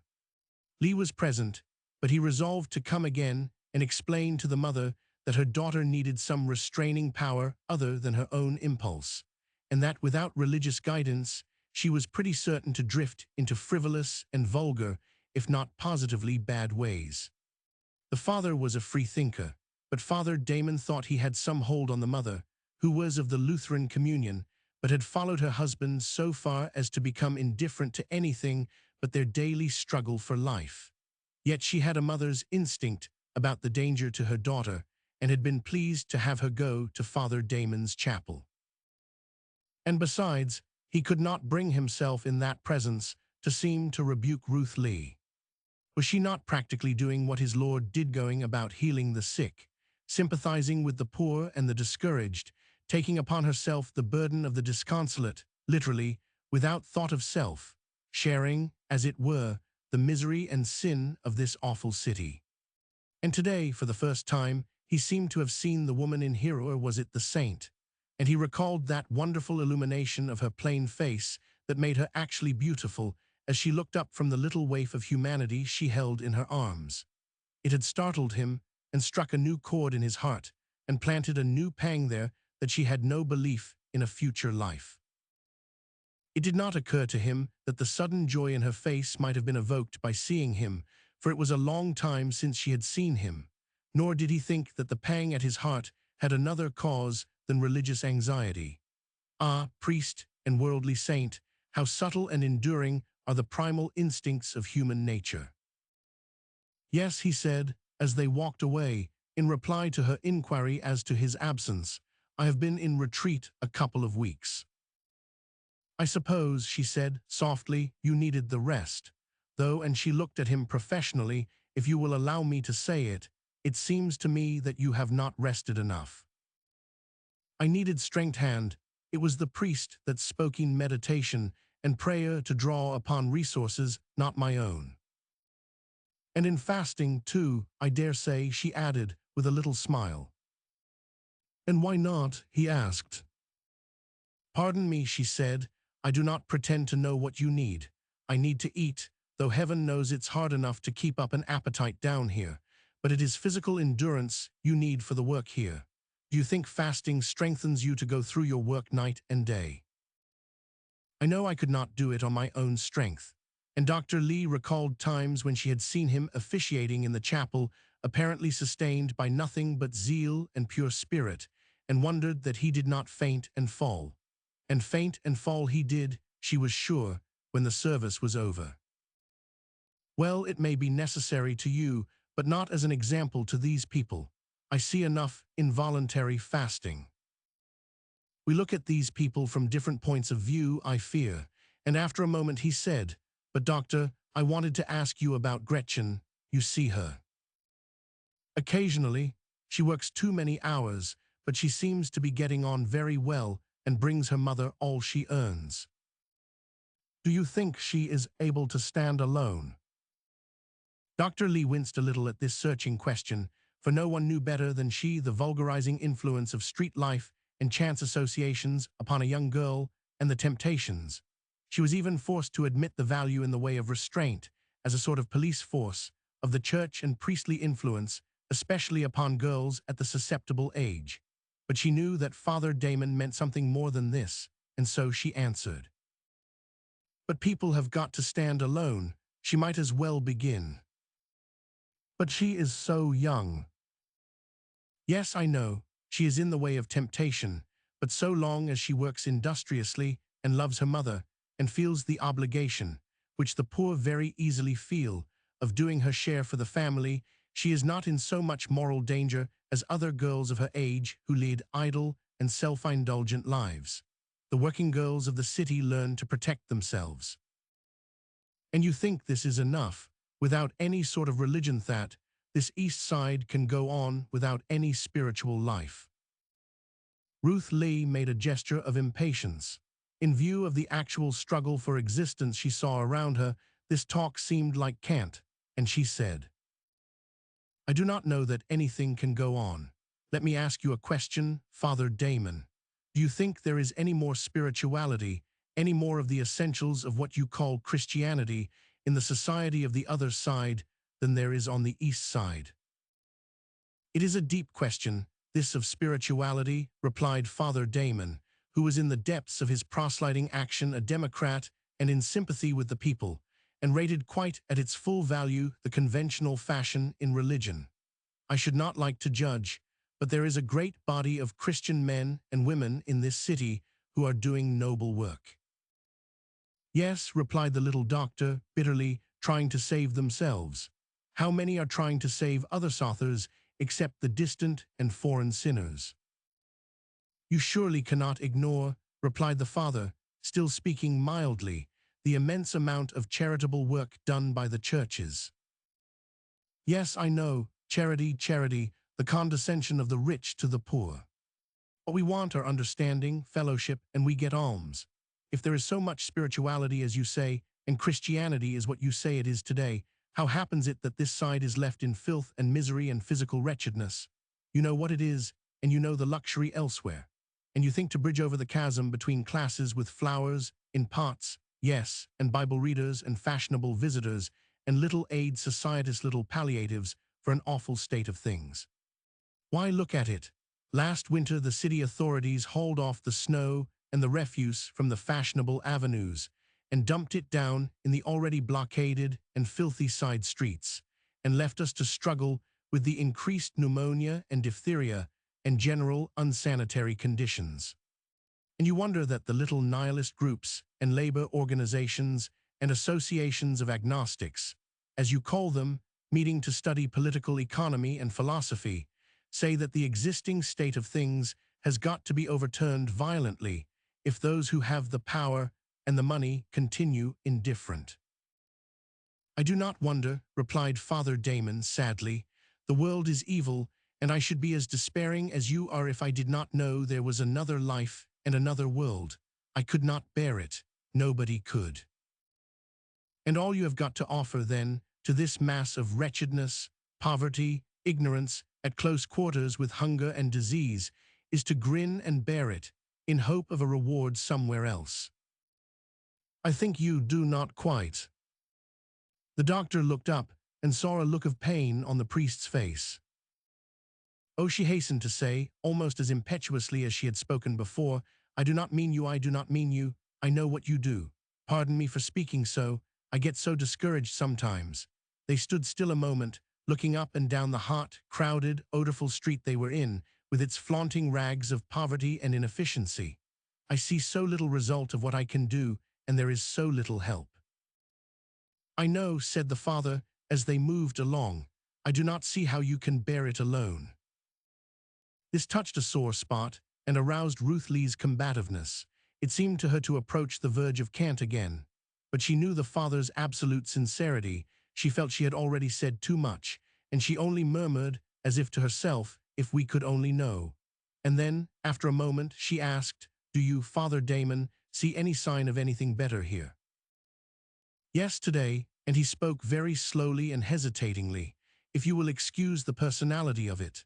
When I entered that room today and saw you with that sick child in your arms and comprehended what it all meant, I had a great wave of hope, and I knew just then that there is coming virtue enough in the world to redeem it. Ruth was confounded. Her heart seemed to stand still, and then the hot blood flowed into her face in a crimson flood. Ah escaped from her lips, and she walked on more swiftly, not daring to look up. This from him, this recognition from the ascetic father. If one of her dispensary comrades had said it, would she have been so moved? And afterwards, when she had parted from him and gone to her little room, the hot flush again came to her neck and brow, and she saw his pale, spiritual face and could hear the unwonted tenderness of his voice. Yes, Father Damon had said it of her. The question has been very much discussed whether the devil, in temperate latitudes, is busier in the summer or in the winter.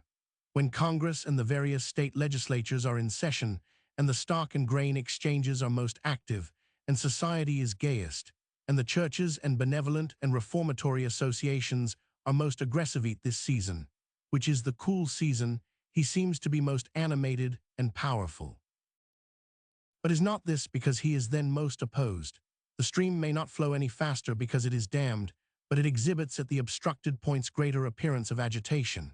Many people are under the impression that when they stop fighting there is a general truce. There is reason to believe that the arch enemy is pleased with this impression, that he likes a truce, and that it is his best opportunity, just as the weeds in the garden, after a tempest, welcome the sun and the placidity of the elements. It is well known that in summer virtue suffers from inertia, and that it is difficult to assemble the members of any vigilant organization, especially in cities where the flag of the enemy is never lowered. But wherever the devil is, there is always a quorum present for business. It is not his plan to seek an open fight, and many observers say that he gains more ground in summer than in any other season, and this notwithstanding people are more apt to lose their tempers and even become profane in the aggravations of what is known as spring than at any other time. The subject cannot be pursued here, but there is ground for supposing that the devil prefers a country where the temperature is high and pretty uniform. At any rate, it is true that the development of character is not arrested by any geniality or languor of nature. By midsummer, the Hendersons were settled in Lenox, where the Blunts had long been, and Miss Tavish and her party of friends were at Bar Harbor. Henderson was compelled to be in the city most of the time, and Jack Delancey fancied that business required his presence there also, but he had bought a yacht and contemplated a voyage with several of the club men up the Maine coast. "No, I thank you," Major Fairfax had said. "I know an easier way to get to Bar Harbor." Jack was irritable and restless, to be sure, in the absence of the sort of female society he had become accustomed to. But there were many compensations in his free and easy bachelor life, in his pretense of business, which consisted in watching the ticker, as it is called, in an occasional interview with Henderson, and in the floating summer amusements of the relaxed city. There was nothing unusual in this life, except that he needed a little more stimulation, but this was not strange in the summer, and that he devoted more time to poker. But everybody knows that a person comes out about even in the game of poker if he keeps at it long enough. Was nothing unusual in this, only it was giving Jack a distaste for the quiet, and it seemed to him the restraint of the Golden House down by the sea, and he was more irritable there than elsewhere. It is so difficult to estimate an interior deterioration of this sort, for Jack was just as popular with his comrades as ever, and apparently more prosperous. It is true that Jack had had other ideas when he was courting Edith Fletcher, and at moments, at any rate, different aspirations from any he had now. With her at that time, there had been nobler aspirations about life, but now she was his wife. That was settled, and not only that, but she was the best woman he knew, and if she were not his wife, he would spare no effort to win her. He felt sure of that. He did not put it to himself in the way an Oriental would do, "That is finished." But it was an act donny, a good act, and here was his world again, with 100 interests, and there were people besides Edith to be thought of, other women and men and affairs. Because a man was married, was he to be shut up to one little narrow career, that of husband? Probably it did not occur to him that women take a different view of this in the singleness of their purpose and faith. Edith, for instance, knew or guessed that Jack had no purpose in life that was 24 hours old. But she had fate-hand no amount of observation destroys this faith in women that marriage would inspire him with energy and ambition to take a man's place in the world. With most men, marriage is un fait accompli. Jack had been lucky, but there was, no doubt, truth in an observation of Mavick's.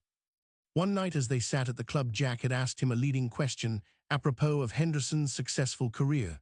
"Mavick, why do not you get married?" "I have never," he replied, with his usual cynical deliberation, "been obliged to. The fact is, marriage is a curbit. Some horses show off better with it, and some are enraged and kick over the traces. I cannot decide which I would be." "That's true enough," said Jack, "from a bachelor's point of view of independence, but it's really a question of matching. The most difficult thing in the world in horses, just about impossible in temperament and movement, let alone looks. Most men are lucky if they get, like Henderson, a running mate." "I see," said Jack, who knew something about the Henderson household. "Your idea of a pair is that they should go single." Mavick laughed and said something about the ideas of women changing so much lately that nobody could tell what the relation of marriage would become, and Jack, who began to feel that he was disloyal, changed the subject.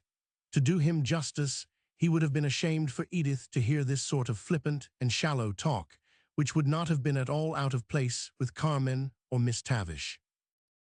I wanted to ask you, Mavic, as a friend, do you think Henderson is square? How square? Well, safe. Nobody is safe. Henderson is as safe as anybody. You can rely on what he says, but there's a good deal he does not say anything wrong. Not that I know, I have been pretty lucky, but the fact is, I have gone in rather deep. Well, it's a game. Henderson plays it as everybody does for himself. I like Henderson. He plays to win and generally does. But you know, if one man wins, somebody else has got to lose in this kind of industry. But Henderson looks out for his friends. Yes, when it does not cost too much. Times may come when a man has to look out for himself. Wealth is not made out of nothing. There must be streams into the reservoir. These great accumulations of one you can see that must be made up of countless other men's small savings. There's Uncle Jerry. He operates a good deal with Henderson, and they would incline to help each other out. But Uncle Jerry says he's got a small pond of his own, and he's careful not to connect it with Henderson's reservoir. What do you think of Missouri? What do I think of the Milky Way? It does not much matter to me what becomes of Missouri, unless Henderson should happen to get smashed in it, and that is not what he is there for. When you look at the combinations, and the dropping off of roads that have been drained, and the scaling down in refunding, and the rearranging, and the strikes, how much chance do you think the small fry stand? I do not doubt that Henderson will make a big thing out of it, and there will be lots of howling by those who are not so smart, and the newspapers will say that Henderson was too strong for them. What we respect nowadays are adroitness and strength. It's an exciting game, Mavic continued after a moment's pause. Let me know if you get uneasy. But I will tell you what it is, Jack. If I had a comfortable income, I would not risk it in any speculation. There is a good deal that is interesting going on in this world, and I like to be in it. But the best plan for a man who has anything is, as Uncle Jerry says, to sail close and salt down. The fact was that Mavic's connection with Henderson was an appreciable addition to his income, and it was not a bad thing for Henderson. Mavic's reputation for knowing the inside of everything and being close-mouthed actually brought him confidences, that which at first was a clever assumption became a reality, and his reputation was so established for being behind the scenes that he was not believed when he honestly professed ignorance of anything. His modest disclaimer merely increased the impression that he was deep. Henderson himself had something of the Bismarck trait of brutal, contemptuous frankness. Mavic was never brutal and never contemptuous, but he had a cynical sort of frankness, which is a good deal more effectual in a business way than the oily, plausible manner which on change, as well as in politics, is distrusted as hypocrisy. Now Uncle Jerry Hollowell was neither oily nor frank. He was long-headed and cautious, and had a reputation for shrewdness and just enough of plasticity of conscience to remove him out of the list of the impracticable and over-scrupulous. This reputation that businessmen and politicians acquire would be a very curious study. The world is very complacent, and apparently worships success and votes for smartness. But it would surprise some of our most successful men to know what a real respect there is in the community, after all, for downright integrity. Even Jack, who fell into the current notion of his generation of young men that the Henderson sort of morality was best adapted to quick success, evinced a consciousness of want of nobility in the course he was pursuing by not making Edith his confidant. He would have said, of course, that she knew nothing about business, but what he meant was that she had a very clear conception of what was honest. All the evidences of his prosperity, shown in his greater freedom of living, were sore trials to her.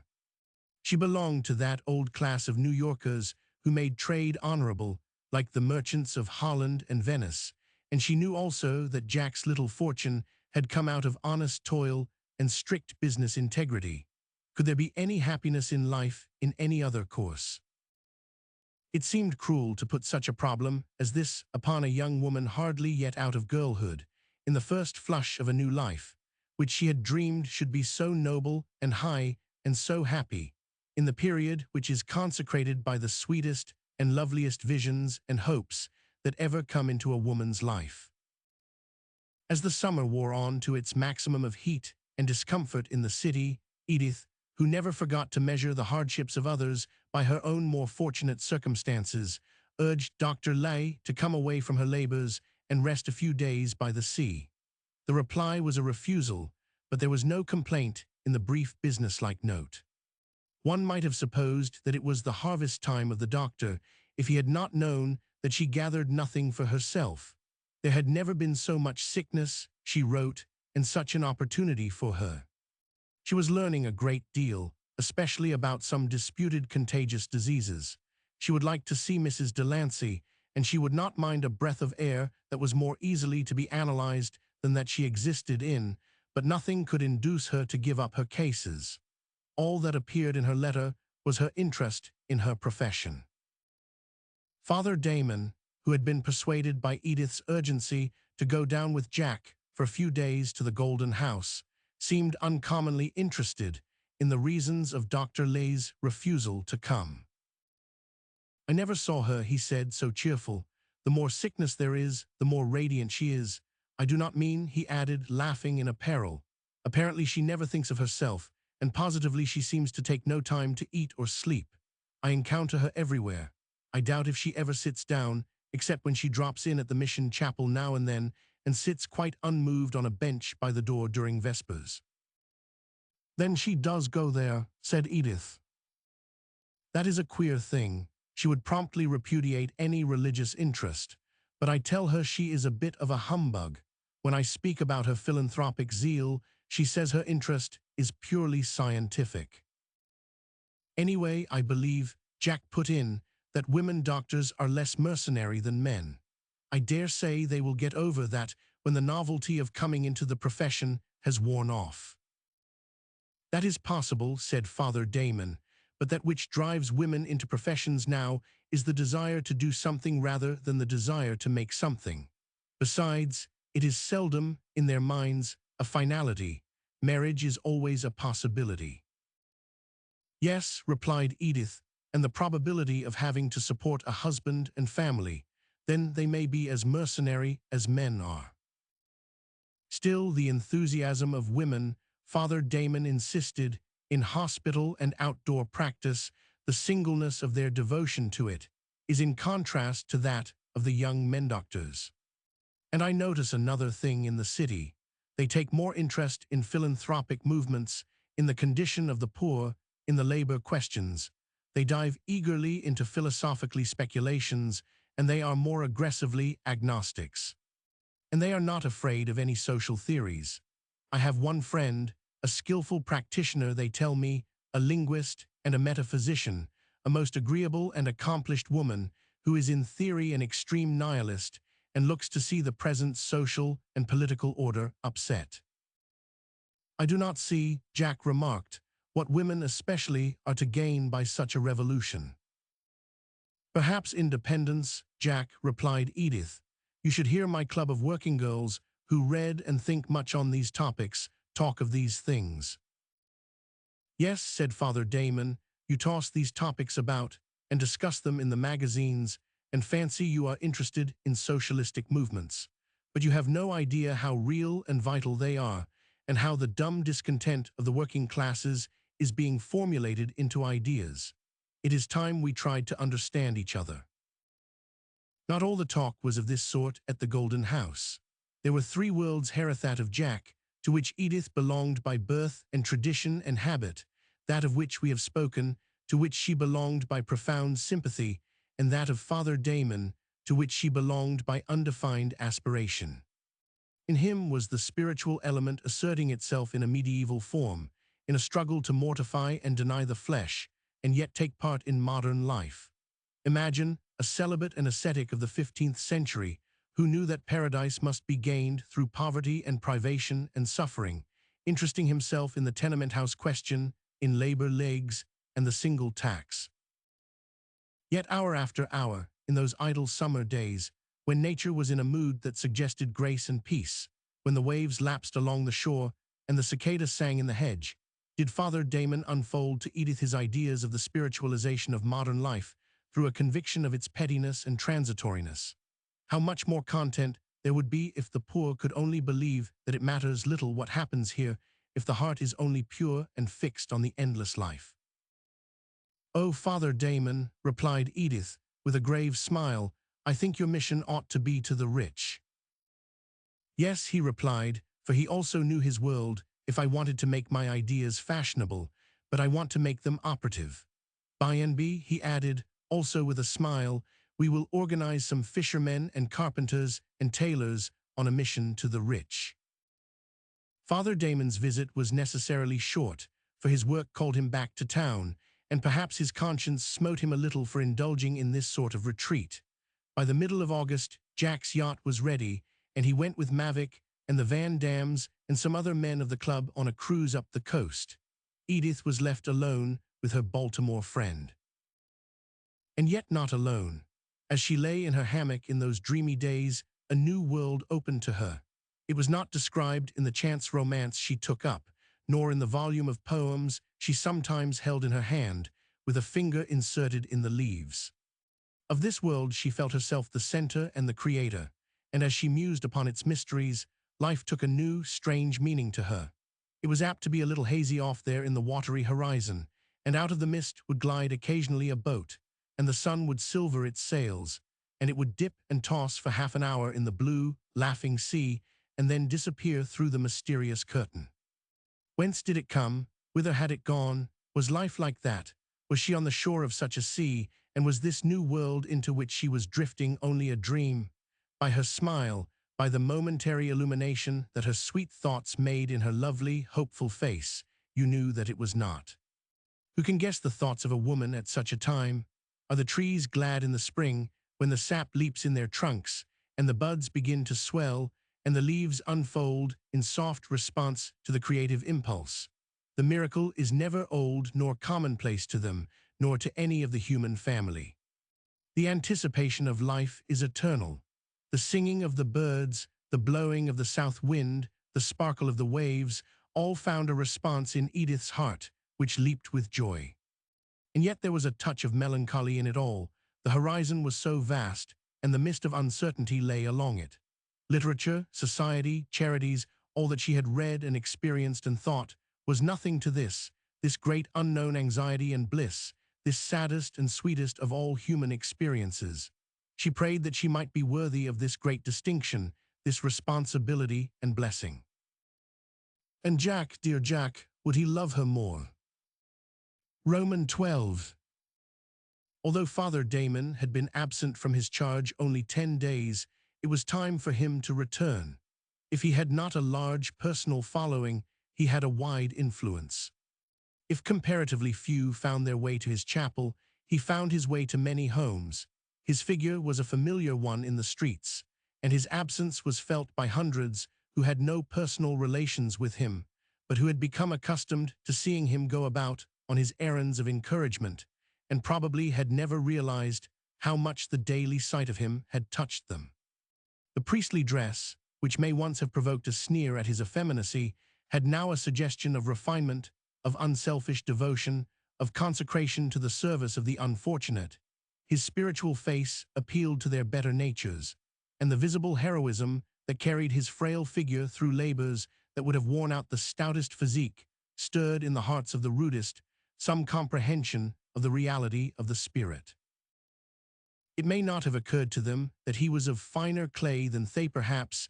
He was not, but his presence was in their minds a subtle connection, and not a condescending one, rather a confession of brotherhood with another world and another view of life. They may not have known that their hearts were stirred because he had the gift of sympathy. And was it an unmanly trait that he evoked in men that sentiment of chivalry which is never wanting in the roughest community for a pure woman? Wherever Father Damon went, there was respect for his purity and his unselfishness, even among those who would have been shamefaced if surprised in any exhibition of softness. And many loved him, and many depended on him. Perhaps those who most depended on him were the least worthy, and those who loved him most were least inclined to sacrifice their own reasonable view of life to his own sublimated spiritual conception. It was the spirit of the man they loved, and not the creed of the priest.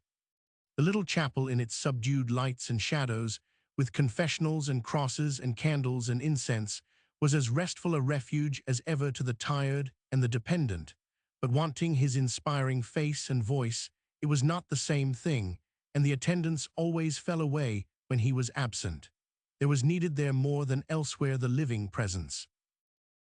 He was missed, and the little world that missed him was astray.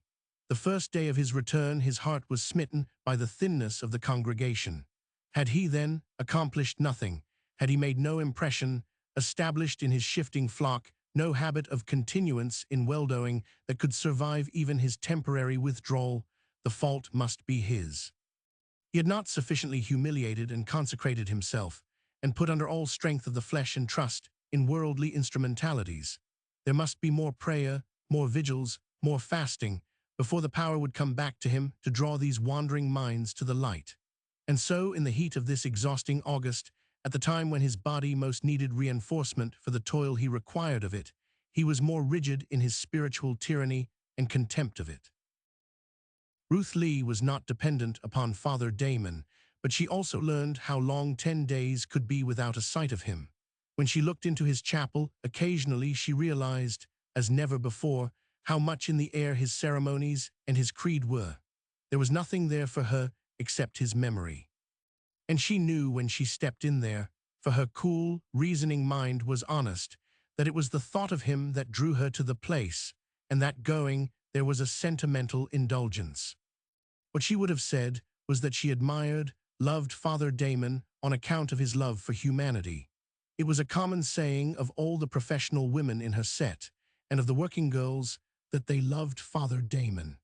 It is a comfort to women to be able to give their affection freely, where conventionalities and circumstances make the return of it in degree unlikely. At the close of a debilitating day, Dr. Lee found herself in the neighborhood of the mission chapel. She was tired and needed to rest somewhere. She knew that Father Damon had returned, but she had not seen him, and a double motive drew her steps. The attendance was larger than it had been recently, and she found a stool in a dark corner, and listened, with a weary sort of consciousness of the prayers and the singing, but not without a deeper feeling of peace in the tones of a voice, every inflection of which she knew so well. It seemed to her that the reading cost him an effort, and there was a note of pathos in the voice that thrilled her. Presently he advanced towards the altar rail, was accustomed to do this with his little flock, and, placing one hand on the lectern, began to speak. At first, and this was not usual, he spoke about himself in a strain of sincere humility, taking blame upon himself for his inability to do effectively the great service his master had set him to do. He meant to have given himself more entirely to the dear people among whom he labored. He hoped to show himself more worthy of the trust they had given him. He was grateful for the success of his mission, but no one knew so well as he how far short it came of being what he ought to have made it. He knew indeed how weak he was, and he asked the aid of their sympathy and encouragement. It seemed to be with difficulty that he said this, and to Ruth's sympathetic ear there was an evidence of physical exhaustion in his tone. There was in it, also for her, a confession of failure, the cry of the preacher in sorrow and entreaty that says, "I have called so long, and ye would not listen." As he went on, still with an effort and feebly, there came over the little group a feeling of awe and wonderment, and the silence was profound. Still steadying himself by the reading desk, he went on to speak of other things, of those of his followers who listened, of the great mass swirling about them in the streets who did not listen and did not care, of the little life that now is so full of pain and hardship and disappointment, of good intentions frustrated, of hopes that deceive, and of fair prospects that turn to ashes, of good lives that go wrong, of sweet natures turned to bitterness in the unaided struggle. His voice grew stronger and clearer as his body responded to the kindling theme in his soul. He stepped away from the desk nearer the rail. The bowed head was raised. "What does it matter?" he said. "It is only for a little while, my children." Those who heard him that day say that his face shone like that of an angel, and that his voice was like a victorious clarion, so clear, so sweet, so inspiring, as he spoke of the life that is to come, and the fair certainty of that city where he with them all wished to be. As he closed, some were kneeling, many were crying, all profoundly moved, watched him as, with the benediction and the sign of the cross, he turned and walked swiftly to the door of the sacristy. It opened, and then Ruth Lee heard a cry, "Father Damon, Father Damon," and there was a rush into the chancel. Hastening through the throng, which promptly made way for the doctor, she found Father Damon lying across the threshold, as he had fallen, colorless and unconscious. She at once took command of the situation. The body was lifted to the plain couch in the room, a hasty examination was made of pulse and heart, a vial of brandy was produced from her satchel, and messengers were dispatched for things needed, and especially for beefsteak. "Is he dead, Dr. Lee? Is he any better, doctor? What is the matter, doctor?" "Want of nourishment," replied Dr. Lee savagely. The room was cleared of all except a couple of stout lads and a friendly German woman whom the doctor knew. The news of the father's sudden illness had spread rapidly, with the report that he had fallen dead while standing at the altar, and the church was thronged, and the street rapidly blocked up with a hushed crowd, eager for news and eager to give aid. So great was the press that the police had to interfere and push back the throng from the door. It was useless to attempt to disperse it with the assurance that Father Damon was better. It patiently waited to see for itself. The sympathy of the neighborhood was most impressive, and perhaps the thing that the public best remembers about this incident is the pathetic solicitude of the people among whom Father Damon labored at the rumor of his illness, a matter which was greatly elaborated by the reporters from the city journals and the purveyors of telegraphic news for the country. With the application of restoratives, the patient revived. When he opened his eyes, he saw figures in the room as in a dream, and his mind struggled to remember where he was and what had happened. But one thing was not a dream, Dr. Lee stood by his bedside, with her left hand on his brow and the right grasping his own right hand, as if to pull him back to life. He saw her face, and then he lost it again in sheer weariness at the effort. After a few moments, in a recurring wave of strength, he looked up again, still bewildered, and said faintly, "Where am I?" "With friends," said the doctor. "You are a little faint, that is all. You will be all right presently." She quickly prepared some nourishment, which was what he most needed, and fed him from time to time as he was able to receive it.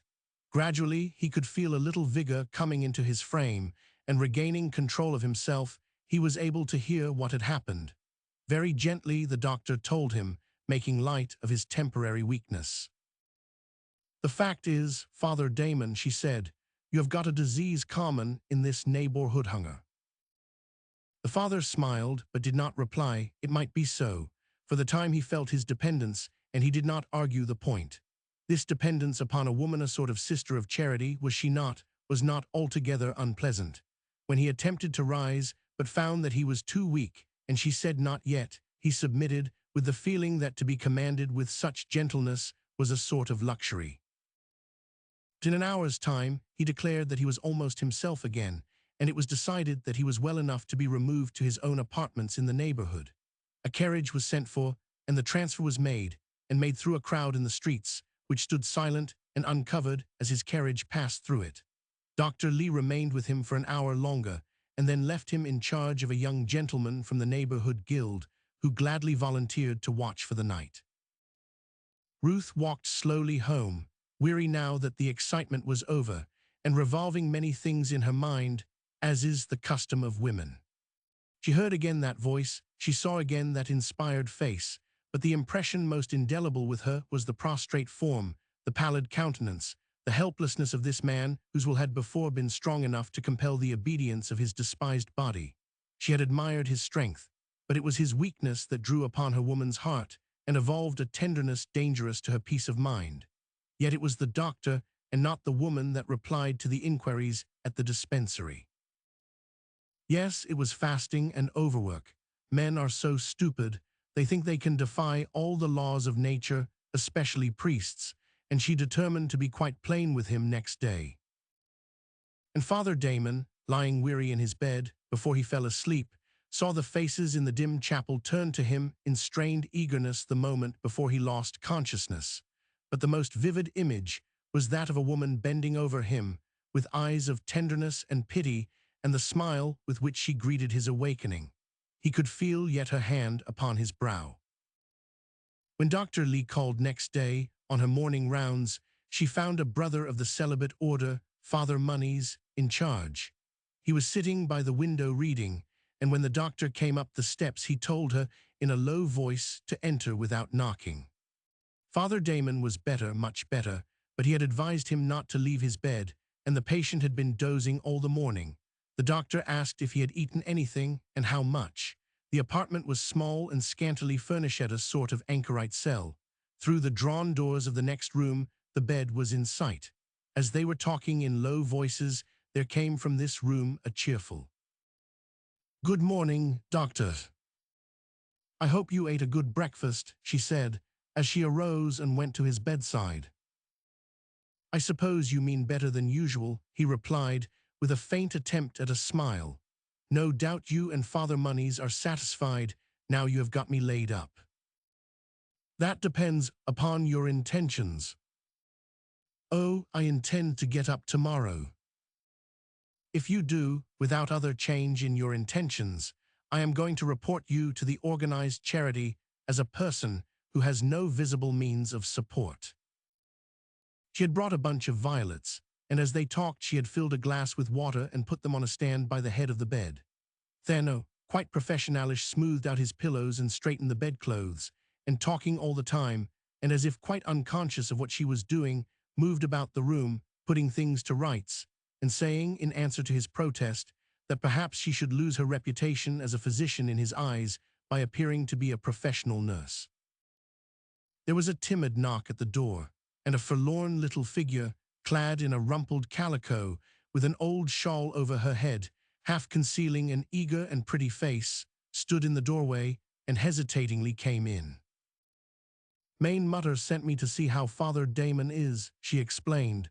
"She could not come because she washes." She had a bunch of flowers in her hand, and encouraged by the greeting of the invalid, she came to the bedside and placed them in his outstretched hand, a faded blossom of scarlet geranium, a bachelor's button, and a sprig of parsley, probably begged of a street dealer as she came along. "Some blooms," she said. "Bless you, my dear," said Father Damon. "They are very pretty." "Day smells nice," the child exclaimed, her eyes dancing with pleasure at the reception of her gift. She stood staring at him, and then, her eye catching the violets, she added, "Dose is pooty too. If you can stay half an hour or so, I should like to step round to the chapel," Father Monies said to the doctor in the front room, taking up his hat. The doctor could stay. The little girl had moved a chair up to the bedside and sat quite silent, her grimy little hand grasped in the father's. Ruth, saying that she hoped the father would not mind, began to put in order the front room, which the incidents of the night had somewhat disturbed. Father Damon, holding fast by that little hand to the world of poverty to which he had devoted his life, could not refrain from watching her as she moved about with the quick, noiseless way that a woman has when she is putting things to rights. This was indeed a novel invasion of his life. He was still too weak to reason about it much. How good she was, how womanly, and what a sense of peace and repose she brought into his apartment. The presence of Brother Monies was peaceful also, but hers was somehow different. His eyes had not cared to follow the brother about the room. He knew that she was unselfish, but he had not noticed before that her ways were so graceful. As she turned her face towards him from time to time, he thought its expression beautiful. Ruth Lee would have smiled grimly if anyone had called her beautiful, but then she did not know how she looked sometimes when her feelings were touched. It is said that the lamp of love can illumine into beauty any features of clay through which it shines. As he gazed, letting himself drift as in a dream, suddenly a thought shot through his mind that made him close his eyes, and such a severe priestly look came upon his face that the little girl, who had never taken her eyes off him, exclaimed, "It is worse." No, my dear, he replied with a reassuring smile. At least, I hope not. But when the doctor, finishing her work, drew a chair into the doorway and sat by the foot of his bed, the stern look still remained on his pale face. And the doctor, she also was the doctor again, as matter of fact as in any professional visit. "You are very kind," he said. There was a shade of impatience on her face as she replied, "But you must be a little kind to yourself." "It does not matter." "But it does matter. You defeat the very work you want to do. I am going to report you to your order." And then she added, more lightly, "Do not you know it is wrong to commit suicide?" "You do not understand," he replied. "There is more than one kind of suicide. You do not believe in the suicide of the soul." "Ah, me," and a shade of pain passed over his face. She was quick to see this. "I beg your pardon, Father Damon. It is none of my business, but we are all so anxious to have you speedily well again." Just then Father Monies returned, and the doctor rose to go. She took the little girl by the hand and said, "Come, I was just going round to see your father. Goodby, I shall look in again tomorrow." Thank you, 1,000 times, but you have so much to do that you must not bother about me." Whether he said this to quiet his own conscience, secretly hoping that he might see her again on the morrow, perhaps he himself could not have decided. Late the next afternoon, after an unusually weary round of visits, made in the extreme heat and in a sort of hopeless faithfulness, Dr. Lee reached the tenement in which Father Damon lodged. In all the miserable scenes of the day it had been in her mind, giving to her work a pleasure that she did not openly acknowledge even to herself, that she should see him. The curtains were down, and there was no response to her knock, except from a door in the passage opposite. A woman opened the door wide enough to show her head and to make it evident that she was not sufficiently dressed to come out, and said that Father Damon had gone. He was very much better, and his friend had taken him uptown. Dr. Lee thanked her and said she was very glad. She was so glad that, as she walked away, scarcely heeding her steps or conscious of the chaffing, chattering crowd, all interest in her work and in that quarter of the city seemed dead. Roman 13. It is well that there is pleasure somewhere in the world. It is possible for those who have a fresh air fund of their own to steam away in a yacht out of the midsummer ennui and the weary gaiety of the land. It is a costly pleasure, and probably all the more enjoyed on that account, for if everybody had a yacht, there would be no more feeling of distinction in sailing one than in going to any of the second-rate resorts on the coast. There is, to be sure, some ennui in yachting on a rainy coast, and it might be dull but for the sensation created by arrivals at watering places and the telegraphic reports of these sensations. If there was any dullness on the Delancey yacht, means were taken to dispel it.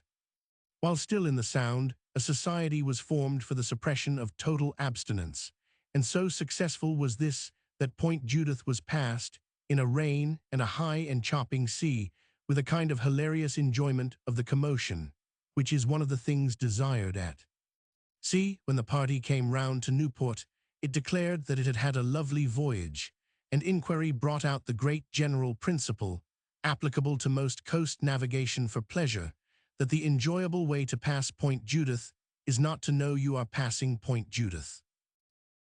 Except when you land, and even after you have got your sea legs on, there is a certain monotony in yachting, unless the weather is very bad, and unless there are women aboard.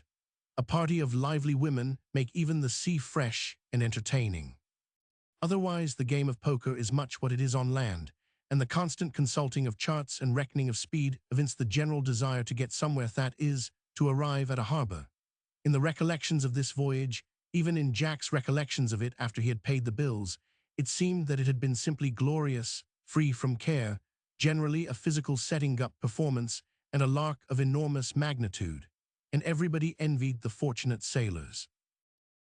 Mavic actually did enjoy it, for he had that brooding sort of nature, that self-satisfied attitude that is able to appropriate to its own uses whatever comes. And being an unemotional and very tolerable sailor, He was able to be as cynical at sea as on land, and as much of an oracle in his wholly unobtrusive way. The perfect personal poise of Mavic, which gave him an air of patronizing the ocean, and his lightly held skeptical view of life, made his company as full of flavor on ship as it was on shore. He did not know anything more about the weather than the Weather Bureau knows, yet the helmsman of the yacht used to consult him about the appearances of the sky and a change of wind with a confidence in his opinion that he gave to no one else on board. And Mavic never forfeited this respect by being too positive. It was so with everything. He evidently knew a great deal more than he cared to tell. It is pleasing to notice how much credit such men as Mavic obtain in the world by circumspect reticence and a knowing manner.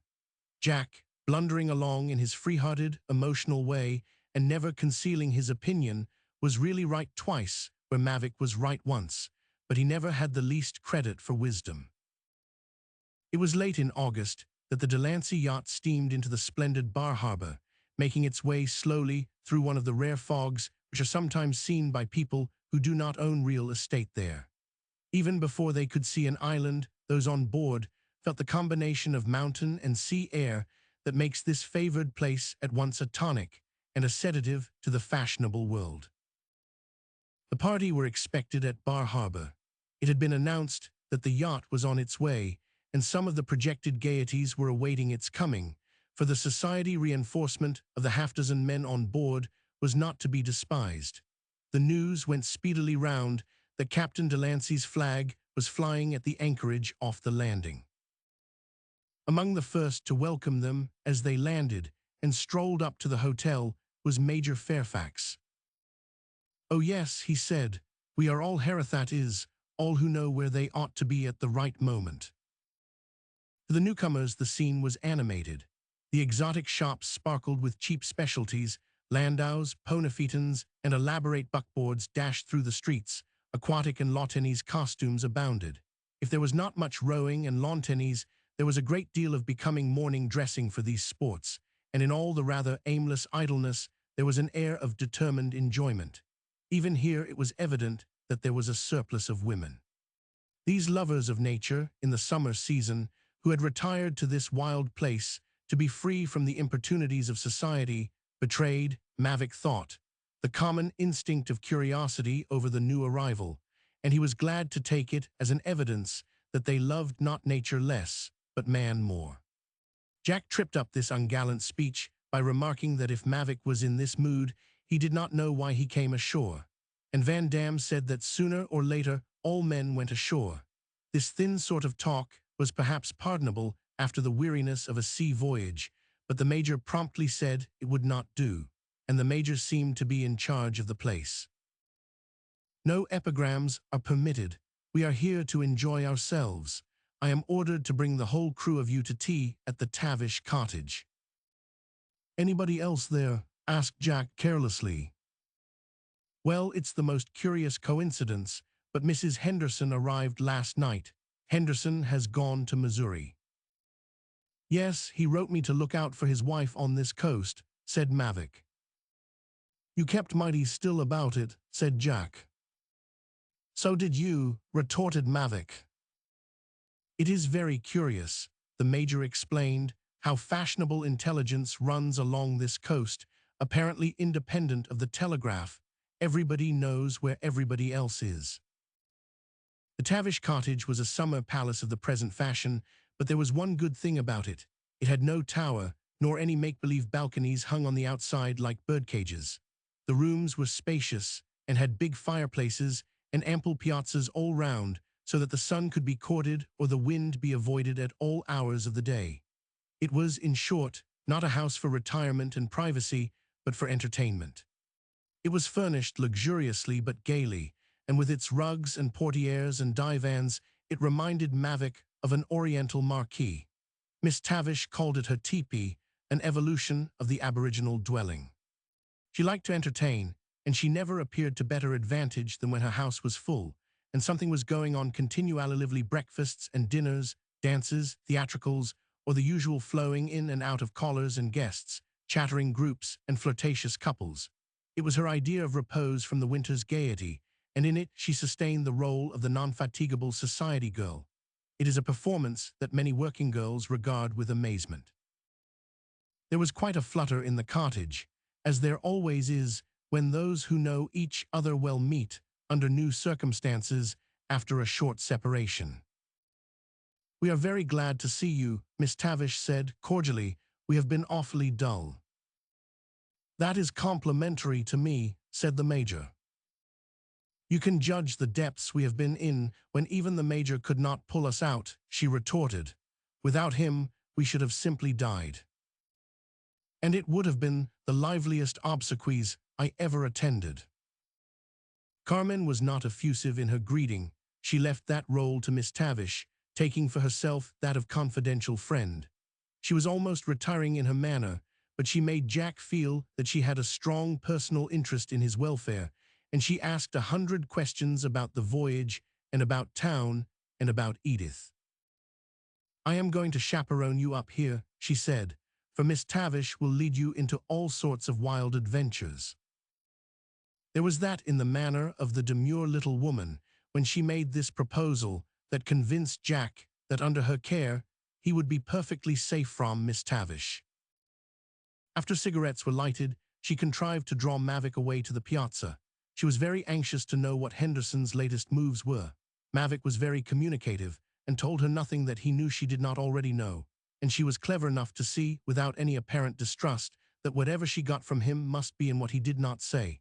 As to Jack's speculations, she made little more progress. Jack gave every sign of being prosperous. He entertained royally on his yacht.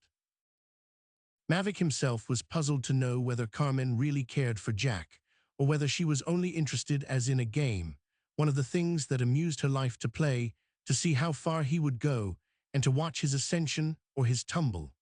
Mavic would have been surprised if he had known that as a result of this wholly agreeable and confidential talk, Carmen wrote that night in a letter to her husband. "Your friend Mavic is here. What a very clever man he is. If I were you, I would keep an eye on him." A dozen plans were started at the tea for relieving the tedium of the daily drives and the regulation teas and receptions. For one thing, weather permitting, they would all breakfast at 12 on the yacht, and then sail about the harbor and come home in the sunset. The day was indeed charming, so stimulating as to raise the value of real estate and incite everybody to go off in search of adventure, in wagons, in walking parties, in boats. There is no happiness like the anticipation of pleasure begot by such a morning. Those who lived there said it was regular Bar Harbor weather. Captain Delancey was on deck to receive his guests, who came out in small boats, chattering and fluttering and ship-ahoying, as gay in spirits as in apparel. Anything but high spirits and nonsense would be unpardonable on such a morning. Breakfast was served on deck, under an awning in sight of the mountains, the green islands, the fringe of breaking sea in the distant opening, the shimmer and sparkle of the harbor, the white sails of pleasure boats, the painted canoes, the schooners and coalboats and steamers swinging at anchor just enough to make all the scene alive. "This is my idea," said the Major, "of going to sea in a yacht. It would be perfect if we were tied up at the dock." "I move that we throw the Major overboard," cried Miss Tavish. "No," Jack exclaimed. "It is against the law to throw anything into the harbor." "Oh, I expected Miss Tavish would throw me overboard when Mavic appeared." Mavic raised his glass and proposed the health of Miss Tavish. "With all my heart," the Major said. "My life is passed in returning good for evil." "I never knew before," and Miss Tavish bowed her acknowledgments, "the secret of the Major's attractions." "Yes," said Carmen sweetly, "he is all things to all women." "You do not appear to have a friend here, Major," Mavic suggested. "No, my friends are all foul-weather friends. Come a bright day, they are all off like butterflies. That comes of being constant." "That's no distinction," Carmen exclaimed. "All men are that till they get what they want." "Alas, that women also in these days here become cynical. It was not so when I was young. Here's to the ever young," and he bowed to Carmen and Miss Tavish. "He's been with Ponce de Leon," cried Miss Tavish. He's the dearest man living, except a few, echoed Carmen, the Major's health. The yellow wine sparkled in the glasses like the sparkling sea, the wind blew softly from the south, the sails in the bay darkened and flashed, and the breakfast, it seemed to go along of itself, and ere long the convives were eating ambrosia and sipping nectar. Van Dam told a shark story. Mavic demonstrated its innate improbability. The Major sang a song of the 40s with a touch of sentiment. Jack, whose cheerful voice was a little of the cider cellar order and who never sang when he was sad, struck up the latest vaudeville ditty, and Carmen and Miss Tavish joined in the chorus. I like the sea, the Major declared. They all liked it. The breakfast lasted a long time, and when they rose from the table Jack said that presently they would take a course round the harbor. The Major remarked that that would suit him. He appeared to be ready to go round the world. While they were preparing to start, Carmen and Jack strolled away to the bow, where she perched herself, holding on by the rigging. He thought he had never seen her look so pretty as at that moment, in her trim nautical costume, sitting up there, swinging her feet like a girl, and regarding him with half-mocking, half-admiring eyes. What were they saying? Heaven only knows. What nonsense do people so situated usually talk? Perhaps she was warning him against Miss Tavish. Perhaps she was protesting that Julia Tavish was a very, very old friend. To an observer, this admirable woman seemed to be on the defensive, a most alluring attitude. It was not, one could hear, exactly sober talk. There was laughter and raillery and earnestness mingled. It might be said that they were good comrades. Carmen professed to like good comradeship and no nonsense, but she liked to be confidential. Till late in the afternoon, they cruised about among the islands, getting different points of view of the coast, and especially different points of view of each other, in the freedom of talk and repartee permitted on an excursion. Before sunset they were out in the open and could feel the long ocean swell. The wind had risen a little, and there was a low band of clouds in the south. The skipper told Mr. Delancey that it would be much fresher with the sinking of the sun, but Jack replied that it would not amount to anything. The glass was all right. Now the great winds shoreward blow. Now the salt tides seaward flow. Now the wild white horses play. Champ and chafe and toss in the spray. Miss Tavish was in the wheelhouse and had taken the wheel. This clever girl knew her right hand from her left instantly, without having to stop and think and look at her rings, and she knew what port and starboard meant as orders, and exactly how to meet a wave with a turn of the wheel. I say, Captain Delancey, she cried out, the steamer is about due. Let's go down and meet her and race in. All right, replied Jack. We can run round her 3 times and then beat her in. The steamer's smoke was seen at that instant, and the yacht was headed for it. The wind was a little fresher, but the tight little craft took the waves like a duck, and all on board enjoyed the excitement of the change, except the Major, who said he did not mind, but he did not believe the steamer needed any escort. By the time the steamer was reached, the sun was going down in a band of clouds. There was no gale, but the wind increased in occasional puffs of spite, and the waves were getting up. The skipper took the wheel to turn the yacht in a circle to her homeward course. As this operation created strange motions and did not interest the Major, he said he would go below and reflect. In turning, the yacht came round on the seaward side of the steamer, but far behind. But the little craft speedily showed her breeding and overhauled her big rival and began to forge ahead. The little group on the yacht waved their handkerchiefs as if in goodby, and the passengers on the steamer cheered. As the wind was every moment increasing, the skipper sheered away to allow plenty of serum between the boats. The race appeared to be over. It's a pity, said Miss Tavish. Let's go round her, said Jack, skipper. If you like, sir, responded the skipper. She can do it.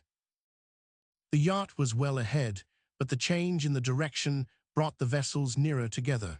But there was no danger. The speed they were going would easily bring her round away ahead of the steamer. But just then something happened. The yacht would not answer to her helm. The wheel flew around without resistance. The wind, hauled now into the east, struck her with violence and drove her sideways. The little thing was like a chip on the sea. The rudder chain had broken. The yacht seemed to fly towards the long, hulking steamer. The danger was seen there, and her helm was put hard down, and her nose began to turn towards the shore. But it was too late. It seemed all over in an instant. The yacht dashed bow onto the side of the steamer, quivered an instant, and then dropped away.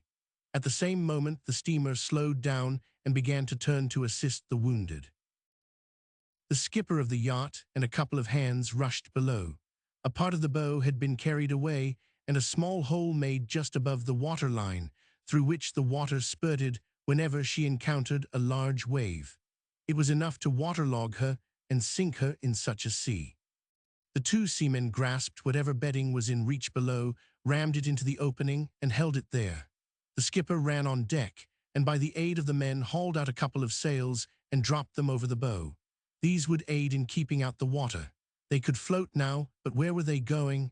Going ashore, said Mavic grimly, and so they were. Was there a panic on board? It was asked afterwards. Not exactly. Among well-bred people, a panic is never good form, but there were white faces and trembling knees and anxious looks. The steamer was coming towards them, and all eyes were fixed on that rather than on the rocks of the still distant shore. The most striking incident of the moment, it seemed so to some of those who looked back upon it, was a singular test of character, or rather of woman's divination of character. Carmen instinctively flew to Jack and grasped and held his arm. She knew, without stopping to reason about it, that he would unhesitatingly imperil his life to save that of any woman. Whatever judgment is passed upon Jack, this should not be forgotten. And Miss Tavish, to whom did she fly in this peril? To the gallant Major? No. To the cool and imperturbable Mavic, who was as strong and sinewy as he was cool? No. She ran without hesitation to Van Dam and clung to him, recognizing instinctively with the woman's feeling the same quality that Jack had. There are such men who may have no great gifts, but who will always fight rather than run under fire, and who will always protect a woman. Mavic saw all this and understood it perfectly and did not object to it at the time, but he did not forget it. The task of rescue was not easy in that sea and wind, but it was dexterously done. The steamer approached and kept at a certain distance on the windward side. A boat was lowered and a line was brought to the yacht, which was soon in tow with a stout cable hitched to the steamer's anchor windlass. It was all done with much less excitement than appeared from the telegraphic accounts, and while the party were being towed home, the peril seemed to have been exaggerated and the affair to look like an ordinary sea incident. But the skipper said that it was one escape in 100. The captain of the steamer raised his hat gravely in reply to the little cheer from the yacht, when Carmen and Miss Tavish fluttered their handkerchiefs towards him. The only chaff from the steamer was roared out by a fat Boston man who made a funnel of his hands and shouted, "The race is not always to the swift." As soon as Jack stepped ashore, he telegraphed to Edith that the yacht had had an accident in the harbor, but that no one was hurt. When he reached the hotel, he found a letter from Edith of such a tenor that he sent another dispatch, saying that she might expect him at once, leaving the yacht behind. There was a buzz of excitement in the town, and there were 100 rumors, which the sight of the yacht and its passengers landed in safety scarcely sufficed to allay. When Jack called at the Tavish cottage to say goodbye, both the ladies were too upset to see him. He took a night train, and as he was whirled away in the darkness, the events of the preceding 48 hours seemed like a dream. Even the voyage up the coast was a little unreal and insubstantial episode in life. And the summer city by the sea, with its gaiety and gossip and busy idleness, sank out of sight like a phantom. He drew his cap over his eyes and was impatient that the rattling train did not go faster, for Edith, waiting there in the golden house, seemed to stretch out her arms for him to come.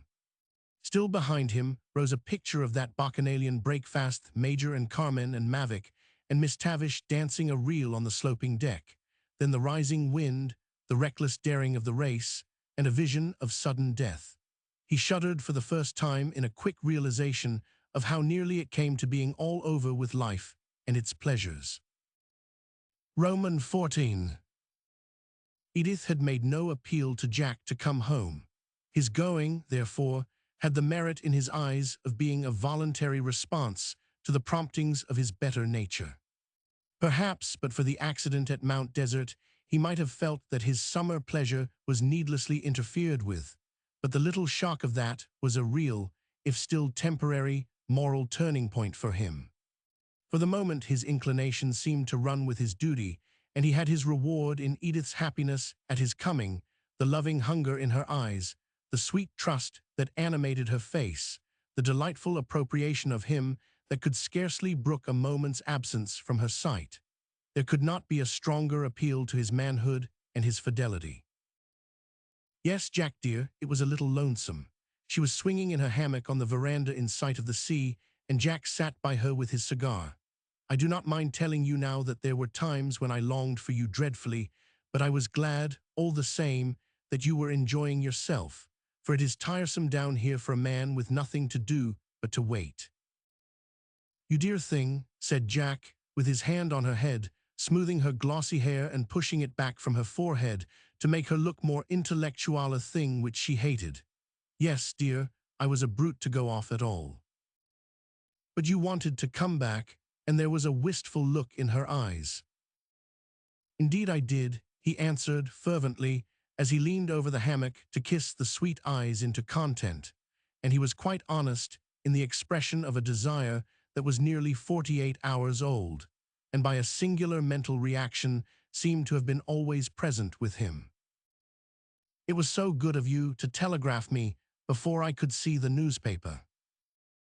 Of course I knew the account would be greatly exaggerated, and he made light of the whole affair, knowing that the facts would still be capable of shocking her, giving a comic picture of the Major's seafaring qualities, and Carmen's and Miss Tavish's chaff of the gallant old beau.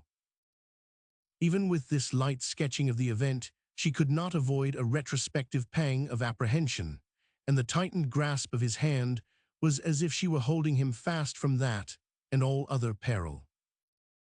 The days went by in content, on the whole, shaded a little by anxiety and made grave by a new interest. It could not well be but that the prospect of the near future, with its increase of responsibility, should create a little uneasiness in Jack's mind as to his own career.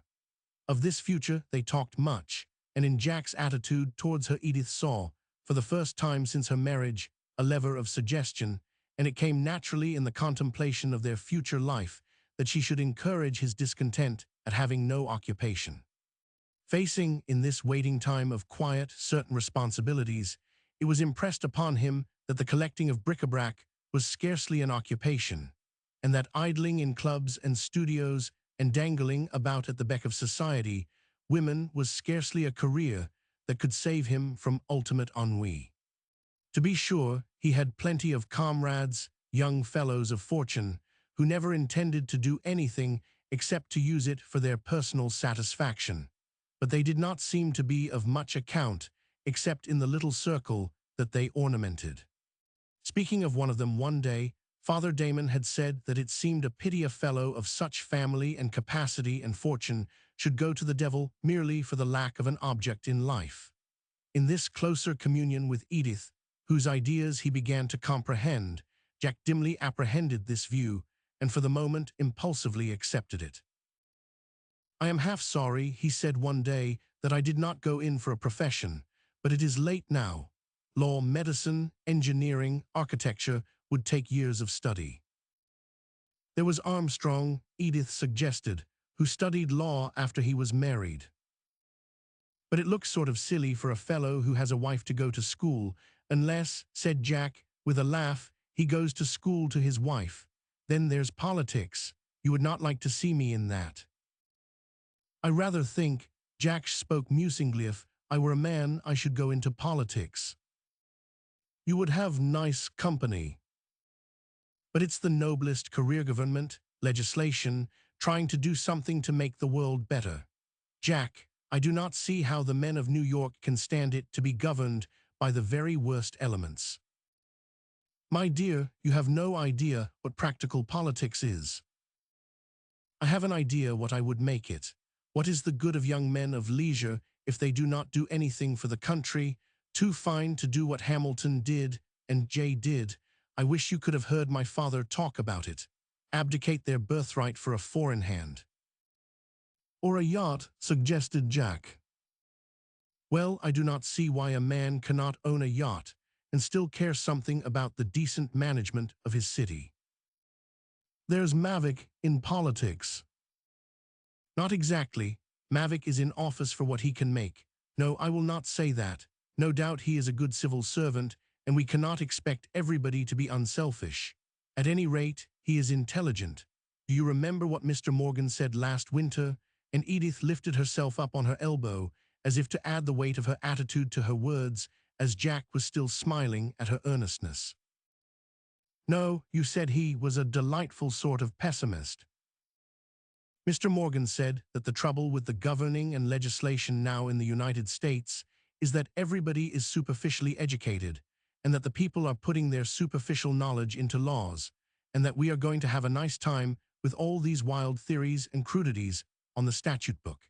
And then educated people say that politics is so corrupt and absurd that they cannot have anything to do with it. And how far do you think we could get, my dear, in the crusade you propose? I do not know that you would get anywhere, yet I should think the young men of New York could organize its intelligence and do something. But you think I am nothing but a woman, and Edith sank back as if abandoning the field. I had thought that, but it is hard to tell these days. Never mind, when we go back to town I will stir round, you will see. This was an unusual sort of talk. Jack had never heard Edith break out in this direction before, and he wondered if many women were beginning to think of men in this way, as cowardly about their public duties. Not many in his set, he was sure. If Edith had urged him to go into neighborhood guild work, he could have understood that. Women and ethical cranks were interested in that, and women were getting queerer every day, beginning, as Mavic said, to take notice. However, it was odd, when you thought over it, that the city should be ruled by the slums. It was easy to talk about these things. In fact, Jack talked a great deal about them in the clubs, and occasionally with a knot of men after dinner in a knowing, pessimistic sort of way. Sometimes the discussions were very animated and even noisy between these young citizens. It seemed sometimes about midnight that something might be done, but the resolution vanished next morning when another day, to be lived through, confronted them. They illustrated the great philosophically observation that it is practically impossible for an idle man who has nothing to do to begin anything today. To do Jack justice, this enforced detention in the country he did not find dull exactly. To be sure, it was vacation time, and his whole life was a vacation, and summer was rather more difficult to dispose of than winter, for one had to make more of an effort to amuse himself. But Edith was never more charming than in this new dependence, and all his love and loyalty were evoked in caring for her. This was occupation enough, even if he had been the busiest man in the world, to watch over her, to read to her, to anticipate her fancies, to live with her in that dream of the future, which made life seem almost ideal. There came a time when he looked back upon this month at the Golden House as the happiest in his life. The talk about an occupation was not again referred to. Edith seemed entirely happy to have Jack with her, more entirely her own than he had ever been, and to have him just as he was. And yet he knew, by a sure instinct, that she saw him as she thought he would be, with some aim and purpose in life, and he made many good resolutions. That which was nearest him attracted him most, and very feeble now were the allurements of the life and the company he had just left. Not that he would break with it exactly, it was not necessary to do that, but he would find something to do, something worth a man's doing, or, at any rate, some occupation that should tax his time and his energies. That he knew would make Edith happy, and to make her happy seemed now very much like a worthy object in life. She was so magnanimous, so unsuspicious, so full of all nobility. He knew she would stand by him whatever happened. Down here her attitude to life was no longer a rebuke to him nor a restraint upon him. Everything seemed natural and wholesome. Perhaps his vanity was touched, for there must be something in him if such a woman could love him. And probably there was, though he himself had never yet had a chance to find it out. Brought up in the expectation of a fortune, bred to idleness as others are to industry, his highest ambition having been to amuse himself creditably and to take life easily, what was to hinder his being one of the multitude of good-for-nothings in our modern life? If there had been war, he had spirit enough to carry him into it, and it would have surprised no one to hear that Jack had joined an exploring expedition to the North Pole or the highlands of Central Asia. Something uncommon he might do if opportunity offered. About his operations with Henderson he had never told Edith, and he did not tell her now. Perhaps she divined it, and he rather wondered that she had never asked him about his increased expenditures, his yacht, and all that. He used to look at her steadily at times, as if he were trying to read the secrets of her heart. "What are you looking at, Jack?" "To see if I can find out how much you know. You look so wise." "Do I? I was just thinking about you. I suppose that made me look so." "No, about life and the world generally." "Mighty little, Jack, except, well, I study you." "Do you? Then you will presently lose your mind." Jack and most men have little idea that they are windows through which their wives see the world, and how much more of the world they know in that way than men usually suspect or wives ever tell. He did not tell her about Henderson, but he almost resolved that, when his present venture was over, he would let stocks alone as speculations, and go into something that he could talk about to his wife as he talked about stocks to Carmen. From the stranded mariners at Bar Harbor, Captain Jack had many and facetious letters.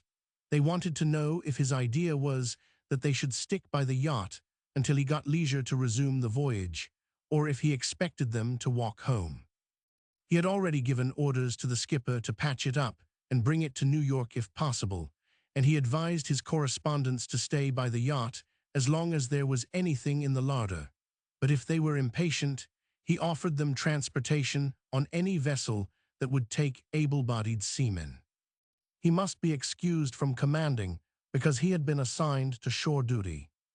Carmen and Miss Tavish wrote that it was unfair to leave them to sustain all the popularity and notoriety of the shipwreck, and that he owed it to the public to publish a statement, in reply to the insinuations of the newspapers, in regard to the seaworthiness of the yacht and the object of this voyage. Jack replied that the only object of the voyage was to relieve the tedium of Bar Harbor, and having accomplished this, he would present the vessel to Miss Tavish if she would navigate it back to the city. The golden autumn days by the sea were little disturbed by these echoes of another life, which seemed at the moment to be a very shallow one. Yet the time was not without its undertone of anxieties, of grave perils that seemed to sanctify it and heighten its pleasures of hope.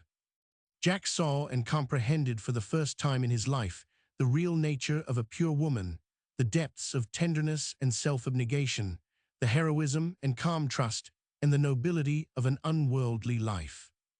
No wonder that he stood a little in awe of it, and days when he wandered down on the beach, with only the waves for company, or sat smoking in the arbor with an unread book in his hand, his own career seemed petty and empty.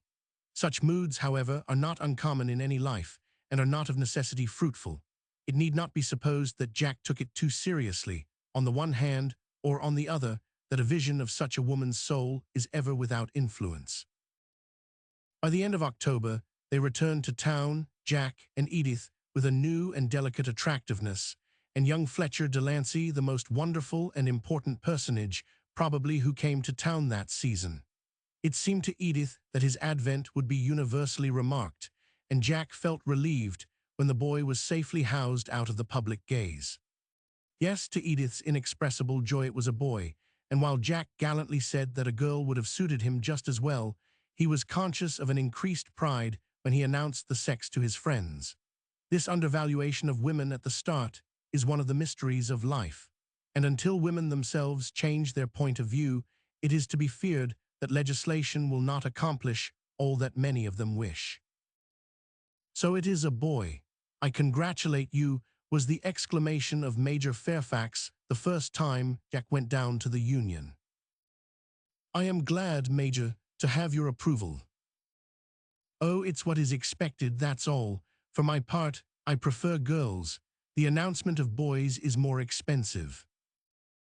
Jack understood, and it turned out in all the clubs that he had hit upon the most expensive sex in the view of responding to congratulations.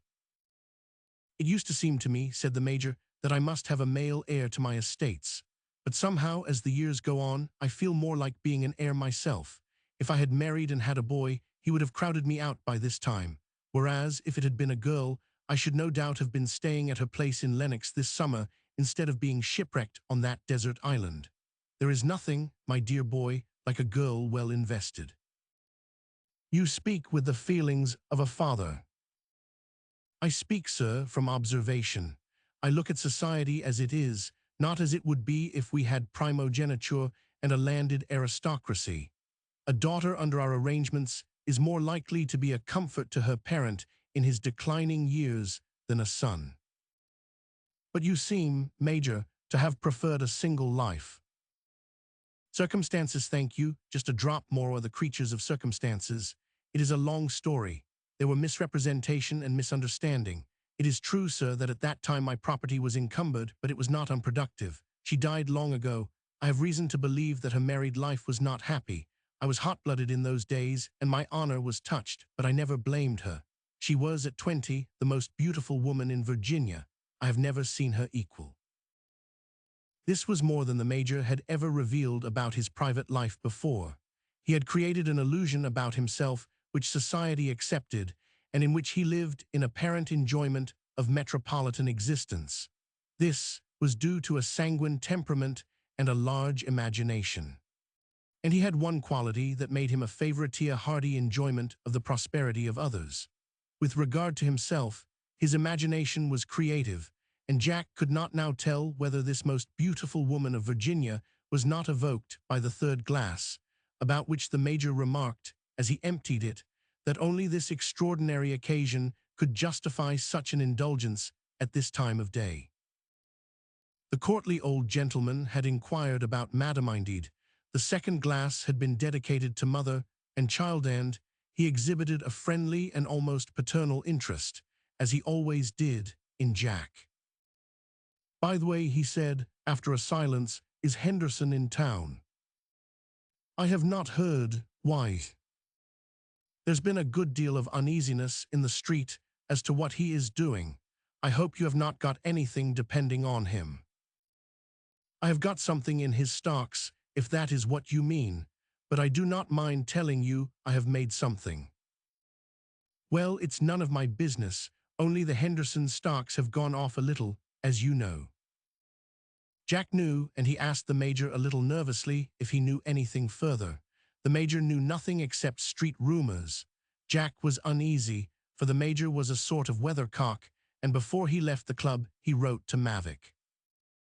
He carried home with him a certain disquiet, to which he had been for months a stranger.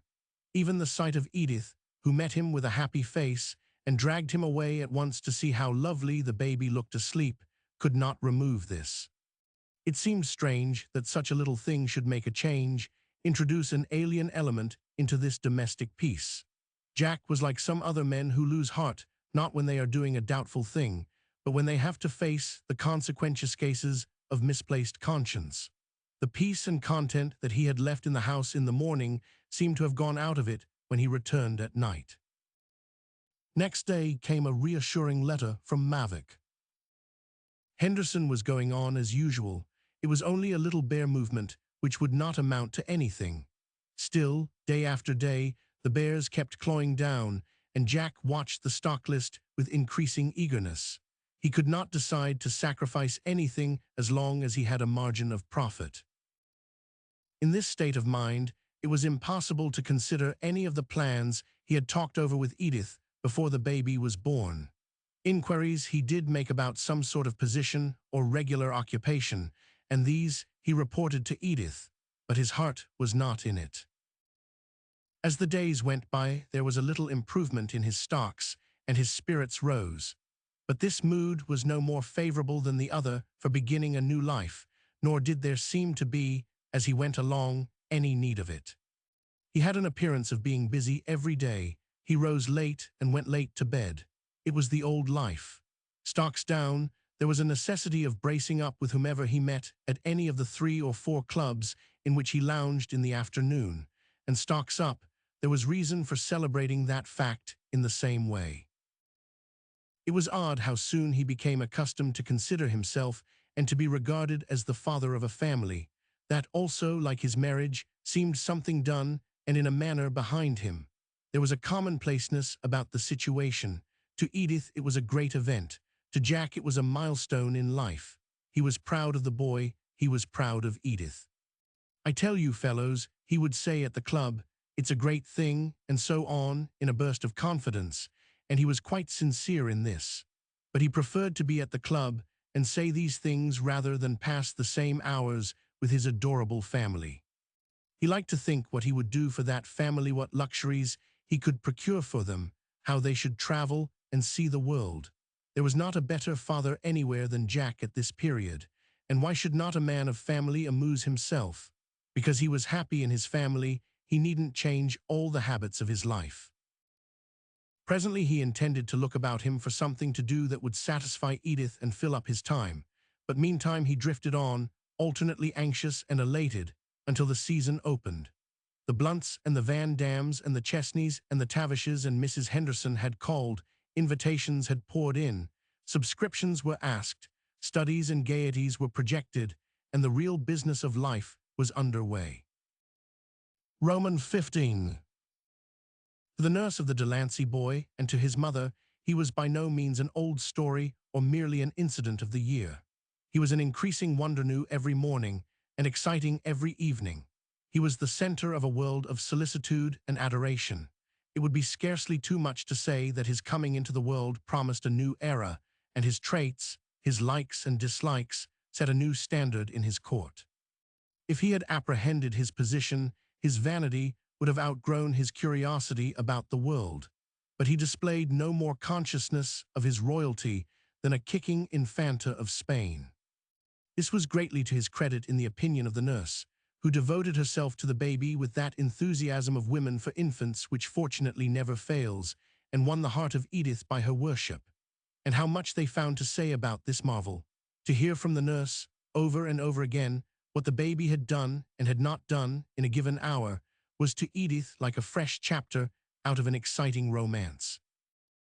And the boy's biographer is inclined to think that he had rare powers of discrimination, for one day when Carmen had called and begged to be permitted to go up into the nursery, and had asked to take him in her arms just for a moment, notwithstanding her soft dress and her caressing manner, Fletcher had made a wry face and set up a howl.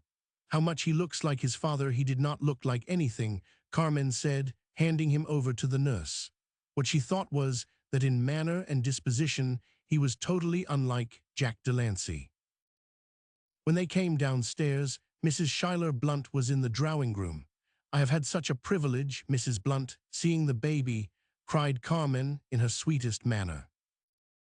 "It must have been," that lady rejoined stiffly. Carmen, who hated to be seen through, of all things, did not know whether to resent this or not, but Edith hastened to the rescue of her guest. "I think it's a privilege." "And you know, Mrs. Blunt," said Carmen, recovering herself and smiling, "that I must have some excitement this dull season." "I see," said Mrs. Blunt, with no relaxation of her manner. "We are all grateful to Mrs. Delancey." "Mrs. Henderson does herself injustice," Edith again interposed. "I can assure you she has a great talent for domesticity." Carmen did not much fancy this apology for her, but she rejoined, "Yes, indeed, I am going to cultivate it." "How is this privileged person?" Mrs. Blunt asked. "You shall see," said Edith. "I am glad you came, for I wanted very much to consult you. I was going to send for you." "Well, here I am, but I did not come about the baby. I wanted to consult you. We miss you, dear, every day. And then Mrs. Blunt began to speak about some social and charitable arrangements, but stopped suddenly. "I will see the baby first. Good morning, Mrs. Henderson," and she left the room. Carmen felt as much left out socially as about the baby, and she also rose to go. "Do not go," said Edith. "What kind of a summer have you had?" "Oh, very good, some shipwrecks." "And Mr. Henderson, is he well?" "Perfectly, he is away now. Husbands, you know, have not so much talent for domesticity as we have." "That depends," Edith replied simply, but with that spirit and air of breeding before which Carmen always inwardly felt defeat. "That depends very much upon ourselves." Naturally, with this absorption in the baby, Edith was slow to resume her old interests. Of course, she knew of the illness of Father Damon, and the nurse, who was from the training school in which Dr. Lay was an instructor and had been selected for this important distinction by the doctor, told her from time to time of affairs on the East Side. Over there the season had opened quite as usual. Indeed, it was always open.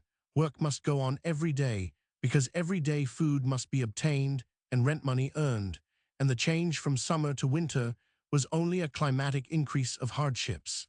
Even an epidemic scare does not essentially vary the daily monotony, which is accepted with a dogged fatality.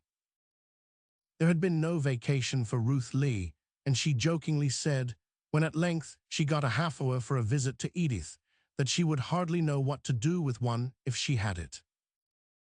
"We have got through very well," she added. "We always dread the summer, and we always dread the winter. Science has not yet decided which is the more fatal, decayed vegetables or unventilated rooms. City residence gives both a fair chance at the poor." "Are not the people learning anything?" Edith asked.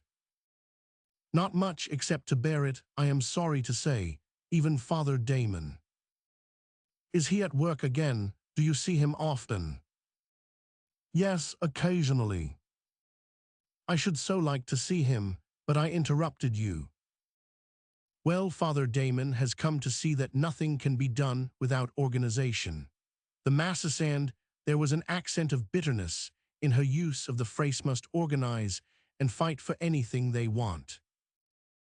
"Does Father Damon join in this?"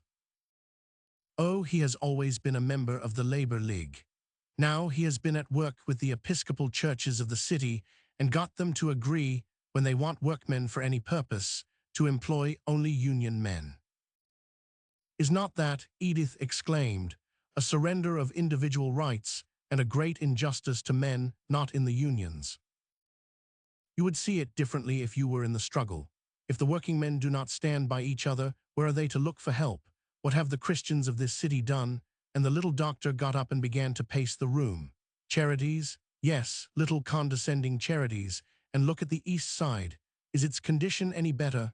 I tell you, Mrs. Delancey, I do not believe in any charities."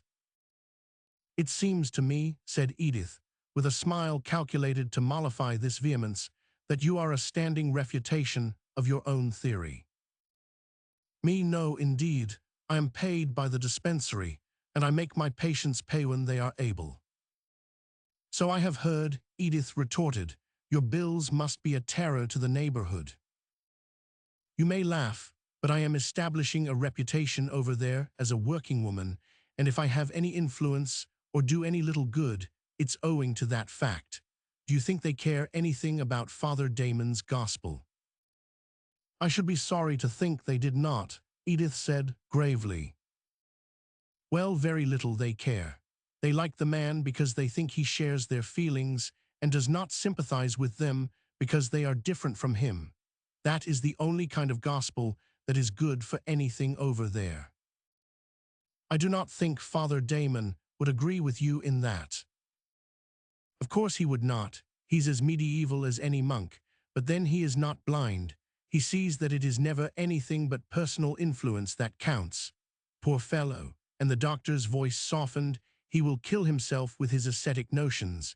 He is trying to take up the burden of this life while struggling under the terror of another. But he must be doing a great deal of good." "Oh, I do not know. Nothing seems to do much good, but his presence is a great comfort. That is something, and I am glad he is going about now rousing opposition to what is, rather than all the time preaching submission to the lot of this life for the sake of a reward somewhere else. That's a gospel for the rich. Edith was accustomed to hear Ruth Lee talk in this bitter strain when this subject was introduced, and she contrived to turn the conversation upon what she called practical work, and then to ask some particulars of Father Damon's sudden illness. He did rest, the doctor said, for a little in his way, but he will not spare himself, and he cannot stand it. I wish you could induce him to come here often to do anything for diversion. He looks so worn. There was in the appeal to Edith a note of personal interest which her quick heart did not fail to notice, and the thought came to her with a painful apprehension. Poor thing, poor Father Damon. Does not each of them have to encounter misery enough without this? Does not life spare anybody? She told her apprehension to Jack when he came home. Jack gave a long whistle. That is a deadlock. His vows and her absolute materialism, both of them would go to the stake for what they believe or do not believe. It troubles me very much. But said Jack, it's interesting. It's what they call a situation. There, I did not mean to make light of it. I do not believe there is anything in it, but it would be comical right here in New York. It would be tragical. Comedy usually is. I suppose it's the human nature in it that is so difficult to get rid of, but I thought the missionary business was safe. Though, do you know, Edith, I should think better of both of them for having some human feeling. By the way, did Dr. Lee say anything about Henderson? No, what? He has given Father Damon $10,000. It's in strict secrecy, but Father Damon said I might tell you. He said it was providential. I thought Mr. Henderson was wholly unscrupulous and cold as ice. Yes, he's got a reputation for freeze-outs. If the street knew this, it would say it was insurance money, and he is so cynical that he would not care what the street said. Do you think it came about through Mrs. Henderson? I do not think so. She was speaking of Father Damon this morning in the loan exhibition. I do not believe she knows anything about it. Henderson is a good deal shut up in himself. They say at the Union that years ago he used to do a good many generous things, that he is a great deal harder than he used to be. This talk was before dinner. She did not ask anything now about Carmen, though she knew that Jack had fallen into his old habit of seeing much of her. He was less and less at home, except at dinner time, and he was often restless, and she saw, often annoyed. When he was at home, he tried to make up for his absence by extra tenderness and consideration for Edith and the boy. And this effort, and its evidence of a double if not divided life, wounded her more than the neglect. One night, when he came home late, he had been so demonstrative about the baby that Edith had sent the nurse out of the room until she could coax Jack to go into his own apartment. His fits of alternate good humor and depression she tried to attribute to his business, to which he occasionally alluded without confiding in her. The next morning Father Damon came in about luncheon time. He apologized for not coming before since her return, but he had been a little upset, and his work was more and more interesting. His eyes were bright, and his manner had quite the usual calm, but he looked pale and thinner, and so exhausted that Edith ran immediately for a glass of wine and began to upbraid him for not taking better care of himself. I take too much care of myself. We all do. The only thing I have got to give is myself. But you will not last. That is of little moment, long or short, a man can only give himself. Our Lord was not here very long, and then Father Damon smiled and said, my dear friend, I am really doing very well. Of course I get tired. Then I come up again, and every now and then I get a lift. Did Jack tell you about Henderson? Yes, was not it strange? I never was more surprised. He sent for me to come to his office. Without any circumlocution, he asked me how I was getting on, and before I could answer, he said, in the driest business way, that he had been thinking over a little plan, and perhaps I could help him. He had a little money he wanted to invest in our mission chapel, I asked. No, he said without moving a muscle, not that. I do not know much about chapels, Father Damon, but I have been hearing what you are doing, and it occurred to me that you must come across a good many cases not in the regular charities that you could help judiciously get them over hard spots without encouraging dependence. I am going to put $10,000 into your hands if you will be bothered with it to use at your discretion. I was taken aback, and I suppose I showed it, and I said that was a great deal of money to entrust to one man. Henderson showed a little impatience. It depended upon the man. That was his lookout. The money would be deposited, he said, in bank to my order, and he asked me for my signature that he could send with the deposit.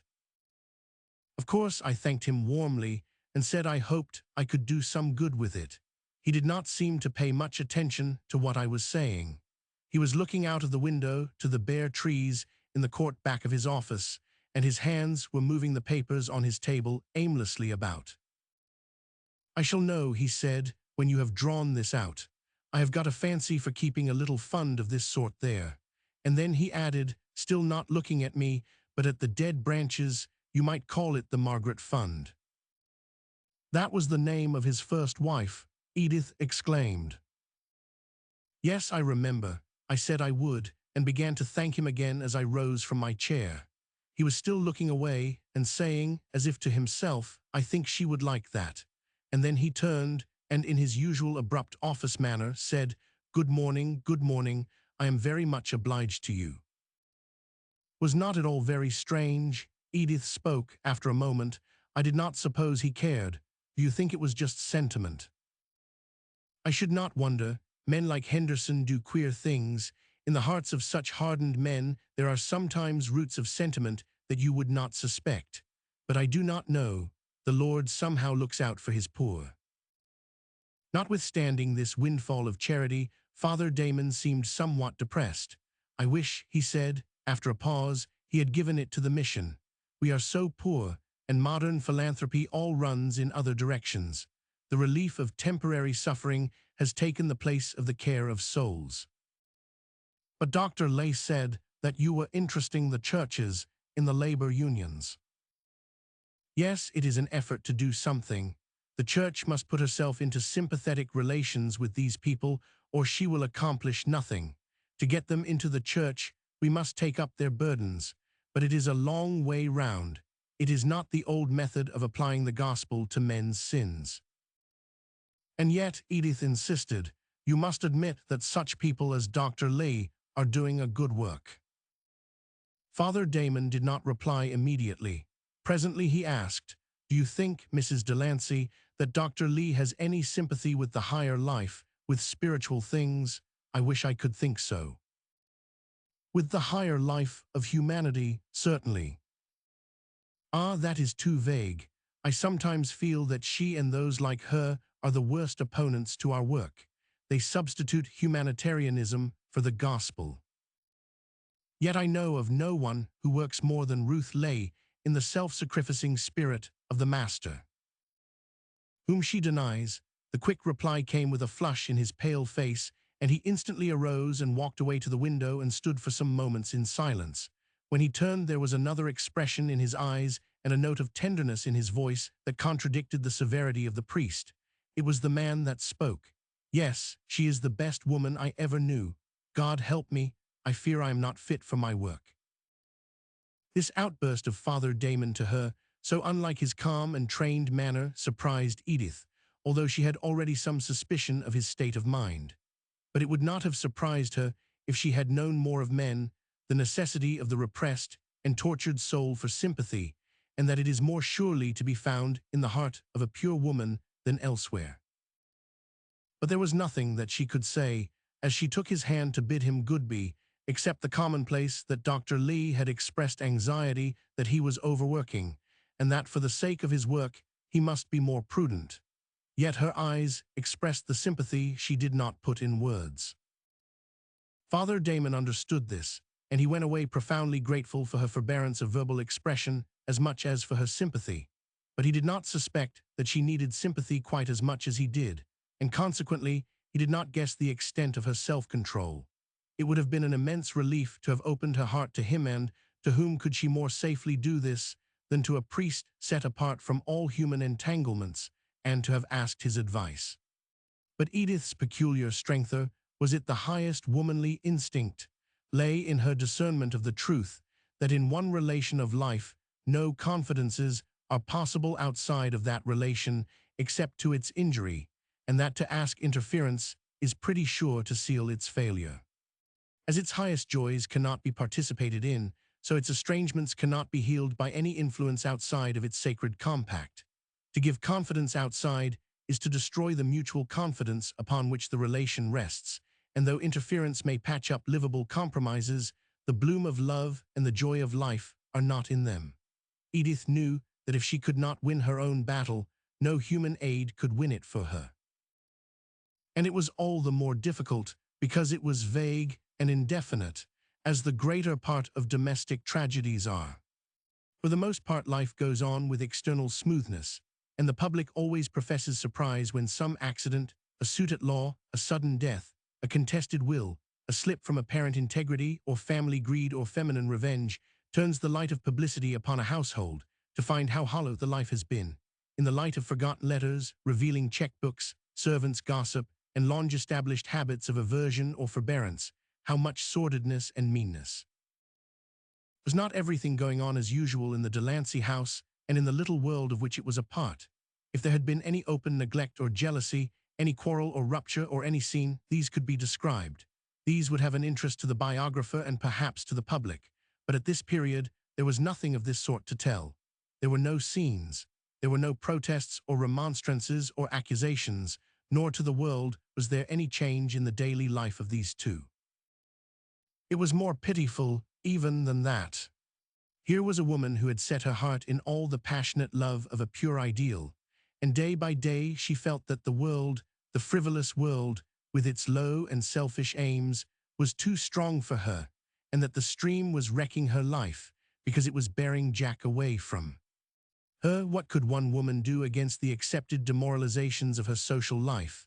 To go with them, not to care, to accept Jack's idle, good-natured, easy philosophy of life and conduct, would not that have ensured a peaceful life?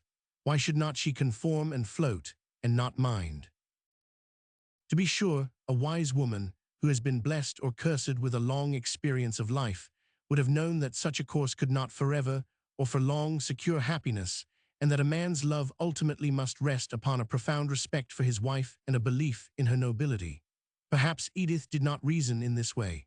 Probably it was her instinct for what was pure and true, showing, indeed, the quality of her love that guided her. To Jack's friends, he was much the same as usual. He simply went on in his antemarriage ways. Perhaps he drank a little more, perhaps he was a little more reckless at cards, and it was certain that his taste for amusing himself in second-hand bookshops and antiquity collections had weakened.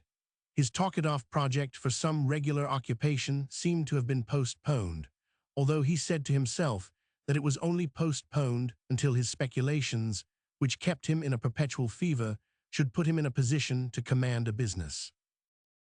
Meantime, he did not neglect social life, that is, the easy, tolerant company which lived as he liked to live. There was at first some pretense of declining invitations, which Edith could not accept, but he soon fell into the habit of a man whose family has temporarily gone abroad, with the privileges of a married man, without the responsibilities of a bachelor. Edith could see that he took great credit to himself for any evenings he spent at home, and perhaps he had a sort of support in the idea that he was sacrificing himself to his family.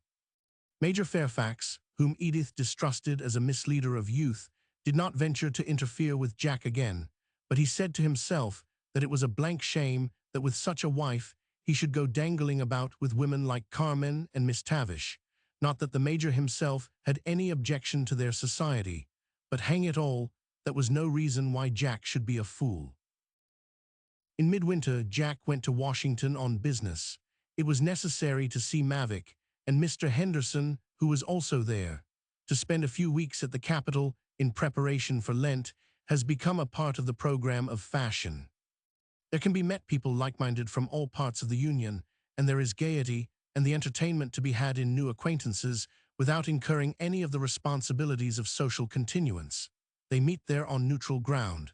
Half Jack's set had gone over or were going. Young Van Dam would go with him. It will be only for a few days, Jack had said gaily when he bade Edith goodbye, and she must be careful not to let the boy forget him. It was quite by accident, apparently, that in the same train were the Chesneys, Miss Tavish, and Carmen going over to join her husband. This gave the business expedition the air of an excursion. And indeed, at the hotel where they stayed, this New York contingent made something of an impression, promising an addition to the gaiety of the season and contributing to the importance of the house as a center of fashion.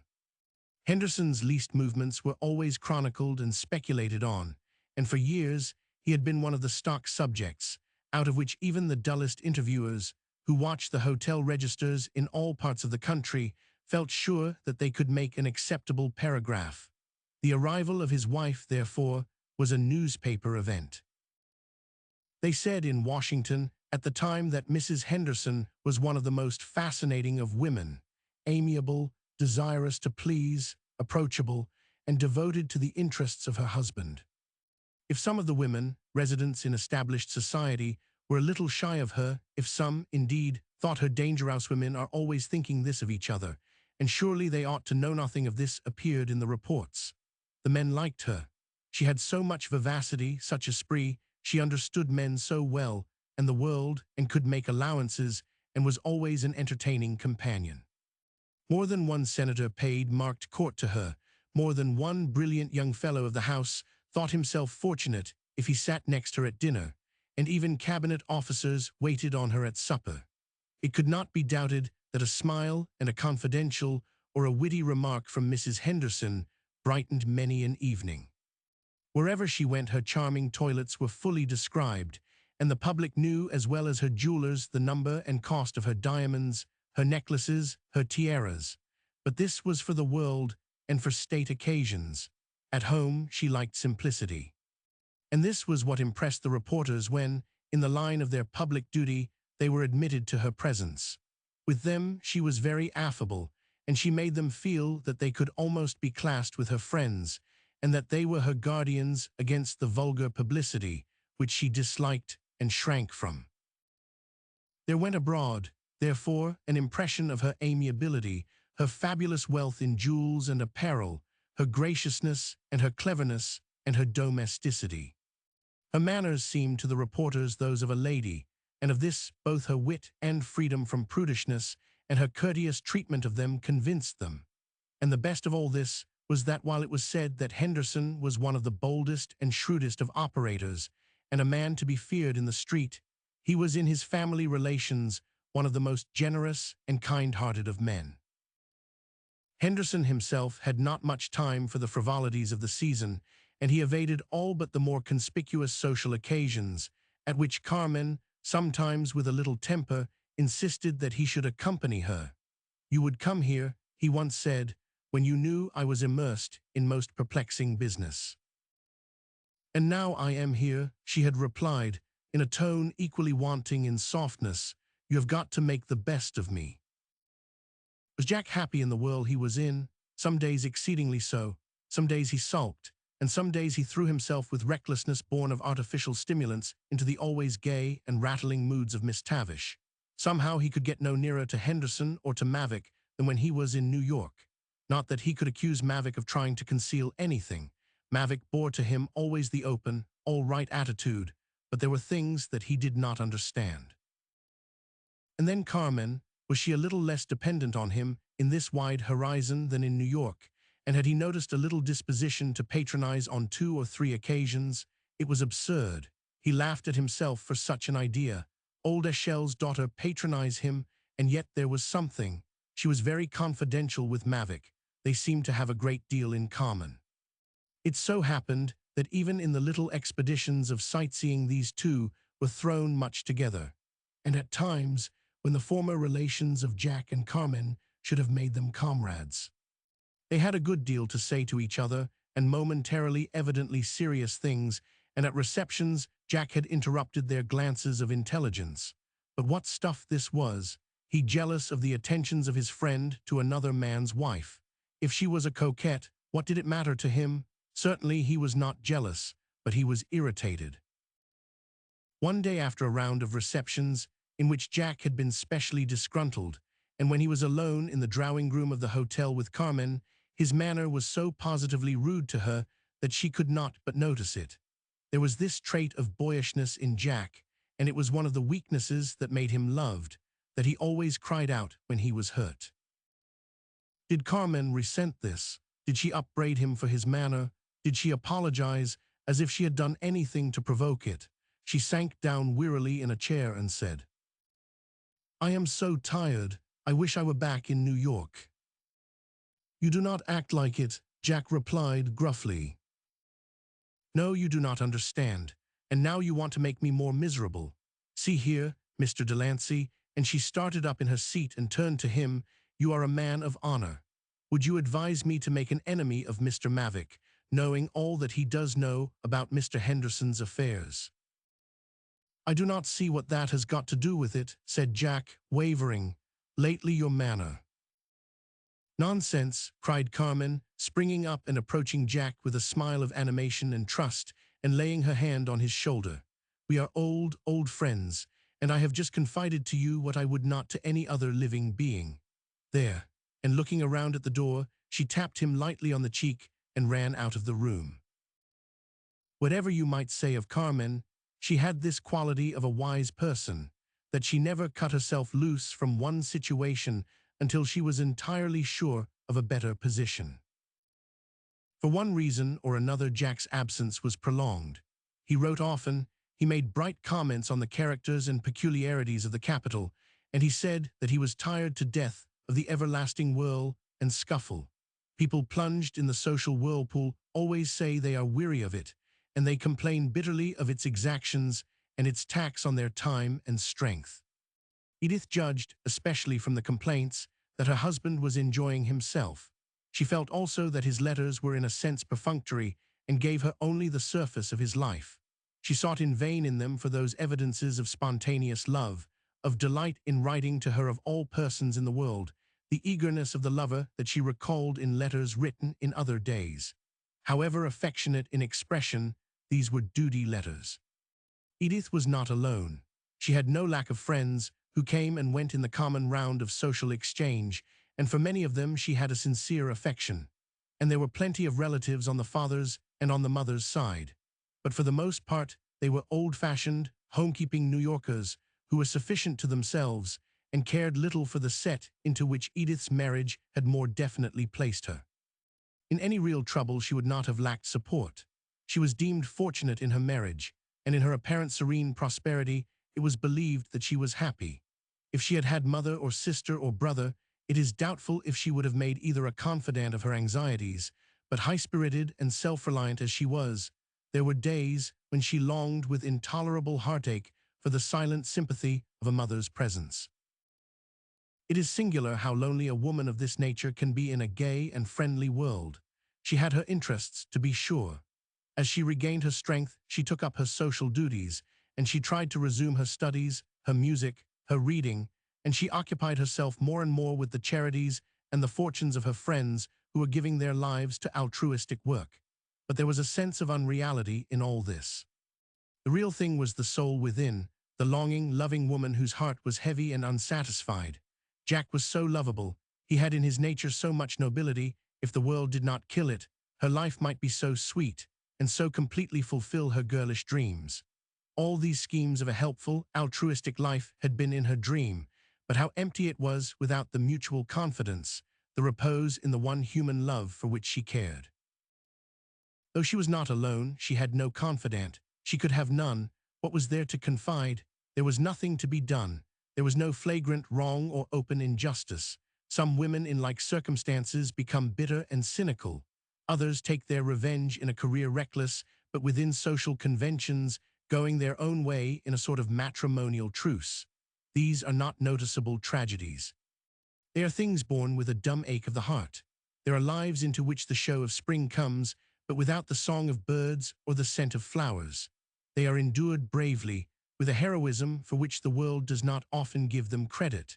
Heaven only knows how many noble women noble in this, if in nothing else carry through life, this burden of an unsatisfied heart, marked by the outward convention of love. But Edith had one confidant boy, and he was perfectly safe. He would reveal nothing. There were times when he seemed to understand, and whether he did or not, she poured out her heart to him. Often in the twilight, she sat by him in this silent communion. If he were asleep and he was not troubled with insomnia, was still company.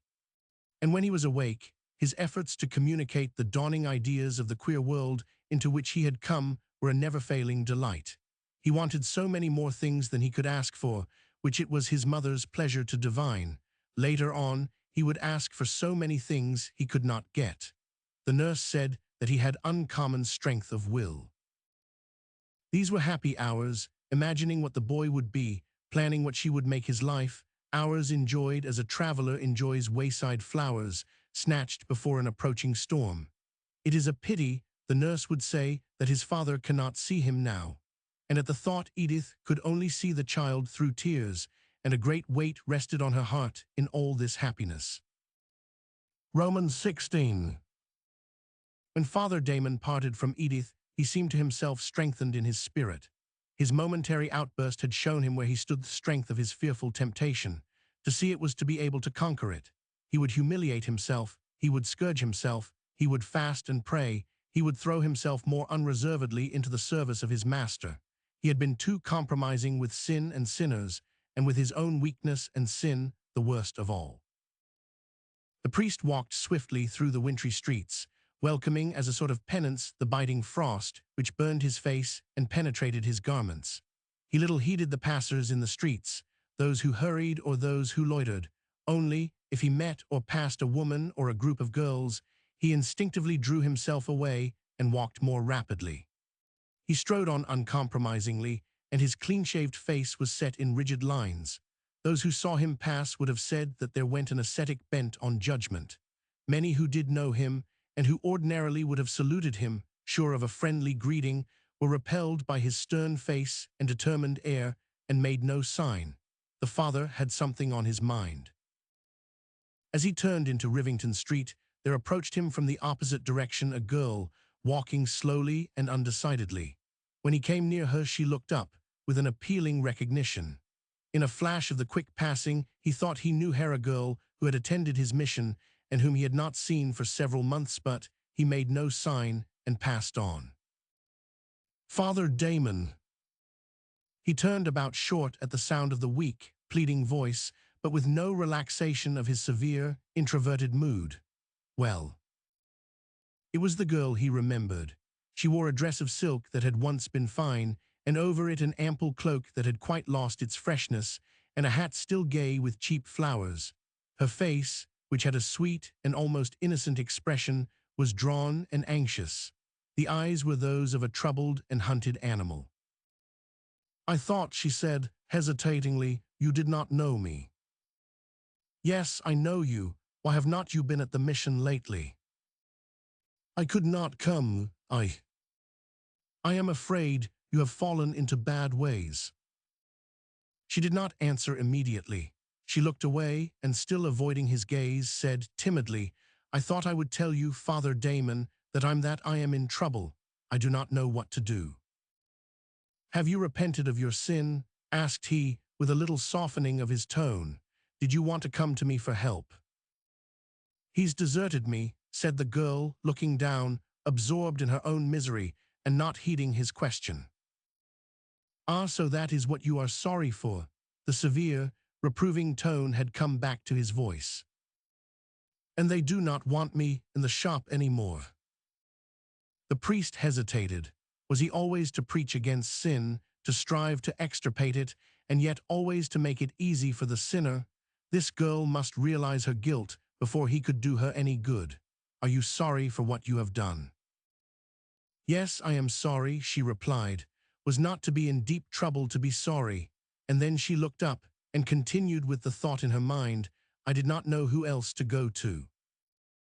"Well, my child, if you are sorry, and want to lead a different life, come to me at the mission and I will try to help you." The priest, with a not unkindly goodbye, passed on. The girl stood a moment irresolute and then went on her way heavily and despondent. What good would it do her to go to the mission now? 3 days later, Dr. Lee was waiting at the mission chapel to speak with the rector after the Vesper service.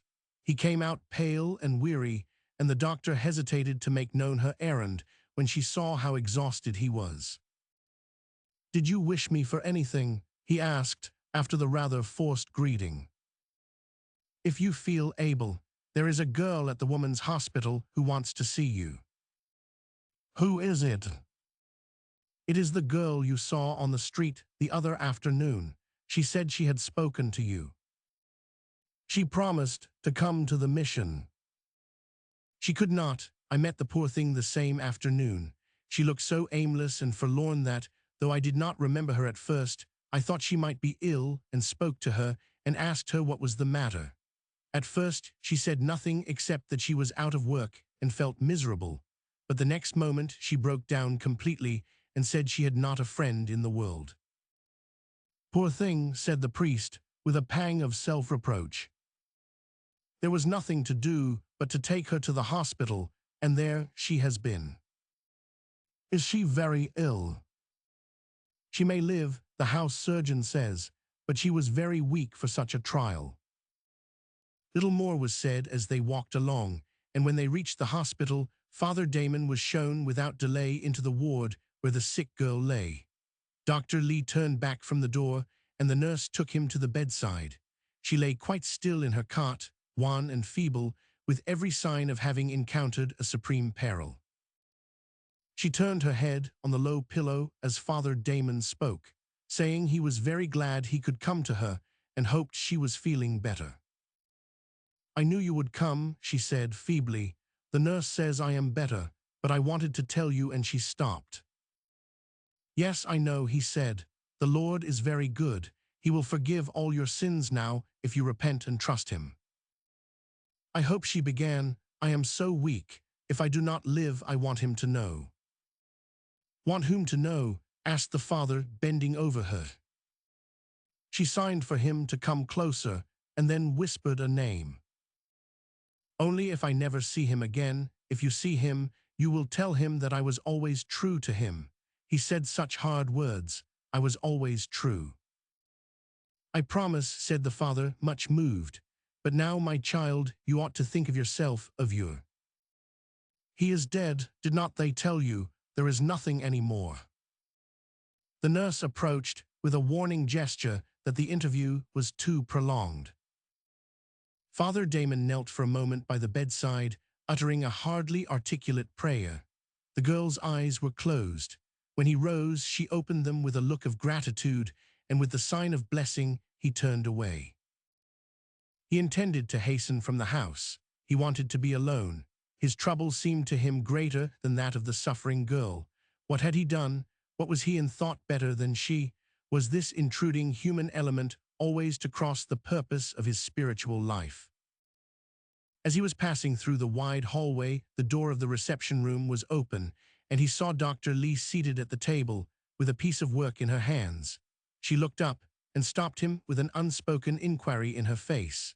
It was only civil to pause a moment and tell her about the patient, and as he stepped within the room, she rose. "You should rest a moment, Father Damon. I know what these scenes are." Yielding weakly, as he knew, he took the offered chair. But he raised his hand in refusal of the glass of wine which she had ready for him on the table and offered before he could speak. "But you must," she said with a smile. "It is the doctor's prescription." She did not look like a doctor. She had laid aside the dusty walking dress, the business jacket, the ugly little hat of felt, the battered reticule. In her simple house costume she was the woman, homelike, sympathetic, gentle, with the everlasting appeal of the strong feminine nature. It was not a temptress who stood before him, but a helpful woman, in whose kind eye so beautiful they were in this moment of sympathy there was trust and restand peace. So she said, when he had taken the much-needed draught, "In the hospital you must obey the rules. one of which is to let no one sink in exhaustion. She had taken her seat now and resumed her work.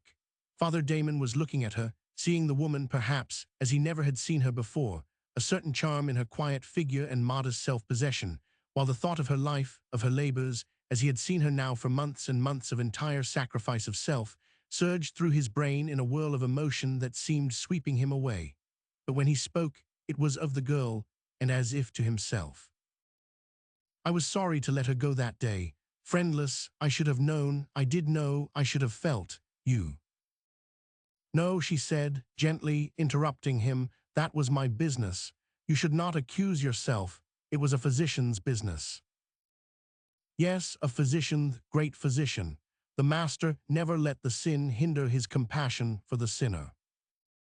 To this she could make no reply. Presently she looked up and said, but I am sure your visit was a great comfort to the poor girl. She was very eager to see you. I do not know. His air was still abstracted. He was hardly thinking of the girl, after all, but of himself, of the woman who sat before him. It seemed to him that he would have given the world to Escopedo fly from her, to fly from himself. Some invisible force held him a strong, new, and yet not new, emotion, a power that seemed to clutch his very life. He could not think clearly about it. In all his discipline, in his consecration, in his vows of separation from the world, there seemed to have been no shield prepared for this. The human asserted itself and came in, overwhelming his guards and his barriers like a strong flood in the springtime of the year, breaking down all artificial contrivances. They reckon ill who leave me out, is the everlasting cry of the human heart, the great passion of life, incarnate in the first man and the first woman. With a supreme effort of his iron willis, the will, after all, stronger than love, Father Damon arose. He stretched out his hand to say farewell. She also stood, and she felt the hand tremble that held hers. God bless you, he said, you are so good. He was going, he took her other hand and was looking down upon her face. She looked up and their eyes met. It was for an instant, a flash, glance for glance, as swift as the stab of daggers. All the power of heaven and earth could not recall that glance nor undo its revelations. The man and the woman stood face to face, revealed. He bent down towards her face. Affrighted by his passion, scarcely able to stand in her sudden emotion, she started back. The action, the instant of time, recalled him to himself. He dropped her hands and was gone.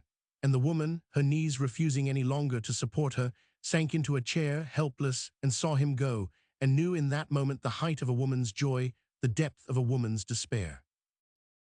It had come to her, steeled by her science, shielded by her philanthropy, schooled in indifference to love, it had come to her, and it was hopeless, it was absurd, her life was determined. In no event could it be in harmony with his opinions, with his religion, which was dearer to him than life. There was a great gulf between them which she could not pass unless she ceased to be herself. And he, a severe priest, vowed and consecrated against human passion. What a government of the world, if there were any government that could permit such a thing, it was terrible. And yet she was loved, that sang in her heart with all the pain, with all the despair. And with it all was a great pity for him, alone, gone into the wilderness, as it would seem to him, to struggle with his fierce temptation. It had come on darker as she sat there. The lamps were lighted, and she was reminded of some visits she must make. She went mechanically to her room to prepare for going. The old jacket, which she took up, did look rather rusty. She went to the press. It was not much of a wardrobe and put on the one that was reserved for holidays. And the hat, her friends had often joked her about the hat, but now for the first time she seemed to see it as it might appear to others. As she held it in her hand and then put it on before the mirror, she smiled a little, faintly, at its appearance, and then she laid it aside for her better hat. She never had been so long in dressing before. And in the evening, too, when it could make no difference, it might, after all, be a little more cheerful for her forlorn patience. Perhaps she was not conscious that she was making selections, that she was paying a little more attention to her toilet than usual. Perhaps it was only the woman who was conscious that she was loved. It would be difficult to say what emotion was uppermost in the mind of Father Damon as he left the house: mortification, contempt of himself, or horror. But there was a sense of escape, of physical escape, and the imperative need of it that quickened his steps almost into a run. In the increasing dark, at this hour, in this quarter of the town, there were comparatively few whose observation of him would recall him to himself. He thought only of escape, and of escape from that quarter of the city that was the witness of his labors and his failure. For the moment, to get away from this was the one necessity, and without reasoning in the matter, only feeling, he was hurrying, stumbling in his haste, northward. Before he went to the hospital, he had been tired, physically weary. He was scarcely conscious of it now. Indeed, his body, his hated body, seemed lighter, and the dominant spirit, now awakened to contempt of it, had a certain pleasure in testing it, in drawing upon its vitality to the point of exhaustion if possible. It should be seen which was master. His rapid pace presently brought him into one of the great avenues leading to Harlem. That was the direction he wished to go. That was where he knew, without making any decision, he must go, to the haven of the house of his order, on the heights beyond Harlem. A train was just clattering along on the elevated road above him. He could see the faces at the windows, the black masses crowding the platforms. It went pounding by as if it were freight from another world. He was in haste, but haste to escape from himself. That way, bearing him along with other people, and in the moving world, was to bring him in touch with humanity again, and so with what was most hateful in himself. He must be alone. But there was a deeper psychological reason than that for walking, instead of availing himself of the swiftest method of escape. He was not fleeing from justice or pursuit. When the mind is in torture and the spirit is torn, the instinctive effort is to bodily activity, to force physical exertion, as if there must be compensation for the mental strain in the weariness of nature. The priest obeyed this instinct as if it were possible to walk away from himself, and went on, at first with almost no sense of weariness. And the shame, he could not bear to be observed. It seemed to him that everyone would see in his face that he was a recreant priest, perjured and forsworn. And so great had been his spiritual pride, so removed he had deemed himself from the weakness of humanity, and he had yielded at the first temptation and the commonest of all temptations. Thank God, he had not quite yielded, he had fled. And yet, how would it have been if Ruth Lee had not had a moment of reserve, of prudent repulsion? He groaned in anguish. The sin was in the intention. It was no merit of his that he had not with a kiss of passion broken his word to his Lord and lost his soul. It was remorse that was driving him along the avenue, no room for any other thought yet or feeling. Perhaps it is true in these days that the old-fashioned torture known as remorse is rarely experienced except under the name of detection. But it was a reality with this highly sensitive nature, with this conscience educated to the finest edge of feeling. The world need never know his moment's weakness. Ruth Lee he could trust, as he would have trusted his own sister to guard his honor. That was all over. Never, he was sure, would she even by a look recall the past. But he knew how he had fallen, and the awful measure of his lapse from loyalty to his master. And how could he ever again stand before erring, sinful men and women and speak about that purity which he had violated? Could repentance, confession, penitence wipe away this stain? As he went on, his mind in a whirl of humiliation, self-accusation, and contempt, at length he began to be conscious of physical weariness. Except the biscuit and the glass of wine at the hospital, he had taken nothing since his light luncheon. When he came to the Harlem Bridge, he was compelled to rest.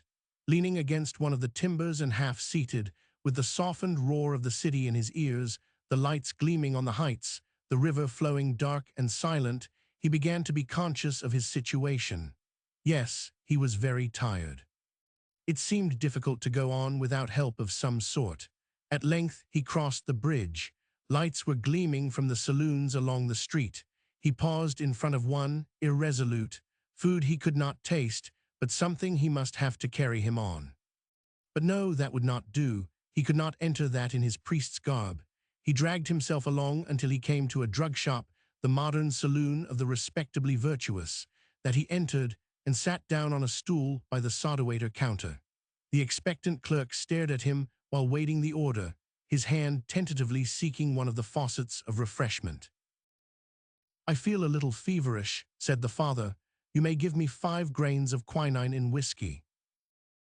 "That will put you all right," said the boy as he handed him the mixture. "It's all the go now." It seemed to revive him, and he went out and walked on towards the heights. Somehow, seeing this boy coming back to common life, perhaps the strong and unaccustomed stimulant gave a new shade to his thoughts. He was safe.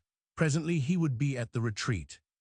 He would rest and then gird up his loins and face life again. The mood lasted for some time, and when the sense of physical weariness came back, that seemed to dull the acuteness of his spiritual torment. It was late when he reached the house and rang the night bell. No one of the brothers was up except Father Monies, and it was he who came to the door. "You so late, is anything the matter?" "I needed to come," the father said simply, and he grasped the doorpost, steadying himself as he came in. "You look like a ghost." "Yes, I am tired. I walked from Rivington Street. Nearly, I felt like it." "It's most imprudent. You dined first." "I was not hungry." "But you must have something at once."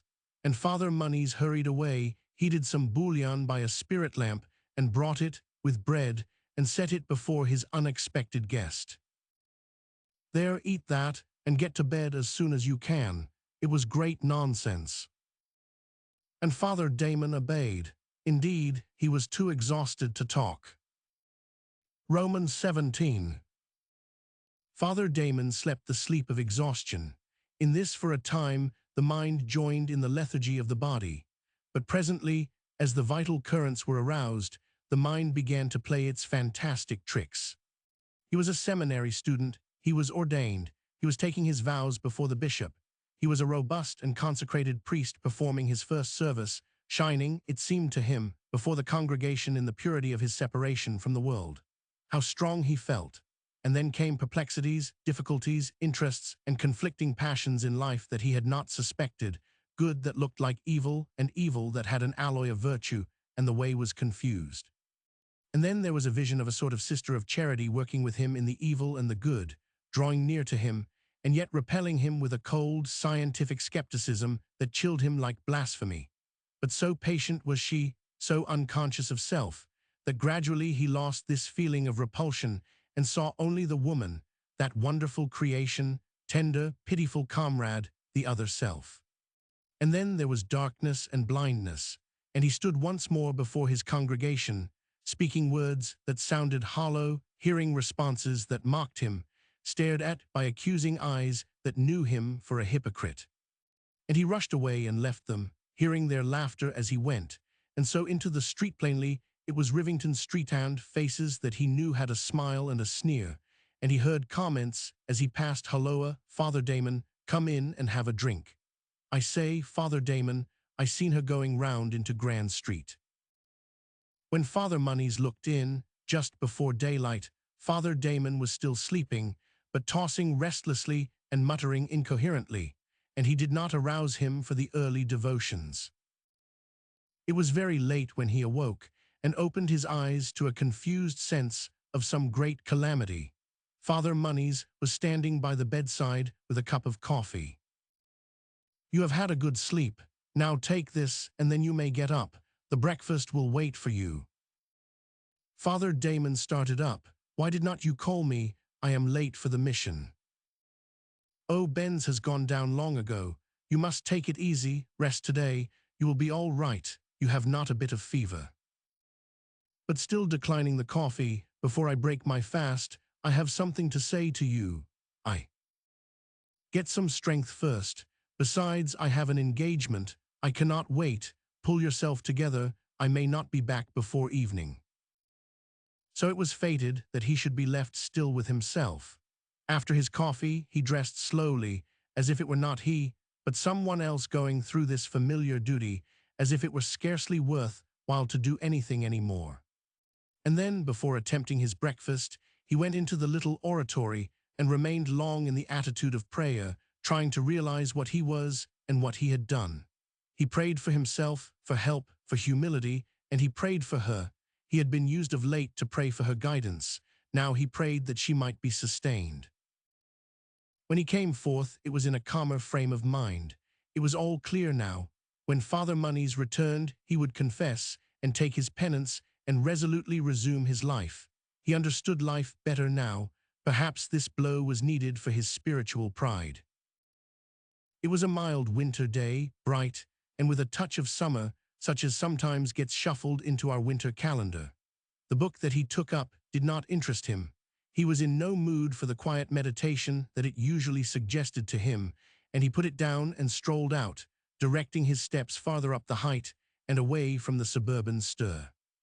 As he went on, there was something consonant with his feelings in the bare wintry landscape, and when he passed the ridge and walked along the top of the river slope, he saw, as it seemed to him he had not seen it before, that lovely reach of river, the opposite wooded heights, the noble pass above, the peacefulness and invitation of nature.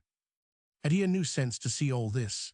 There was a softness in the distant outline, villas peeped out here and there, carriages were passing in the road below, there was a cheerful life in the stream, there was a harmony in the aspect of nature and humanity from this height. Was not the world beautiful, and human emotion, affection, love, were they alien to the divine intention? She loved beauty, she was fond of flowers. Often she had spoken to him of her childish delight in her little excursions, rarely made, into the country. He could see her now standing just there and feasting her eyes on this noble panorama, and he could see her face all aglow, as she might turn to him and say, "Is not it beautiful, Father Damon?" And she was down in those reeking streets, climbing about in the foul tenement houses, taking a sick child in her arms, speaking a word of cheer, a good physician, going about doing good. And it might have been.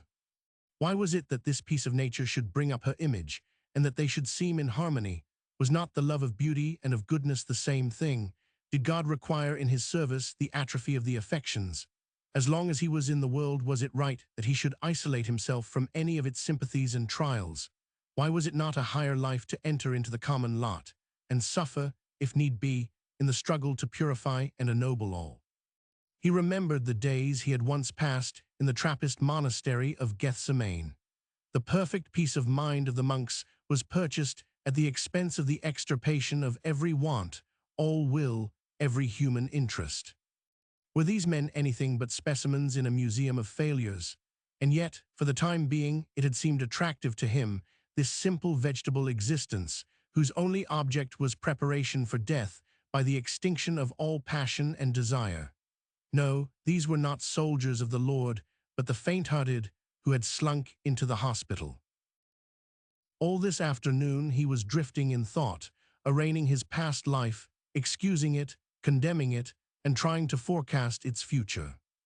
Was this a trial of his constancy and faith, or had he made a mistake, entered upon a slavish career, from which he ought to extricate himself at any cost of the world's opinion? But presently he was aware that in all these debates with himself her image appeared. He was trying to fit his life to the thought of her, and when this became clearer in his tortured mind, the woman appeared as a temptation. It was not, then, the love of beauty, not even the love of humanity, and very far from being the service of his master, that he was discussing, but only his desire for one person. It was that then that made him, for that fatal instant, forget his vow and yield to the impulse of human passion. The thought of that moment stung him with confusion and shame. There had been moments in this afternoon wandering when it had seemed possible for him to ask for release, and to take up a human, sympathetic life with her, in mutual consecration in the service of the Lord's poor. Yes, and by love to lead her into a higher conception of the divine love. But this breaking a solemn vow at the dictates of passion was a mortal sin. There was no other name for it, a sin demanding repentance and expiation. As he at last turned homeward, facing the great city and his life there, this became more clear to him. He walked rapidly. The lines of his face became set in a hard judgment of himself. He thought no more of escaping from himself, but of subduing himself, stamping out the appeals of his lower nature. It was in this mood that he returned. Father Monies was awaiting him and welcomed him with that look of affection, of more than brotherly love, which the good man had for the younger priest. "I hope your walk has done you good."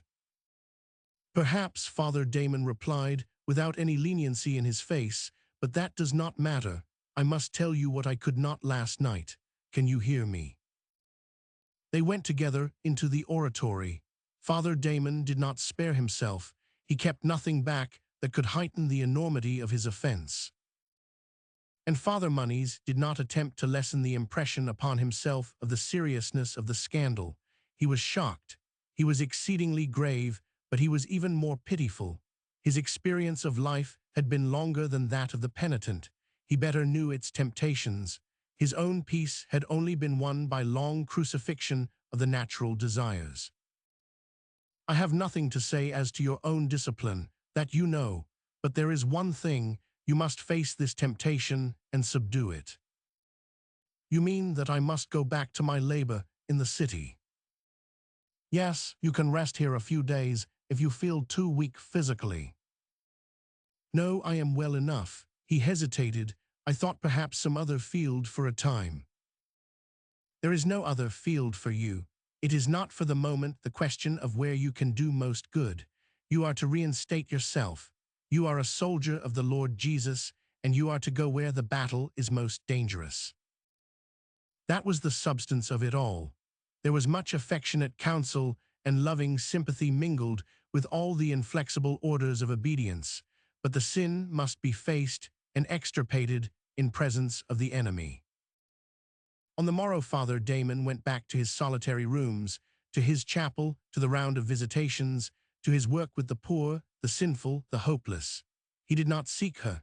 He tried not to seem to avoid her, or to seem to shun the streets where he was most likely to meet her and the neighborhoods she frequented. Perhaps he did avoid them a little, and he despised himself for doing it. Almost involuntarily, he looked to the bench by the chapel door which she occasionally occupied at vespers. She was never there, and he condemned himself for thinking that she might be, but yet wherever he walked there was always the expectation that he might encounter her. As the days went by and she did not appear, his expectation became a kind of torture. Was she ill, perhaps? It could not be that she had deserted her work. And then he began to examine himself with a morbid introspection. Had the hope that he should see her occasionally influenced him at all in his obedience to Father Monies? Had he, in fact, a longing to be in the streets where she had walked, among the scenes that had witnessed her beautiful devotion? Had his willingness to take up this work again been because it brought him nearer to her in spirit? No, she could not be 99. He heard her spoken of here and there in his calls and ministrations to the sick and dying. Evidently she was going about her work as usual. Perhaps she was avoiding him, or perhaps she did not care, after all, and had lost her respect for him when he discovered to her his weakness, and he had put himself on a plane so high above her. There was no conscious wavering in his purpose, but from much dwelling upon the thought, from much effort rather to put it away, his desire only to see her grew stronger day by day. He had no fear. He longed to test himself.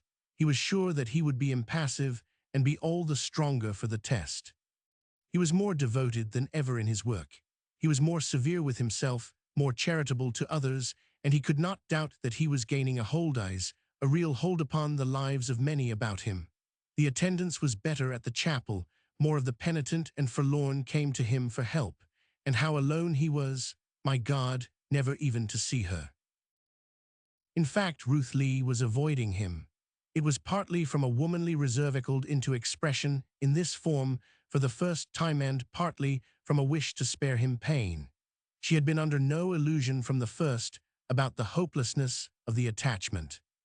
She comprehended his character so thoroughly that she knew that for him any fall from his ideal would mean his ruin. He was one of the rare spirits of faith astray in a skeptical age. For a time, she had studied curiously his efforts to adapt himself to his surroundings. One of these was joining a Knights of Labor lodge.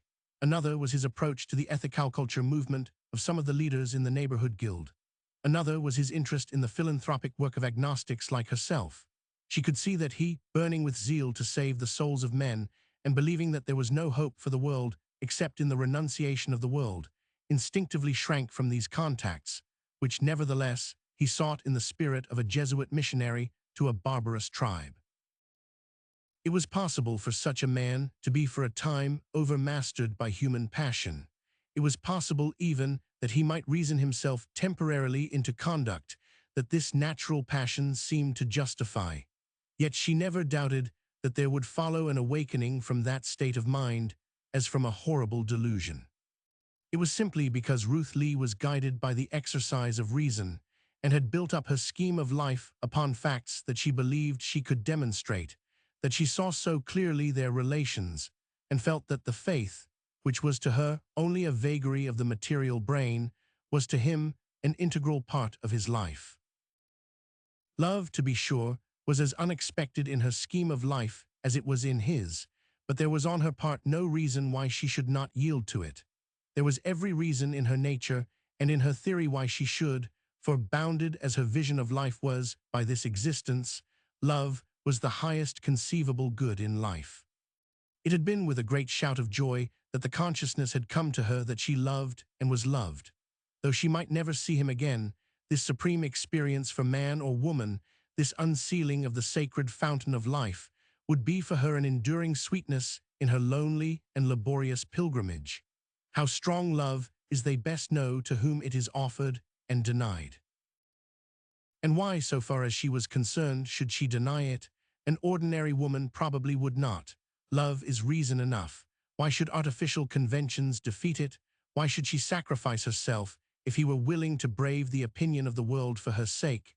Was it any new thing for good men to do this? But Ruth Lee was not an ordinary woman.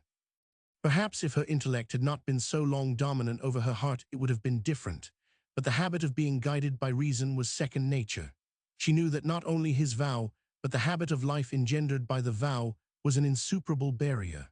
And besides, and this was the touchstone of her conception of life and duty, she felt that if he were to break his vow, though she might love him, her respect for him would be impaired. It was a singular phenomenon, very much remarked at the time, that the women who did not in the least share Father Damon's spiritual faith, and would have called themselves in contradistinction materialists, were those who admired him most, were in a way his followers, loved to attend his services, were inspired by his personality and drawn to him in a loving loyalty. The attraction to these very women was his unworldliness, his separateness, his devotion to an ideal which in their reason seemed a delusion. And no women would have been more sensitive than they to his fall from his spiritual pinnacle. It was easy with a little contrivance to avoid meeting him.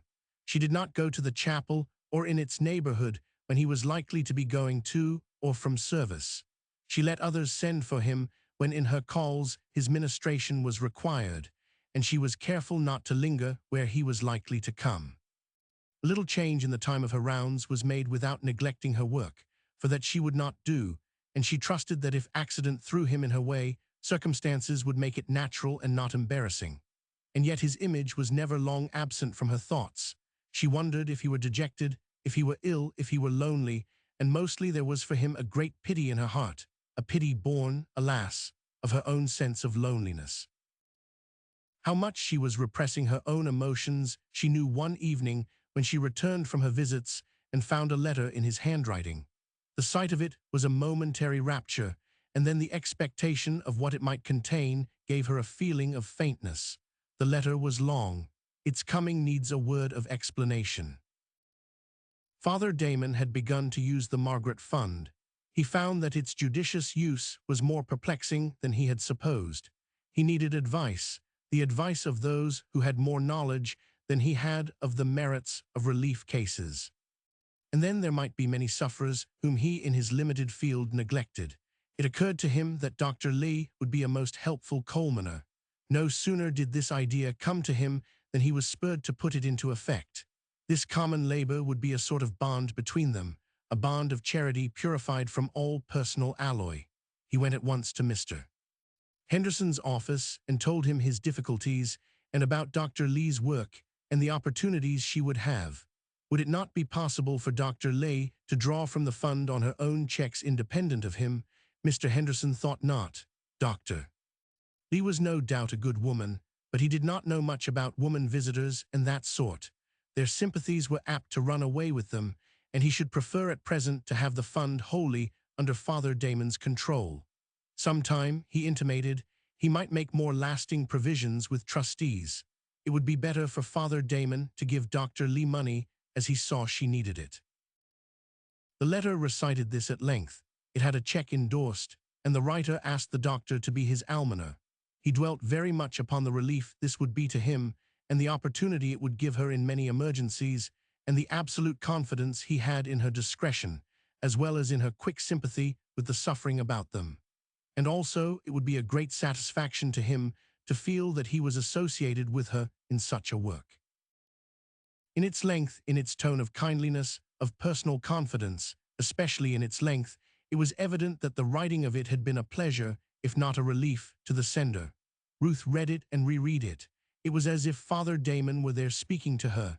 She could hear the tones of his voice, and the glance of love that, last overmastering appeal and cry, thrilled through her soul. But in the letter there was no love. To any third person, it would have read like an ordinary, friendly, philanthropic request, and her reply, accepting gratefully his trust, was almost formal. Only the writer felt that she was writing out of her heart. Roman 18. The Roman poet Martial reckons among the elements of a happy life an income left, not earned by toil, and also a wife discreet, yet blithe and bright. Felicity in the possession of these, the epigrammatist might have added, depends upon content in the one and full appreciation of the other. Jack Delancey returned from Washington more discontented than when he went. His speculation hung fire in a most tantalizing way. More than that, it had absorbed nearly all the income not earned by toil, which was at the hazard of operations he could neither control nor comprehend. And besides, this little fortune had come to seem contemptibly inadequate. In his associations of the past year, his spendthrift habits had increased, and he had been humiliated by his inability to keep pace with the prodigality of those with whom he was most intimate. Miss Tavish was an heiress in her own right, who never seemed to give a thought to the cost of anything she desired. The Hendersons, for any whim, drew upon a reservoir of unknown capacity, and even Mavick began to talk as if he owned a flock of geese that laid golden eggs. To be sure, it was pleasant coming home into an atmosphere of sincerity, of worship, was it not? It was very flattering to his self-esteem. The master had come, the house was in commotion. Edith flew to meet him, hugged him, shook him, criticized his appearance, rallied him for a recreant father. How well she looked, buoyant, full of vivacity, running over with joy, asking a dozen questions before he could answer one, testifying her delight, her affection in 100 ways. And the boy, he was so eager to see his papa. He could converse now that is in his way. And that prodigy, when Jack was dragged into his presence and also fell down with Edith and worshipped him in his crib, did actually smile and appear to know that this man belonged to him, was a part of his worldly possessions. "Do you know," said Edith, looking at the boy critically, "I think of making Fletcher a present, if you approve." "What's that?" "He will want some place to go to in the summer. I want to buy that old place where he was born and give it to him. Do not you think it would be a good investment?" "Yes, permanent," replied Jack, laughing at such a mite of a real estate owner. "I know he would like it, and you do not object." "Not in the least. It's next to an ancestral feeling to be the father of a landowner." They were standing close to the crib, his arm resting lightly across her shoulders. He drew her closer to him and kissed her tenderly. "The little chap has a golden-hearted mother. I do not know why he should not have a golden house." Her eyes filled with sudden tears. She could not speak, but both arms were clasped round his neck now. She was too happy for words, and the baby, looking on with large eyes, seemed to find nothing unusual in the proceeding. He was used to a great deal of this sort of nonsense himself. It was a happy evening. In truth, after the first surprise, Jack was pleased with this contemplated purchase. It was something removed beyond temptation.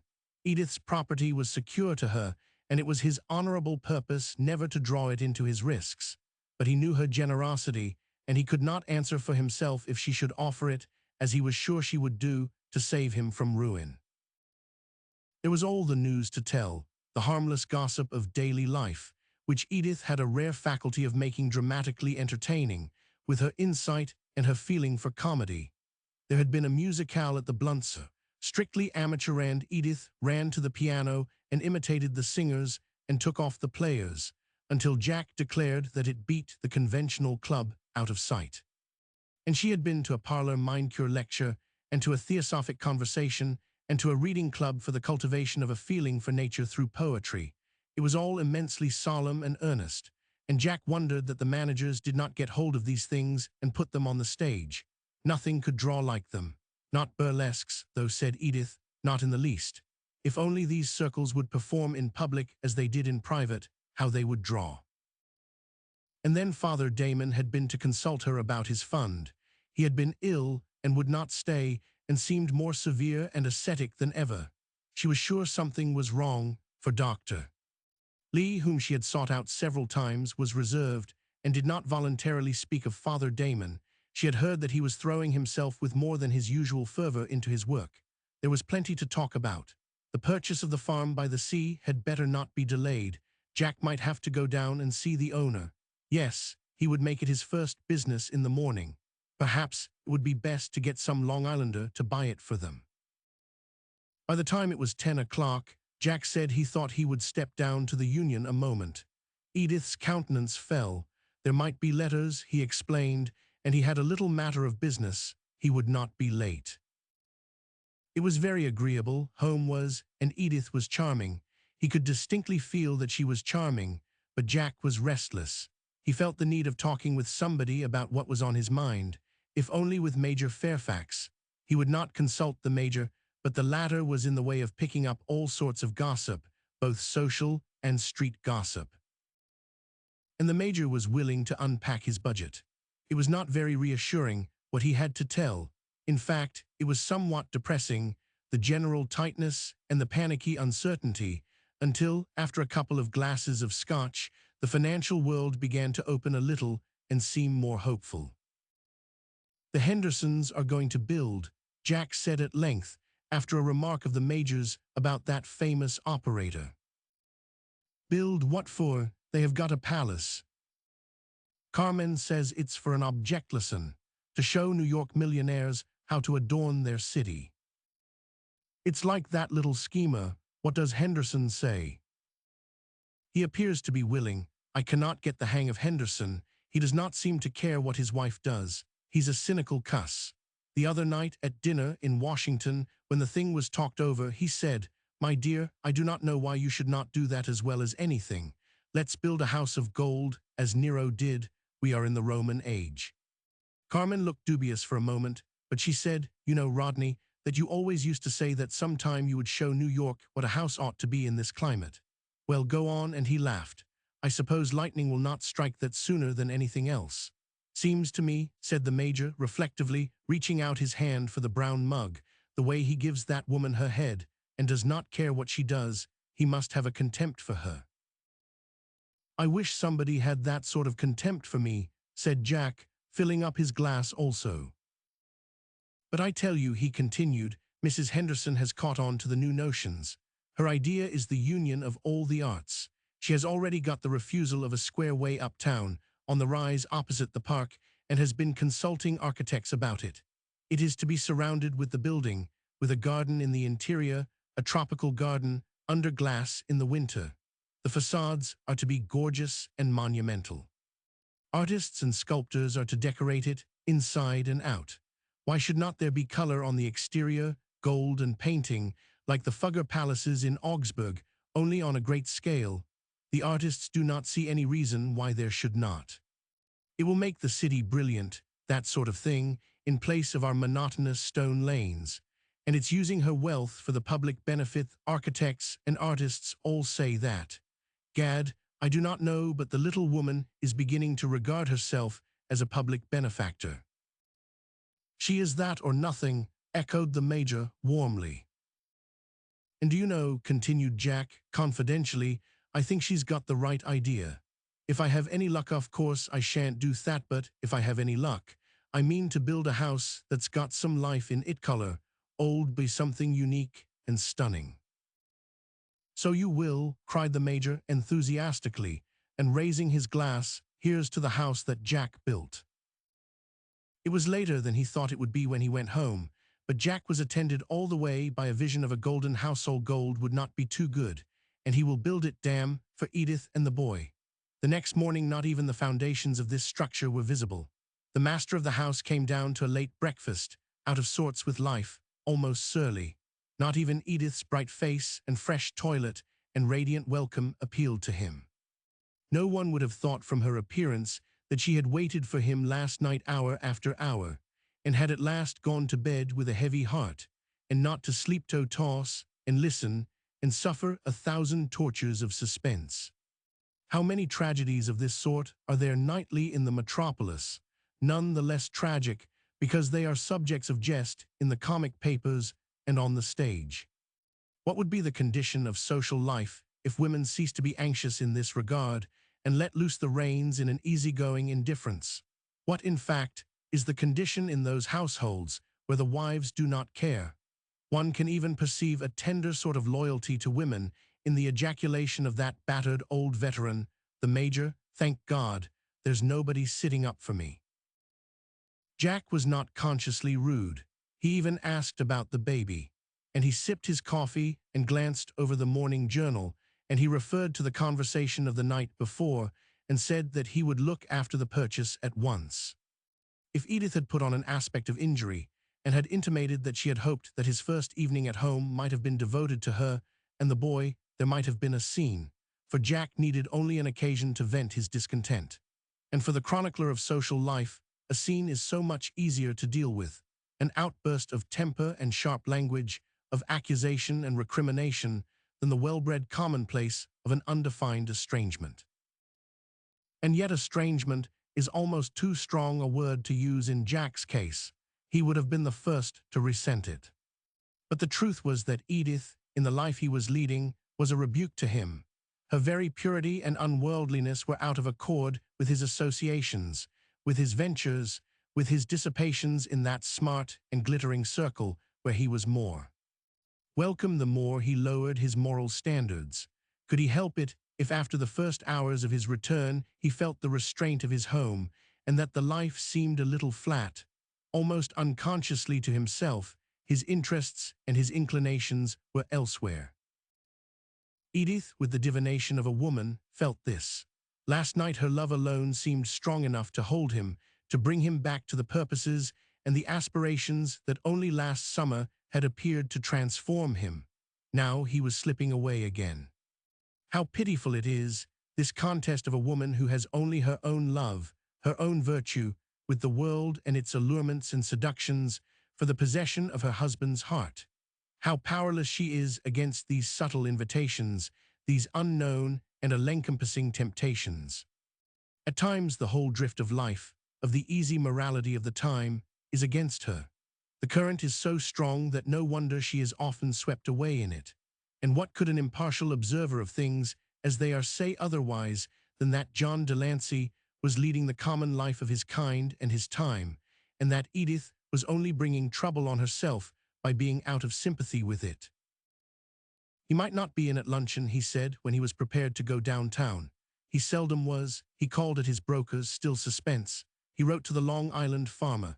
At the Union he found a scented note from Carmen. They had all returned from the capital. How rejoiced she was to be at home. And she was dying to see him. No, not dying, but very much living, and it was very important. She should expect him at the usual hour. And could he guess what gown she would wear? And Jack went. What hold had this woman on him? Undoubtedly she had fascinations, but he knew well enough by this time that her friendship was based wholly on calculation. And yet what a sympathetic comrade she could be, how freely he could talk with her. There was no subject she did not adapt herself to. No doubt it was this adaptability that made her such a favorite. She did not demand too much virtue or require too much conventionality. The hours he was with her, he was wholly at his ease. She made him satisfied with himself, and she did not disturb his conscience. I think, said Jack, was holding both her hands with a swinging motion when she came forward to greet him, and looking at her critically, I think I like you better in New York than in Washington. That is because you see more of me here. Oh, I saw you enough in Washington. But that was my public manner. I have to live up to Mr. Henderson's reputation. And here you only have to live up to mine. I can live for my friends, she replied, with an air of candor, giving a very perceptible pressure with her little hands. Is not that enough? Jack kissed each little hand before he let it drop, and looked as if he believed. And how does the house get on? Famously, the lot is bought. Mr. Van Brunt was here all the morning. It's going to be something oriental, medieval, 19th century, gorgeous, and domestic. Van Brunt says he wants it to represent me. How, inquired Jack, all the four facades different? With an interior unity all, the styles brought to express an individual taste, do not you know? A different house from the four sides of approach, and inside, home, that's the idea. It appears to me, said Jack, still bantering, that it will look like an apartment house. That is just what it will not, that is, outside unity and inside a menagerie. This will not look gregarious. It is to have not more than 3 stories, perhaps only 2, and then exterior color, decoration, statuary. And gold. Not too much not to give it a cheap gilded look. Oh, I asked him about Nero's house. As I remember it, that was mostly caverns. Mr. Van Brunt laughed and said they were not going to excavate this house. The Roman notion was barbarous grandeur, but in point of beauty and luxury, this would be as much superior to Nero's house as the electric light is to a Roman lamp. Not classic, then. Why, all that's good in classic form with the modern spirit. You ought to hear Mr. Van Brunt talk. This country has never yet expressed itself in domestic inhabitation. It's going to cost, what does Mr. Henderson say? I think he rather likes it. He told Mr. Van Brunt to consult me and go ahead with his plans, but he talks queerly. He said he thought he would have money enough at least for the foundation. Do you think, Jack, asked Carmen, with a sudden change of manner, that Mr. Henderson is really the richest man in the United States? Some people say so. Really, I do not know how anyone can tell. If he let go his hand from his affairs, I do not know what a panic would do. Carmen looked thoughtful. He said to me once that he was not afraid of the street anymore. I told him this morning that I did not want to begin this if it was going to incommode him. What did he say? He was just going out. He looked at me a moment with that speculative sort of look. No, it is not cynical, as you say, I know it so well, and then said, oh, go ahead, I guess it will be all right. If anything happens, you can turn it into a boarding house. It will be an excellent sanitarium. That was all. Anyway, it's something to do. Come, let's go and see the place. And she started up and touched the bell for the carriage. It was more than something to do. In those days before her marriage, when her mother was living, and when they wandered about Europe, dangerously near to the reputation of adventuresses, the girl had her dream of chateaux and castles and splendor. Her chance did not come in Europe, but, as she would have said, Providence is good to those who wait. The next day Jack went to Long Island, and the farm was bought, and the deed brought to Edith, who, with much formality, presented it to the boy, and that young gentleman showed his appreciation of it by trying to eat it. It would have seemed a pretty incident to Jack if he had not been absorbed in more important things. But he was very much absorbed, and apparently more idle than ever. As the days went on, and the weeks, he was less and less at home, and in a worse humor, that is, at home. Carmen did not find him ill-humored, nor was there any change towards the fellows at the Union, except that it was noticed that he had his cross days. There was nothing specially to distinguish him from a dozen others who led the same life of vacuity, of mild dissipation, of enforced pleasure. A wager now and then on an event, a fictitious interest in elections, lively partisanship in society scandals, not much else.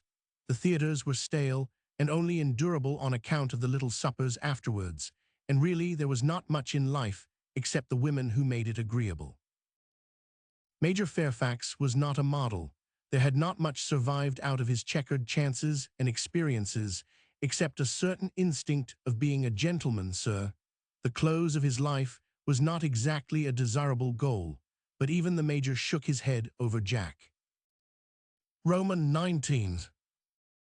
The one fact in which men universally agree is that we come into the world alone, and we go out of the world alone.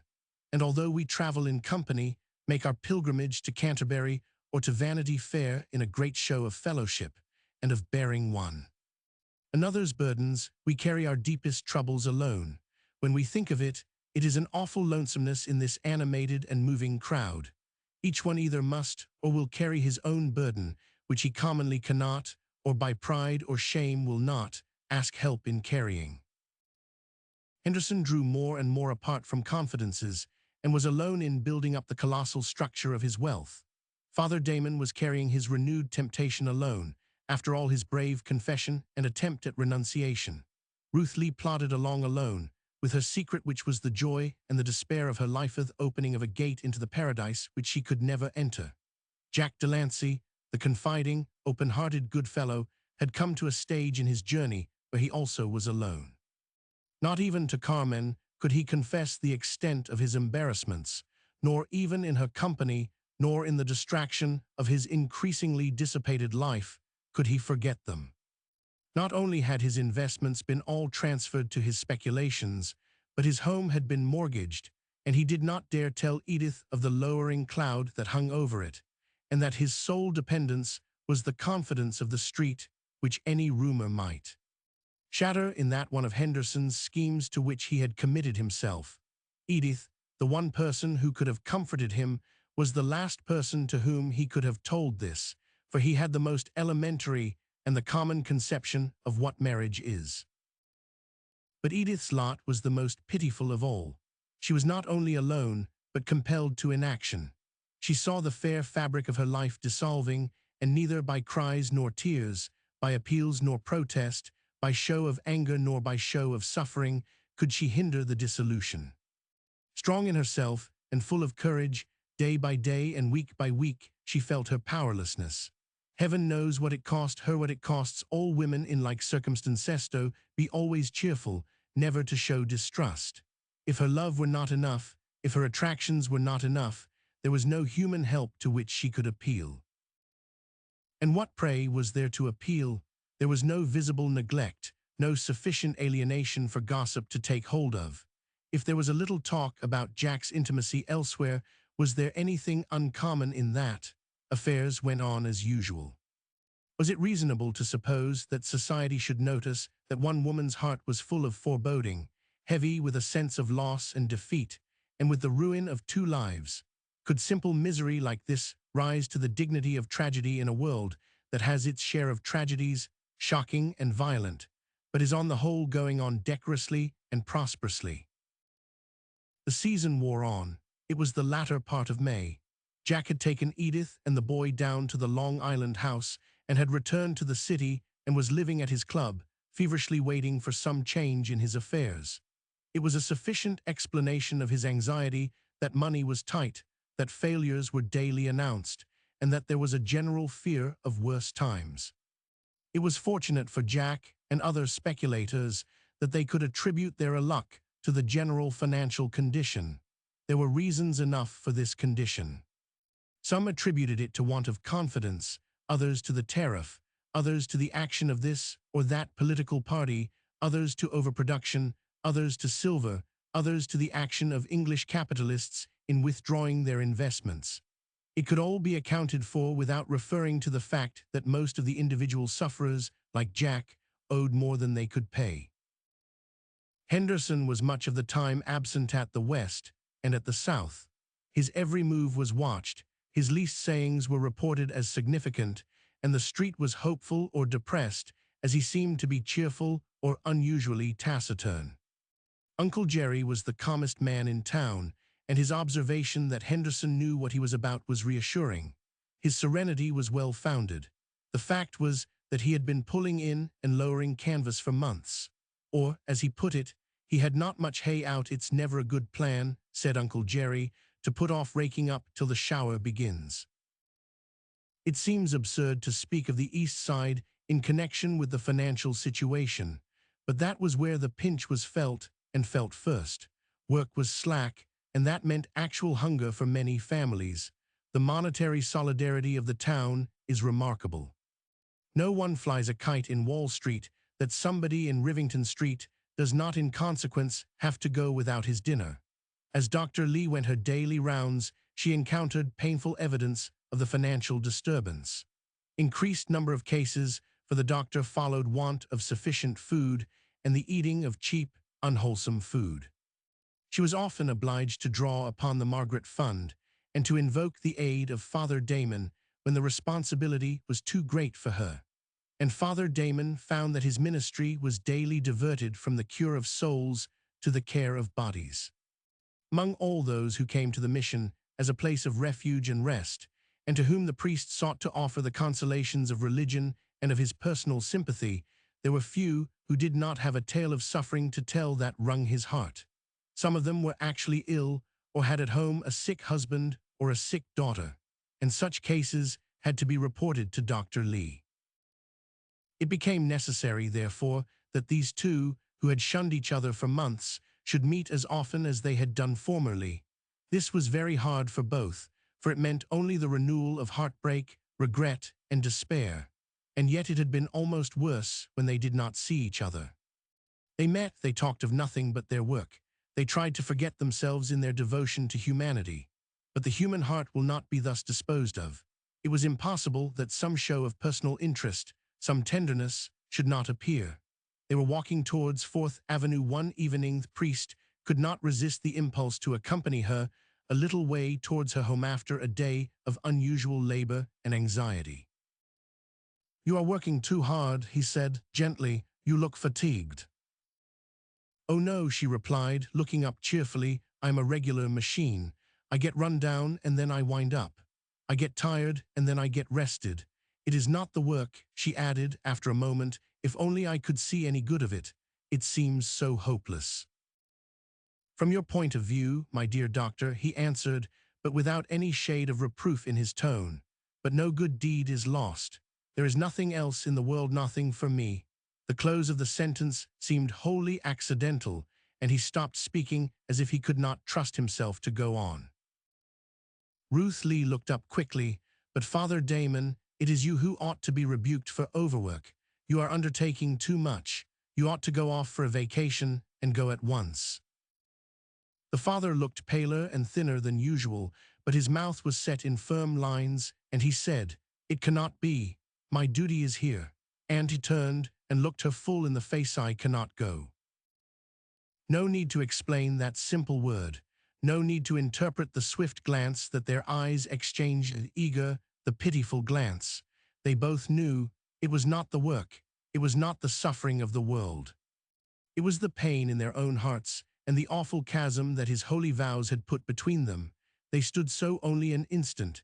He was trembling in the extort to master himself, and in a second she felt the hot blood rising to her face. Her woman's wit was the first to break the hopeless situation. She turned and hailed a passing car. "I cannot walk any farther. Good night," and she was gone. The priest stood as if a sudden blow had struck him, following the retreating car till it was out of sight, and then turned homeward, dazed and with feeble steps. What was this that had come to him to so shake his life? What devil was tempting him to break his vows and forsake his faith? Should he fly from the city and from his work, or should he face what seemed to him, in the light of his consecration, a monstrous temptation, and try to conquer himself? He began to doubt his power to do this. He had always believed that it was easy to conquer nature. And now, a little brown woman had taught him that he reckons ill who leaves out the strongest human passion. And yet suppose he should break his solemn vows and throw away his ideal and marry Ruth Lee, would he ever be happy? Here was a medieval survival confronted by a 19th century skepticism. The situation was plainly insoluble. It was as plainly so to the clear mind of the unselfish little woman without faith as it was to him. Perhaps she could not have respected him if he had yielded. Strangely enough, the attraction of the priest for her and for other women who called themselves servants of humanity was in his consecration, in his attitude of separation from the vanities and passions of this world. They believed in him, though they did not share his faith. To Ruth Leigh, this experience of love was as unexpected as it was to the priest. Perhaps because her life was lived on a less exalted plane, she could bear it with more equanimity. But who knows, the habit of her life was endurance, the sturdy meeting of the duty of every day with at least only a calm regard of the future, and she would go on. But who can measure the inner change in her life? She must certainly be changed by this deep experience, and terrible as it was, perhaps ennobled by it. Is there not something supernatural in such a love itself? It has a wonderful transforming power. It is certain that a new light, a tender light, was cast upon her world. And who can say that some time, in the waiting and working future, this new light might not change life altogether for this faithful soul? There was one person upon whom the tragedy of life thus far sat lightly. Even her enemies, if she had any, would not deny that Carmen had an admirable temperament. If she had been a Moslem, it might be predicted that she would walk the Wire el Serrat without a tremor. In these days she was busy with the plans of her new house. The project suited her ambition and her taste. The structure grew in her mind into barbaric splendor, but a barbaric splendor refined, which reveled in the exquisite adornment of the Alhambra itself. She was in daily conferences with her architect and her artists. She constantly consulted Jack about it, and Mavic whenever he was in town, and occasionally she awakened the interest of Henderson himself, who put no check upon her proceedings, although his mind was concerned with a vaster structure of his own. She talked of little else, until in her small world there grew up a vast expectation of magnificence, of which hints appeared from time to time in the newspapers, mysterious allusions to Roman luxury, to Nero and his golden house. Henderson read these paragraphs, as he read the paragraphs about his own fortune, with a grim smile. "Your house is getting a lot of free advertising," he said to Carmen one evening after dinner in the library, throwing the newspaper on the table as he spoke. "They all seem to like the idea," replied Carmen. "Did you see what one of the papers said about the use of wealth in adorning the city? That's my notion." "I suppose," said Henderson with a smile, "that you put that notion into the reporter's head." "But he thought he suggested it to me." "Let's look over the last drawing."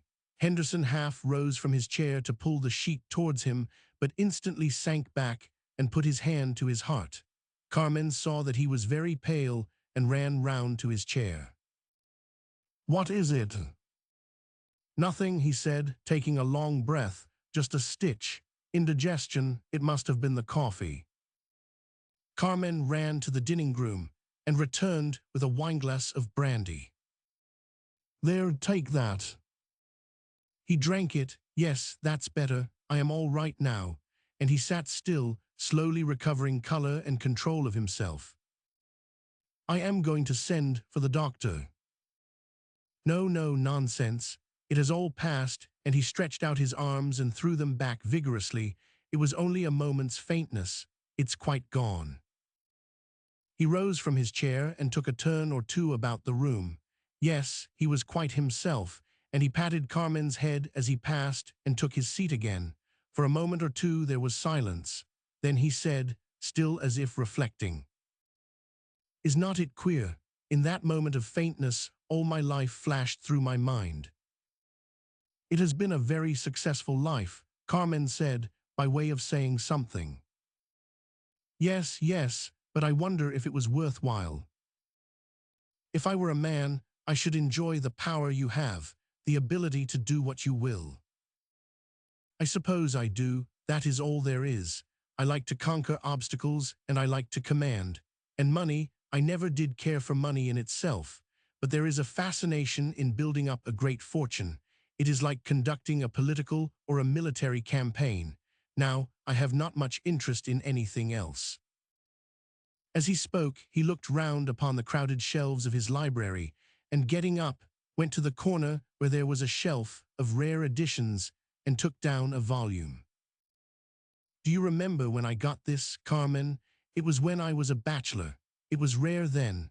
I saw it quoted the other day as worth twice the price I gave for it. He replaced it carefully and walked along the shelves looking at the familiar titles. I used to read then, and you read still, you have time. Not those books, she replied with a laugh. Those belong to the last generation. That is where I belong, he said, smiling also. I do not think I have read a book, not really read it, in 10 years.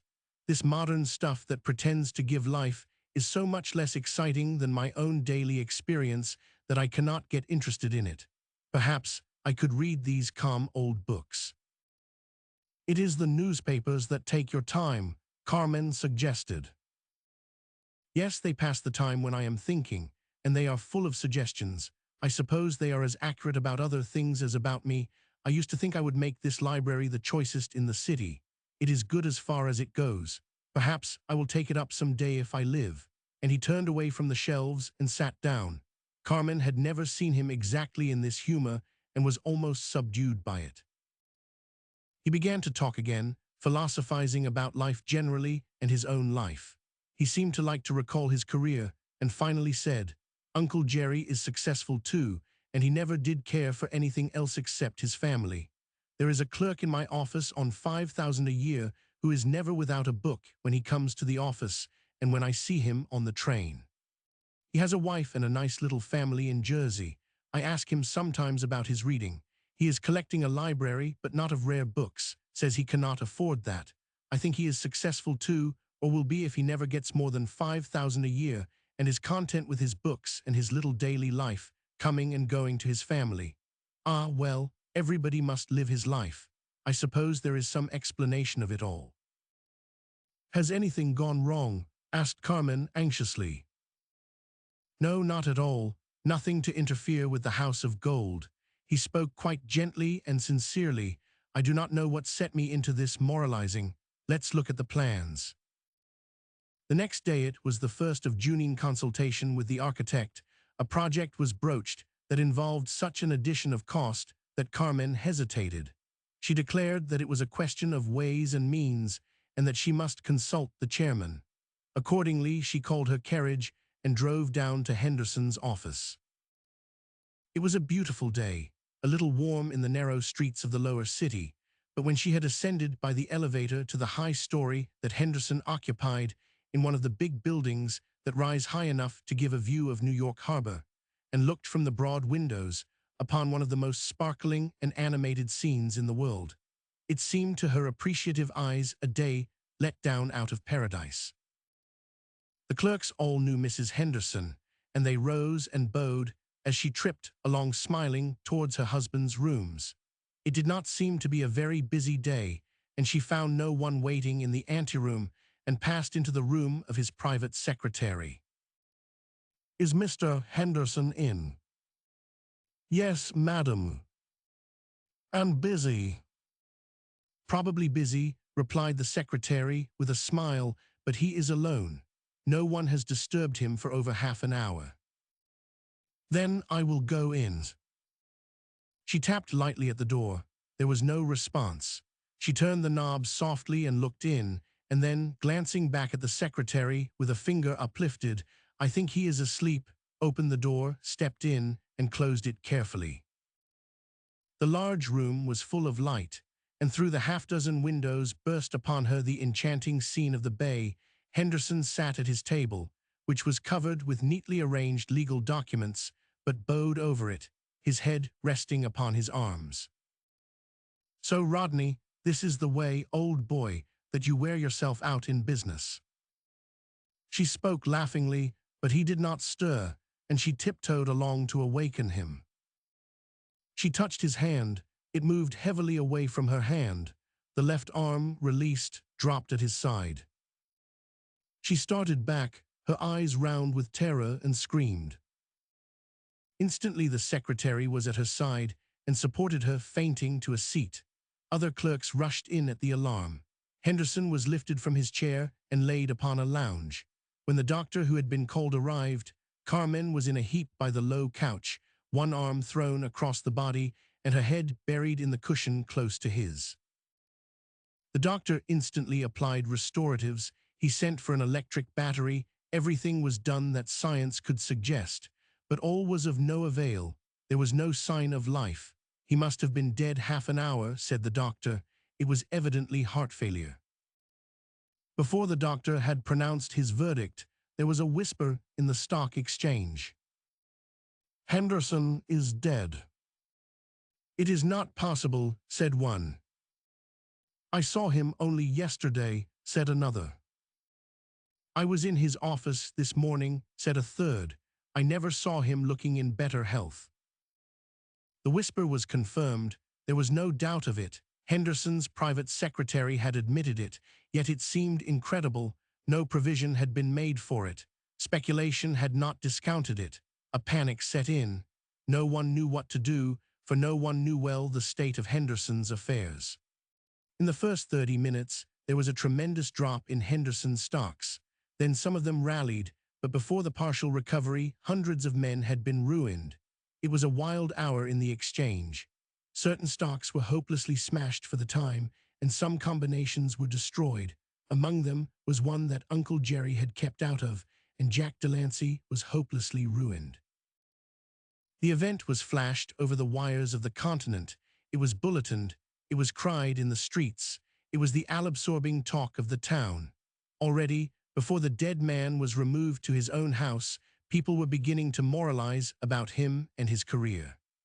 Perhaps the truest thing was said by the old broker in the board, whose reputation for piety was only equaled by his reputation of always having money to loan at exorbitant rates in a time of distress. He said to a group of downcast operators, "In the midst of life, we are in death." Roman 20. The place that Rodney Henderson occupied in the mind of the public was shown by the attention the newspapers paid to his death. All the great newspapers in all the cities of importance published long and minute biographies of him, with pictorial illustrations, and day after day characteristic anecdotes of his remarkable career. Nor was there, it is believed, a newspaper in the United States, secular, religious, or special, that did not comment upon his life. This was the more remarkable in that he was not a public man in the common use of the word. He had never interested himself in politics or in public affairs, municipal or state or national. He had devoted himself entirely to building up his private fortune. If this is the duty of a citizen, he had discharged it with singleness of purpose, but no other duty of the citizen had he undertaken, if we accept his private charities. And yet no public man of his day excited more popular interest or was the subject of more newspaper comment. And these comments were nearly all respectful, and most of them kindly. There was some justice in this, for Henderson had been doing what everybody else was trying to do, usually without his good fortune. If he was more successful than others in trying to get rich, surely a great deal of admiration was mingled with the envy of his career. To be sure, some journals were very severe upon his methods, and some revived the old stories of his unscrupulousness in transactions which had laid him open to criminal prosecution, from the effects of which he was only saved by uncommon adroitness, and some said, by legal technicalities. His career also was denounced by some as wholly vicious in its effect upon the youth of the Republic, and as lowering the tone of public morals. And yet it was remembered that he had been a frank, open-hearted friend, kind to his family, and generous in contrast with some of his close-fisted contemporaries. There was nothing mean about him. Even his rascalities, if you chose to call his transactions by that name, were on a grand scale. To be sure, he would let nothing stand between him, and the consummation of his schemech was like Napoleon in Thatbutt. Those who knew him personally liked him. The building up of his colossal fortune, which, the newspapers were saying, was the largest that had been accumulated in one lifetime in America, had ruined thousands of people and carried disaster into many peaceful houses, and his sudden death had been a cyclone of destruction for an hour. But it was hardly fair, one journal pointed out, to hold Henderson responsible for his untimely death. Even Jack Delancey, when the crushing news was brought him at the club, where he sat talking with Major Fairfax, although he saw his own ruin in a flash, said, It would not have happened if Henderson had lived. Not so soon, replied the Major hesitatingly. Do you mean to say that Henderson and Mavic and Mrs. Henderson would have thrown me over? Why, no, not exactly, but a big machine grinds on regardless, and when the crash comes, everybody looks out for himself. I think I will telegraph to Mavic. That would not do any good now. He could not have stopped the panic. I tell you what, you would better go down to your brokers and see just how matters stand. And the two went down to Wall Street. It was after hours, but the broker's office was full of excitement. No one knew what was left from the storm, nor what to expect. It was some time before Jack could get speech with one of the young men of the firm. How is it? He asked. It's been a time. And Henderson? Oh, his estate is all right, so far as we know. He was well out of the Missouris. And the Missouri? Bottom dropped out, temporarily anyway. And my account? Wiped out, I am sorry to say. Might come up by and by if you have got a lot of money to put up and wait. Then it's all up, said Jack, turning to the Major. He was very pale. He knew now that his fortune was gone, absolutely, house, everything. Few words were exchanged as they made their way back to the club, and here the Major did a most unusual thing for him. He ordered the drinks, but he did this delicately, apologetically. I do not know as you care for anything, but Wall Street has made me thirsty. I do not mind if I do, Jack replied. And they sat down. The conversation was not cheerful, it was mainly ejaculatory. After a second glass, Jack said, I do not suppose it would do any good, but I should like to see Mavic. And then, showing the drift of his thoughts, I wonder what Carmen will do. I should say that will depend upon the will, replied the Major. She is a good-hearted woman, and Jack's tone was one of inquiry.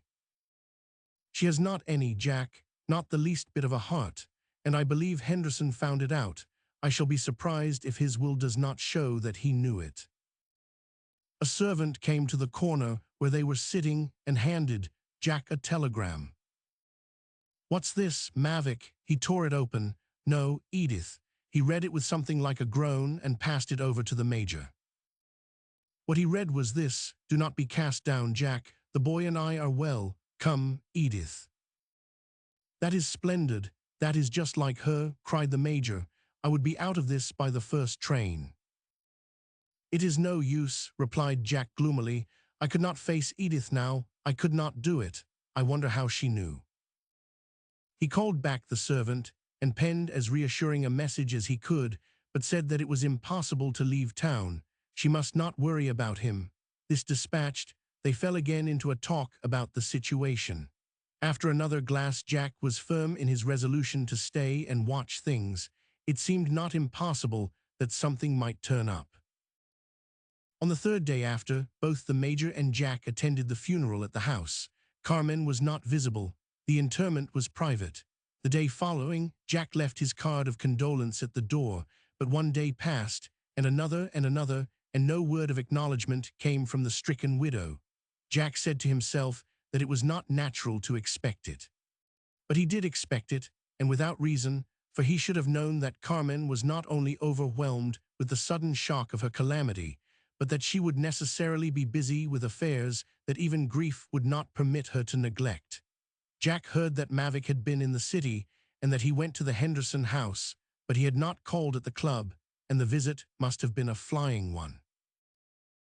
A week passed, and Jack received no message from Carmen. His note offering his services if she needed the services of anyone had not been answered. Carmen was indeed occupied. It could not be otherwise. The state of Henderson's affairs could not wait upon conventionalities. The day after the funeral, Mr. Henderson's private secretary came to the house and had a long interview with Mrs. Henderson.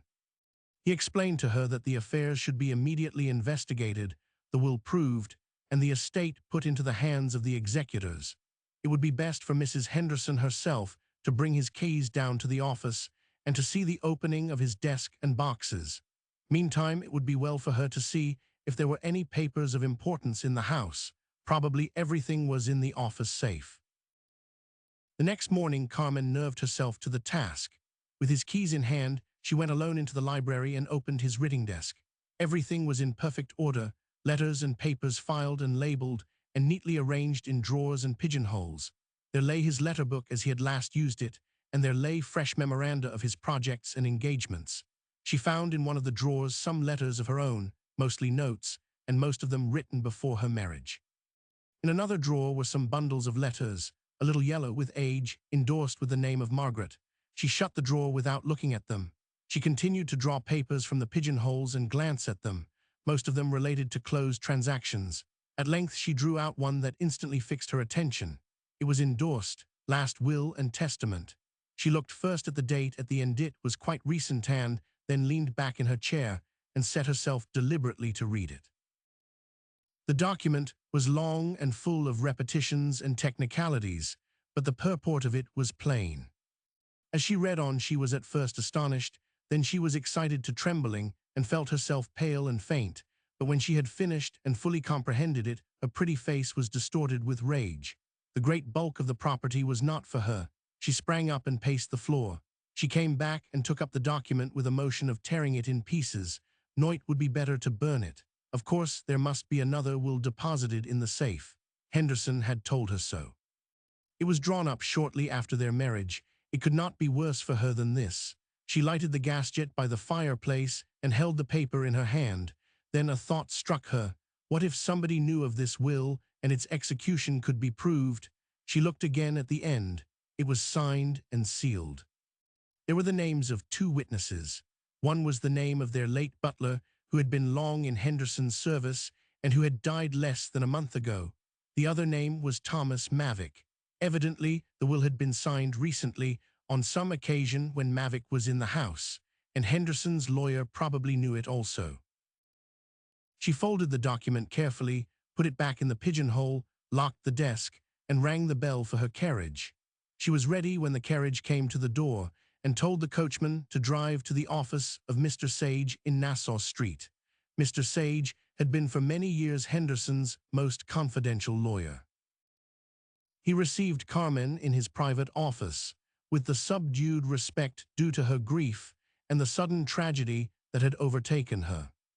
He was a man well along in years, a small man, neat in his dress, a little formal and precise in his manner, with a smoothly shaven face and gray eyes, keen but not unkindly in expression. He had the reputation, which he deserved, for great ability and integrity. After the first salutations and words of condolence were spoken, Carmen said, "I have come to consult you, Mr. Sage, about my husband's affairs." "I am quite at your service, madam. I wanted to see you before I went to the office with the keys of his safe." "Perhaps," said Mr. Sage, "I could spare you that trouble." "Oh no," his secretary thought I had better come myself, if I could." "Very well," said Mr. Sage. Carmen hesitated a moment and then said, in an inquiring tone, "I suppose the first thing is the will. He told me long ago that his will was made. I suppose it is in the safe. Did not you draw it, Mr. Sage?" "Oh yes," the lawyer replied, leaning back in his chair. "I drew that a long time ago, shortly after your marriage. And about a year ago I drew another one. Did he ever speak of that?" "No," Carmen replied, with a steady voice, but trembling inwardly at her narrow escape. "I wonder," continued Mr. Sage, "if it was ever executed. He took it and said he would think it over." "Executed?" queried Carmen, looking up. "How do you mean, before a magistrate?" "Oh no, signed and witnessed. It is very simple. The law requires 2 witnesses. The testator and the witnesses must declare that they sign in the presence of each other. The witnesses prove the will, or if they are dead, their signatures can be proved. I was one of the witnesses of the first will, and a clerk of Henderson's, who is still in his office, was the other. The last one is probably in the safe, if it was executed." "Probably," the lawyer assented. "If not, you would better look for it in the house. Of course, whether it exists or not, I want to carry out my husband's intention, Carmen said sweetly. Have you any memorandum of it? I think so, somewhere, but the leading provisions are in my mind. It would astonish the public. Why? Asked Carmen. Well, the property was greater than any of us supposed, and perhaps I ought not to speak to you of this now, Mrs. Henderson. I think I have a right to know what my husband's last wishes were, Carmen answered firmly. Well, he had a great scheme. The greater part of his property after the large legacies. The lawyer saw that Carmen looked pale, and he hesitated a moment, and then said in a cheery manner, "Oh, I assure you, madam, that this will give you a great fortune, all the establishment and a very great fortune. But the residue was in trust for the building and endowment of an industrial school on the east side, with a great library and a reading room, all to be free. It was a great scheme and carefully worked out." I am so glad to know this, said Carmen. Was there anything else? Only some legacies, and Mr. Sage went on, trying to recall details that his attentive listener already knew. There were legacies to some of his relatives in New Hampshire, and there was a fund, quite a handsome fund, for the poor of the city, called the Margaret Fund. And there was something also for a relative of the late Mrs. Henderson. Carmen again expressed her desire to carry out her husband's wishes in everything, and Mr. Sage was much impressed by her sweet manner. When she had found out all that he knew or remembered of the new will and arose to go, Mr. Sage said he would accompany her to the office, and Carmen gratefully accepted his escort, saying that she had wished to ask him to go with her, but that she feared to take up so much of his time. At the office the first will was found, but no other. The lawyer glanced through it and then handed it to Mrs. Henderson with the remark, "It leaves you, madam, pretty much everything of which he died possessed." Carmen put it aside. She did not care to read it now. She would go home and search for the other one. "If no other is found," said Mr. Sage, in bidding her good morning, "this one ought to be proved tomorrow. I may tell you that you and Mr. Hollowell are named as executors." On her way home, Carmen stopped at a telegraph station and sent a message to Mavic in Washington to take an afternoon train and come to New York. When Carmen reached home, she was in a serious but perfectly clear frame of mind. The revelation in the last will of Henderson's change of mind towards her was mortifying to a certain extent. It was true that his fortune was much increased since the first will was made, and that it justified his benevolent scheme, but he might have consulted her about it.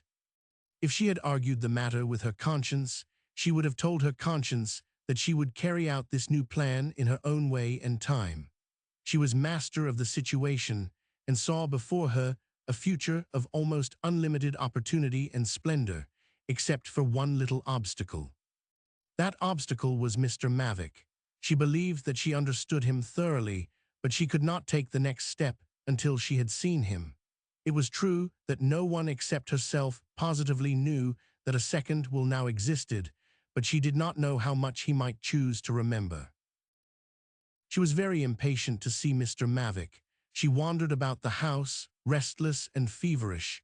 Presently it occurred to her that it would be best to take the will wholly into her own keeping. She unlocked the desk, took it out with a trembling hand, but did not open it again. It was not necessary. A first reading had burned every item of it into her brain. It seemed to be a sort of living thing. She despised herself for being so agitated, and for the furtive feeling that overcame her as she glanced about to be sure that she was alone, and then she ran upstairs to her room and locked the document in her own writing desk. What was that? Oh, it was only the doorbell. But who could it be? Someone from the office, from her lawyer? She could see nobody. In 2 minutes there was a rap at her door. It was only the servant with a dispatch. She took it and opened it without haste. "Very well, Dobson. No answer. I expect Mr. Mavic on business at 10. I am at home to no one else." At 10 o'clock Mr. Mavic came and was shown into the library, where Carmen awaited him. "It was very good of you to come," she said, as she advanced to meet him and gave him her hand in the natural subdued manner that the circumstances called for. I took the first train after I received your dispatch. I am sorry to inconvenience you so, she said, after they were seated, but you know so much of Mr. Henderson's affairs that your advice will be needed. His will is to be proved tomorrow. Yes, said Mavic. I went to see Mr. Sage today, and he went with me to the office. The will was in the safe. I did not read it, but Mr. Sage said that it left everything to me except a few legacies. Yes. He said it should be proved tomorrow, unless a later will turned up. Was there a later will? That is what he did not know. He had drawn a new will about a year ago, but he doubted if it had ever been executed. Mr. Henderson was considering it. He thought he had a memorandum of it somewhere, but he remembered the principal features of it. Was it a great change from the first? Mavic asked. Yes, considerable. In fact, the greater part of his property, as far as I could make out, was to go to endow a vast training school, library, and reading room on the east side. Of course, that would be a fine thing. Of course, said Mavic, and no such will has been found. I have looked everywhere, replied Carmen simply, all over the house. It should be in that desk if anywhere. We can look again, but I feel pretty sure there is no such document there. She took in her hand the bunch of keys that lay on the table, as if she were about to rise and unlock the desk. Then she hesitated and looked Mavic full in the face. Do you think, Mr. Mavic, that will was ever executed? For a moment they looked steadily at each other, and then he said, deliberately, their eyes squarely meeting, I do not think it was. And in a moment he added, he never said anything to me about such a disposition of his property. Two things were evident to Carmen from this reply. He saw her interests as she saw them, and it was pretty certain that the contents of the will were not made known to him when he witnessed it. She experienced an immense feeling of relief as she arose and unlocked the desk. They sat down before it together and went over its contents. Mavic made a note of the fresh business memoranda that might be of service next day, since Mrs. Henderson had requested him to attend the proving of the will, and to continue for the present the business relations with her that he had held with Mr. Henderson. It was late when he left the house, but he took with him a note to Mr. Sage to drop into the box for morning delivery. The note said that she had searched the house, that no second will existed there, and that she had telegraphed to Mr. Mavic, who had much knowledge of Mr. Henderson's affairs, to meet him in the morning. And she read the note to Mavic before she sealed it. Before the note could have been dropped into the box, Carmen was in her room, and the note was literally true. No second will existed. The will was proved, and on the second day its contents were in all the newspapers, but with it went a very exciting story. This was the rumor of another will, and of Henderson's vast scheme of benevolence. Mr. Sage had been interviewed, and Carmen had been interviewed. The memorandum, which was only rough and not wholly legible notes, had been found and sent to Carmen. There was no concealment about it. She gave the reporters all the details, and to everyone she said that it was her intention to carry out her husband's wishes so far as they could be ascertained from this memorandum, when his affairs had been settled. The thirst of the reporters for information amused even Carmen, who had seen much of this industrious tribe.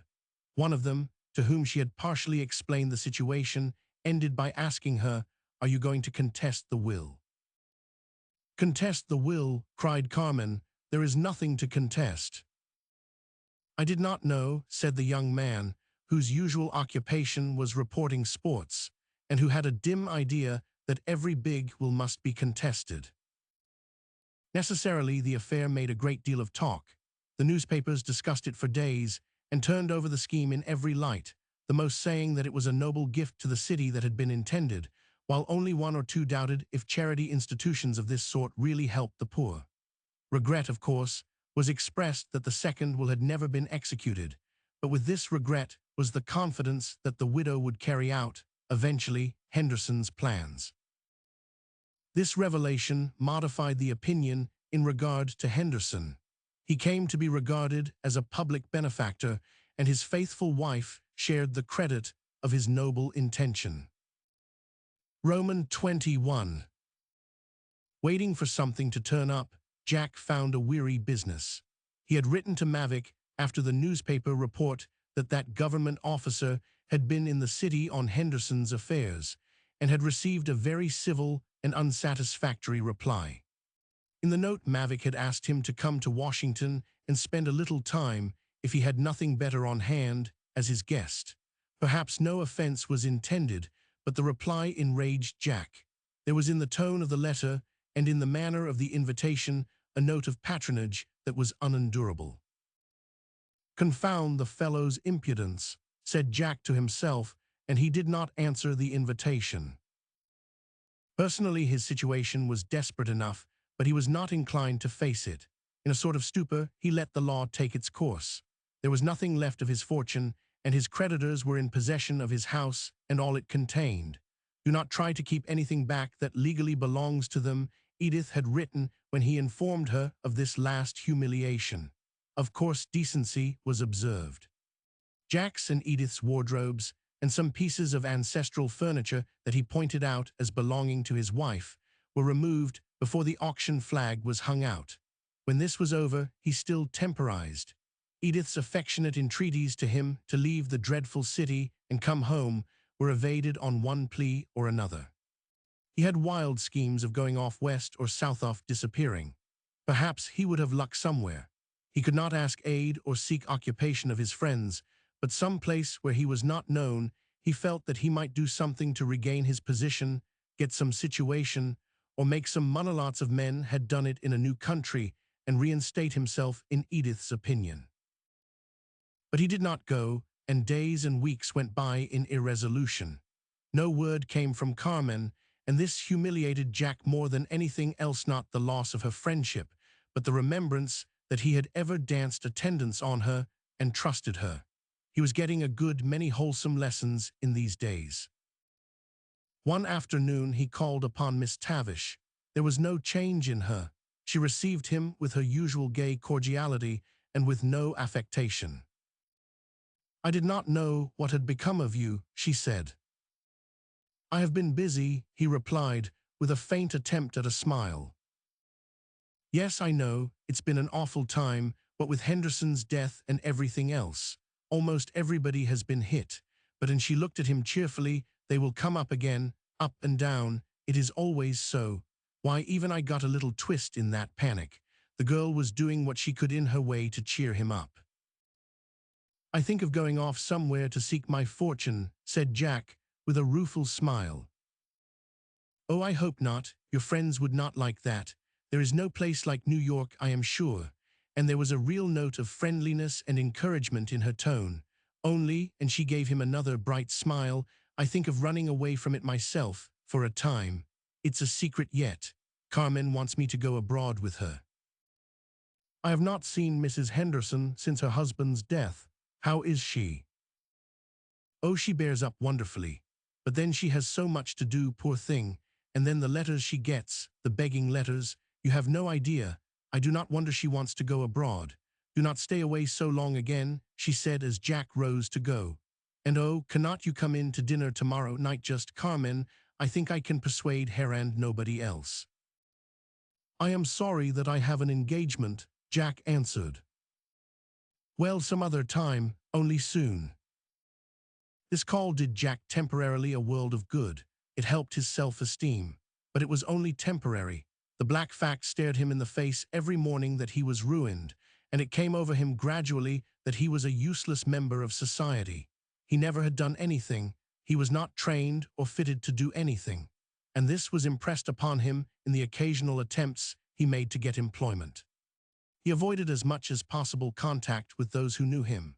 Shame prevented him from applying to them for occupation, and besides he very well knew that to those who knew him his idle career was no recommendation. Yet he formed a habit of going downtown every day and looking for work. His appearance commanded civility, but everywhere he met with refusal, and he began to feel like a well-bred tramp. There had been in his mind before no excuse for tramps. He could see now how they were made. It was not that he lacked capacity. He knew a great deal in an amateurish way about pictures, books, bric-a-brac, and about society. Why should not he write? He visited the Loan exhibition and wrote a careful criticism on the pictures and sent it to a well-known journal. It was returned with thanks. The journal had its own art critic. He prepared other articles about curious books and one about porcelain and pottery. They were all returned, except one which gave the history of a rare bit of majolica which had been picked up 40 cents and then sold for $500 and was now owned by a collector who had paid $4,000 for it. For that, the newspaper sent him $5. That was not encouraging, and his next effort for the same journal was returned. Either he had not the newspaper knack, or the competition was too great. He had ceased going to his club. It was too painful to meet his acquaintances in his altered circumstances, and it was too expensive. It even annoyed him to meet Major Fairfax. That philosopher had not changed towards him any more than Miss Tavish had, but it was a melancholy business to talk of his affairs, and to listen to the repeated advice to go down to the country to Edith and wait for some good opening. That was just what he could not do. His whole frivolous life he began now to see as she must have seen it, and it seemed to him that he could only retain a remnant of his self-respect by doing something that would reinstate him in her opinion. "Very well," said the Major, at the close of the last of their talks at the club. "What are you going to do?" "I am going into some business," said Jack stiffly. "Have you spoken to any of your friends?" "No, it's no use," he said bitterly. "They are all like me, or they know me." "And has not your wife some relations who are in business?" "The last people I should apply to. No, I am going to look around. Major, do you happen to know a cheap lodging house that is respectable?" "I do not know any that is not respectable," the Major replied in a huffy manner. "I beg your pardon," said Jack. "I want to reduce expenses." The Major did know of a place in the neighborhood where he lived. He gave Jack the address, and thereafter the club and his usual resorts knew him no more. As the days went by and nothing happened to break the monotony of his waiting and his fruitless search, he became despondent. Day after day he tramped about the city, among the business portions, and often on the east side, to see misery worse than his own. He had saved out of the wreck his ample wardrobe, his watch, and some jewelry, and upon these he raised money for his cheap lodgings and his cheap food. He grew careless of his personal appearance. Every morning he rose and went about the city, always with less hope, and every night he returned to his lodging, but not always sober.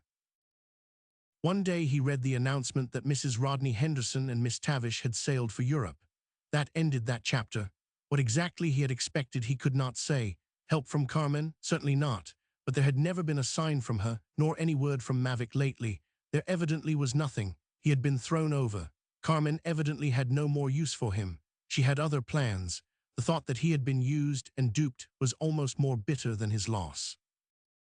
In after days, Jack looked back upon this time with a feeling akin to thankfulness for Carmen's utter heartlessness in regard to his affairs. He trembled to think what might have happened to him if she had sent for him and consulted him and drawn him again into the fatal embrace of her schemes and her fascinations. Now he was simply enraged when he thought of her and irritated with himself. These were dark days, days to which he looked back with a shudder. He wrote to Edith frequently a brief note. He was straightening out his affairs, he was busy, but he did not give her his address, and he only got her letters when the Major forwarded them from the club, which was irregularly. A stranger who met him at his lodgings or elsewhere would have said that he was an idle and rather dissipate-looking man. He was idle, except in his feeble efforts to get work. He was worn and discouraged, but he was not doing anything very bad. In his way of looking at it, he was carrying out his notion of honor. He was only breaking a woman's heart. He was conscious of little except his own misfortunes and misery. He did not yet apprehend his own selfishness nor her nobility. He did not yet comprehend the unselfishness of a good woman's love. On the east side one day, as he was sauntering along Grand Street, he encountered Dr. Lee, his wife's friend, whom he had seen once at his house. She did not at first recognize him until he stopped and spoke his name. "Oh," she said, with surprise at seeing him and at his appearance, "I did not expect to see you here. I thought everybody had gone from the city. Perhaps you are going to the neighborhood guild." "No," and Jack forced a little laugh. "I am not so good as that. I am kept in town on business. I strolled over here to see how the other side of life looks. It does not improve. It is one of the worst summers I ever saw since Mr. Henderson's death." What difference did Henderson's death make over here? Why, he had deposited a little fund for Father Damon to draw on, and the day after his death, the bank returned a small check with the notice that there was no deposit to draw on. It had been such a help in extraordinary cases. Perhaps you saw some allusion to it in the newspapers. Was not it the Margaret Fund? Yes, Father Damon dropped a note to Mrs. Henderson explaining about it. No reply came. As he might have expected, Dr. Lee looked up quickly as if for an explanation, but Jack ignored the query and went on. "And Father Damon, is he as active as ever?" "He has gone. What left the city, quit his work, and the mission. I do not suppose he will ever quit his work while he lives, but he is much broken down. The mission chapel is not closed, but a poor woman told me that it seemed so. And he will not return. Mrs. Delancey will be so sorry." "I think not. He is in retreat now, and I heard that he might go to Baltimore. I thought of your wife. She was so interested in his work. Is she well this summer?" "Yes, thank you," said Jack, and they parted. But as she went on her way, his altered appearance struck her anew, and she wondered what had happened.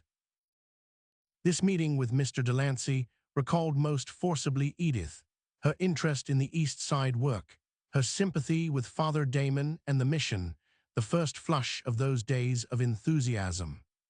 When Father Damon began his work, the ladies used to come in their carriages to the little chapel with flowers and money and hearts full of sympathy with the devoted priest. Alone of all these, Edith had been faithful in her visits always when she was in town. And now the whole glittering show of charity had vanished for the time, and Father Damon the little doctor stopped, consulted a memorandum in her handbag, looked up at the tenement house she was passing, and then began to climb its rickety stairway. Yes, Father Damon had gone, and Ruth Lee simply went on with her work as before. Perhaps in all the city that summer there was no other person whose daily life was so little changed as hers. Others were driven away by the heat, by temporary weariness, by the need of a vacation and change of scene. Some charities and some clubs and schools were temporarily suspended. Other charities, befitting the name, were more active. The very young children were most looked after, and the Good Samaritans of the Fresh Air Funds went about everywhere full of this new enthusiasm of humanity. But the occupation of Ruth Lee remained always the same, in a faithful pertinacity that nothing could wholly discourage, in a routine that no projects could kindle into much enthusiasm. Day after day she went about among the sick and the poor, relieving and counseling individuals, and tiring herself out in that personal service, and more conscious, when she had time, at night, for instance, to think of the monstrous injustice somewhere, and at times in a mood of fierce revolt against the social order that made all this misery possible and hopeless. Yet a great change had come into her life, the greatest that can come to any man or woman in the natural order. She loved, and she was loved. An ideal light had been cast upon her commonplace existence. The depths of her own nature had been revealed to herself. In this illuminating light, she walked about in the misery of this world. This love must be denied. This longing of the heart for companionship could never be gratified.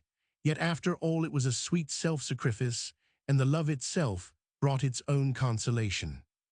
She had not to think of herself as weak, and neither was her lover's image dimmed to her by any surrender of his own principle or his own ideal. She saw him, as she had first seen him, a person consecrated and set apart, however much she might disagree with his supernatural vagaries, apart to the service of humanity. She had bitter thoughts sometimes of the world, and bitter thoughts of the false system that controlled his conduct, but never of him. It was unavoidable that she should recall her last interview with him, and that the image of his noble, spiritual face should be ever distinct in her mind. And there was even a certain comfort in this recollection. Father Damon had indeed striven, under the counsel of his own courage and of Brother Money's, to conquer himself on the field of his temptation. But with his frail physique, it was asking too much. This at last was so evident that the good brother advised him, and the advice was in the nature of a command in his order, to retire for a while and then take up his work in a fresh field. And this was determined on. His desire was nearly irresistible to see Ruth Lee. He thought it would be cowardly to disappear and not say goodbye. Indeed, it was necessary to see her and explain the stoppage of help from the Margaret Fund. The check that he had drawn, which was returned, had been for one of Dr. Lee's cases. With his failure to elicit any response from Mrs. Henderson, the hope, raised by the newspaper comments on the unexecuted will, that the fund would be renewed was dissipated. In the interview which Father Damon sought with Dr. Lee at the Women's Hospital, all this was explained, and ways and means were discussed for help elsewhere. "I wanted to talk this over with you," said Father Damon, "because I am going away to take a rest." "You need it, Father Damon," was Ruth's answer in a professional manner. And he continued, with some hesitation, "Probably I shall not return to this mission." "Perhaps that will be best," she said simply, but looking up at him now with a face full of tender sympathy. "I am sure of it," he replied, turning away from her gaze. "The fact is, Doctor, I am a little hipped-overworked and all that. I shall pull myself together with a little rest. But I wanted to tell you how much I appreciate your work, and what a comfort you have been to me in my poor labors. I used to hope that sometime you would see this world in relation to the other, and—" "Yes, I know," she interrupted hastily. "I cannot think as you do," and she could not go on for a great lump in her throat. Involuntarily she rose from her seat. The interview was too trying. Father Damon rose also. There was a moment's painful silence as they looked in each other's faces. Neither could trust the voice for speech. He took her hand and pressed it, and said, "God bless you," and went out, closing the door softly. A moment after he opened it again and stood on the threshold. She was in her chair, her head bowed upon her arms on the table. As he spoke, she looked up, and she never forgot the expression of his face. I want to say, Ruth had never before called her by her first name, and his accent thrilled her. That "I shall pray for you as I pray for myself. And though I may never see you again in this world, the greatest happiness that can come to me in this life will be to hear that you have learned to say, 'Our Father, which art in heaven.'" As she looked, he was gone, and his last words remained a refrain in her mind that evening, and afterwards, "Our Father, which art in heaven," refrain recurring again and again in all her life, inseparable from the memory of the man she loved. Roman 22. Along the Long Island coast lay the haze of early autumn. It was the time of lassitude. In the season of ripening and decay, nature seemed to have lost her spring and lay in a sort of delicious languor. Sea and shore were in a kind of truce, and the ocean south wind brought cool refreshment but no incentive. From the sea, the old brown farmhouse seemed a snug haven of refuge. From the inland road it appeared, with its spreading, sloping roofs, like an ancient seacraft come ashore, which had been covered in and then embowered by kindly nature with foliage. In those days, its golden-brown color was in harmony with the ripening orchards and gardens. Surely, if anywhere in the world, peace was here. But to its owner, this very peace and quietness was becoming intolerable. The waiting days were so long, the sleepless nights of uncertainty were so weary. When her work was done, and Edith sat with a book or some sewing under the arbor where the grape clusters hung, growing dark and transparent, and the boy played about near her, she had a view of the blue sea, and about her were the twitter of birds and the hum of the cicada. The very beauty made her heart ache. Seaward there was nothing but the leaping little waves and the sky. From the land side help might come at any hour, and at every roll of wheels along the road her heart beat faster and hope sprang up anew. But day after day nothing came. Perhaps there is no greater bravery than this sort of waiting, doing the daily duty and waiting. Endurance is woman's bravery, and Edith was enduring, with an almost broken but still with a courageous heart. It was all so strange. Was it simply shame that kept him away, or had he ceased to love her? If the latter, there was no help for her. She had begged him to come, she had offered to leave the boy with her cousin companion and go to him. Perhaps it was pride only. In one of his short letters he had said, "Thank God, your little fortune is untouched." If it were pride only, how could she overcome it? Of this she thought night and day. She thought, and she was restless, feverish, and growing thin in her abiding anxiety. It was true that her own fortune was safe and in her control, but with the usual instinct of women who know they have an income not likely to be ever increased, she began to be economical. She thought not of herself, but of the boy. It was the boy's fortune now. She began to look sharply after expenses. She reduced her household. She took upon herself the care of the boy and other household duties. This was all well for her, for it occupied her time and to some extent diverted her thoughts. So the summer passed, a summer of anxiety, longing, and dull pain for Edith. The time came when the uncertainty of it could no longer be endured. If Jack had deserted her, even if he should die, she could order her life and try to adjust her heavy burden. But this uncertainty was quite beyond her power to sustain. She made up her mind that she would go to the city and seek him. It was what he had written that she must not on any account do, but nothing that could happen to her there could be so bad as this suspense. Perhaps she could bring him back. If he refused and was angry at her interference, that even would be something definite. And then she had carefully thought out another plan. It might fail, but some action had now become for her a necessity. Early one morning, it was in September, she prepared for a journey to the city. This little trip, which thousands of people made daily, took on for her the air of an adventure. She had been immured so long that it seemed a great undertaking. And when she bade goodbye to the boy for the day, she hugged him and kissed him again and again, as if it were to be an eternal farewell. To her cousin were given the most explicit directions for his care, and after she had started for the train, she returned to give further injunctions. So she told herself, but it was really for one more look at the boy. But on the whole, there was a certain exhilaration in the preparation and the going, and her spirits rose as they had not done in months before. Arrived in the city, she drove at once to the club Jack most frequented. "He is not in," the porter said. "Indeed, Mr. Delancey has not been here lately." "Is Major Fairfax in?" Edith asked. Major Fairfax was in, and he came out immediately to her carriage. From him she learned Jack's address and drove to his lodging-house. The Major was more than civil. He was disposed to be sympathetic, but he had the tact to see that Mrs. Delancey did not wish to be questioned, nor to talk. "Is Mr. Delancey at home?" she asked the small boy who ran the elevator. "No." "And he did not say where he was going?" "No." "Is he not sometimes at home in the daytime?" "No." "And what time does he usually come home in the evening?" "Do not know. After I have gone, I guess." Edith hesitated whether she should leave a card or a note, but she decided not to do either, and ordered the cabman to take her to Pearl Street, to the house of Fletcher Co. Mr. Fletcher, the senior partner, was her cousin, the son of her father's elder brother, and a man now past 60 years.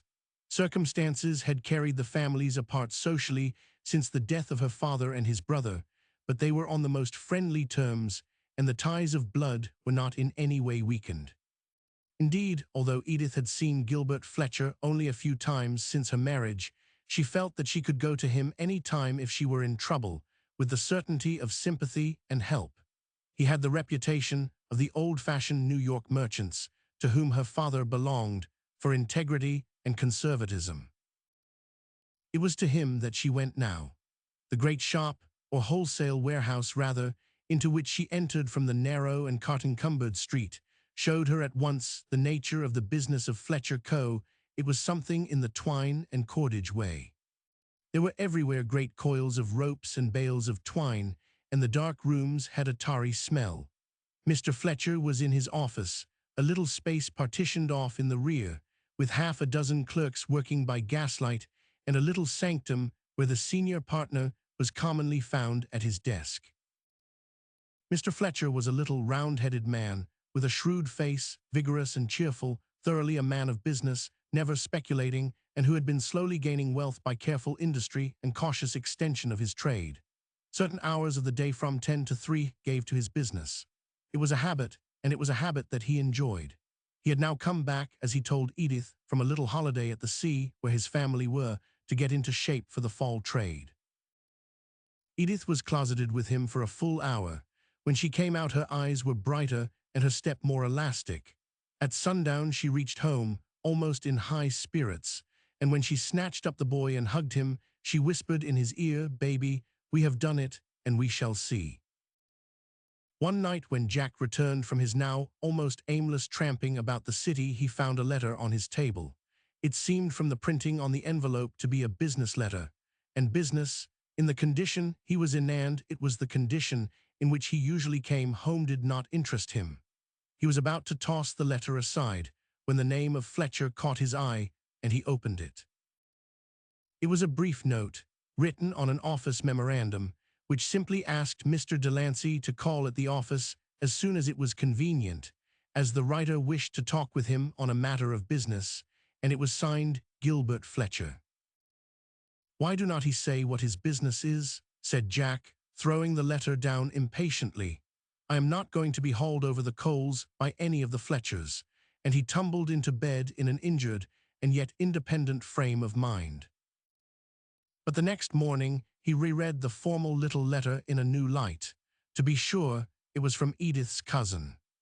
He knew him very well. He was not a person to go out of his way to interfere with anybody, and more than likely it was in relation to Edith's affairs that he was asked to call. That thought put a new aspect on the matter. Of course, if it concerned her interests, he ought to go. He dressed with unusual care for him in these days, breakfasted at the cheap restaurant which he frequented, and before noon was in the Fletcher warehouse in Pearl Street. He had never been there before, and he was somewhat curious to see what sort of a place it was where Gilbert carried on the string business, as he used to call it when speaking to Edith of her cousin's occupation. It was a much more dingy and smelly place than he expected, but the carts about the doors, and the bustle of loading and unloading, of workmen hauling and pulling, and of clerks calling out names and numbers to be registered and checked, gave him the impression that it was not a dull place. Mr. Fletcher received him in the little dim back office with a cordial shake of the hand, gave him a chair, and reseated himself, pushing back the papers in front of him with the air of a very busy man who was dropping for a moment one thing in order to give his mind promptly to another.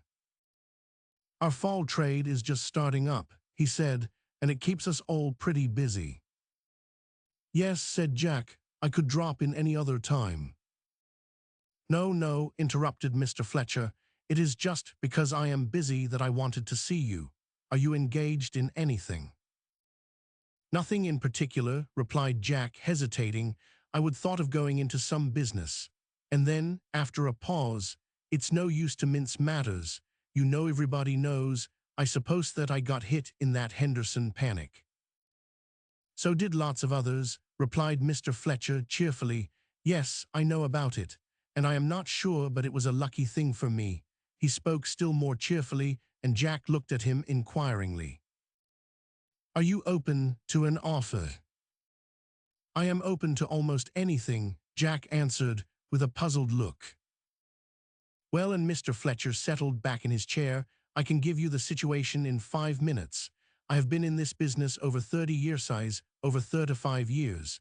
It has grown, little by little, until it's a pretty big business. I have a partner, a first-rate man is in Europe now who attends to most of the buying, and the business keeps spreading out and needs more care.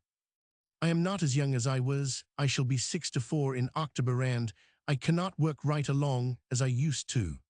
I find that I come later and go away earlier. It is not the work exactly, but the oversight, the details, and the fact is that I want somebody near me whom I can trust, whether I am here or whether I am away. I have got good, honest, faithful clerks. If there was one I did not trust, I would not have him about. But do you know, Jack, it was the first time in the interview that he had used this name. There is something in blood. Yes, Jack assented. Well, I want a confidential clerk, that's it. Me, he asked. He was thinking rapidly while Mr. Fletcher had been speaking. Something like a revolution was taking place in his mind, and when he asked this, the suggestion took on a humorous aspect. A humorous view of anything had not occurred to him in months. You are just the man. I can be confidential, Jack rejoined, with the old smile on his face that had been long a stranger to it, but I do not know that I can be a clerk. Mr. Fletcher was good enough to laugh at this pleasantry. That's all right, it is not much of a position. We can make the salary $2,500 for a starter. Will you try it? Jack got up and went to the area window and looked out a moment upon the boxes in the dim court. Then he came back and stood by Mr. Fletcher and put his hand on the desk. Yes, I will try. Good, when will you begin? Now. That's good, no time like now. Wait a bit, and I will show you about the place before we go to lunch. You will get hold of the ropes directly. This was Mr. Fletcher's veteran joke. At 3 o'clock, Mr. Fletcher closed his desk. It was time to take his train. Tomorrow, then, he said, we will begin in earnest. What are the business hours here? Asked Jack. Oh, I am usually here from 10 to 3, but the business hours are from 9 till the business is done. By the way, why not run out with me and spend the night, and we can talk the thing over? There was no reason why he should not go, and he went. And that was the way John Corlier Delancey was initiated in the string business in the old house of Fletcher Co. Roman 22. Few battles are decisive, and perhaps least of all those that are won by a sudden charge or an accident, and not as the result of long-maturing causes. Doubtless, the direction of a character or a career is often turned by a sudden act of the will or a momentary impotence of the will. But the battle is not over then, nor without long and arduous fighting, often a dreary, dragging struggle without the excitement of novelty. It was comparatively easy for Jack Delancey in Mr. Fletcher's office to face about suddenly and say yes to the proposal made him. There was on him the pressure of necessity, of his own better nature acting under a sense of his wife's approval, and besides, there was a novelty that attracted him in trying something absolutely new to his habits. But it was one thing to begin, and another, with a man of his temperament, to continue. To have regular hours, to attend to the details of a traffic that was to the last degree prosaic, in short, to settle down to hard work, was a very different thing from the business about which Jack and his fellows at the club used to talk so much, and to fancy they were engaged in. When the news came to the Union that Delancey had gone into the house of Fletcher Co. as a clerk, there was a general smile and a languid curiosity expressed as to how long he would stick to it. In the first day or two, Jack was sustained not only by the original impulse, but by a real instinct in learning about business ways and details that were new to him. To talk about the business and about the markets, to hear plans unfolded for extension and for taking advantage of fluctuations in prices was all very well, but the drudgery of detailscopying, comparing invoices, and settling into the routine of a clerk's life, even the life of a confidential clerk, was contrary to the habits of his whole life. It was not to be expected that these habits would be overcome without a long struggle and many backslidings. The little matter of being at his office desk at 9 o'clock in the morning began to seem a hardship after the first 3 or 4 days. For Mr. Fletcher not to walk into his shop on the stroke of 10 would have been such a reversal of his habits as to cause him as much annoyance as it caused Jack to be bound to a fixed hour. It was only the difference in training, but that is saying everything. Besides, while the details of his work, the more he got settled in them, were not to his taste, he was daily mortified to find himself ignorant of matters which the stupidest clerk in the office seemed to know by instinct. This acted, however, as a sort of stimulus and touched his pride. He determined that he would not be humiliated in this way, and during office hours he worked as diligently as Mr. Fletcher could have desired. He had pledged himself to the trial, and he summoned all his intelligence to back his effort. And it is true that the satisfaction of having a situation, of doing something, the relief to the previous daily anxiety and almost despair, raised his spirits.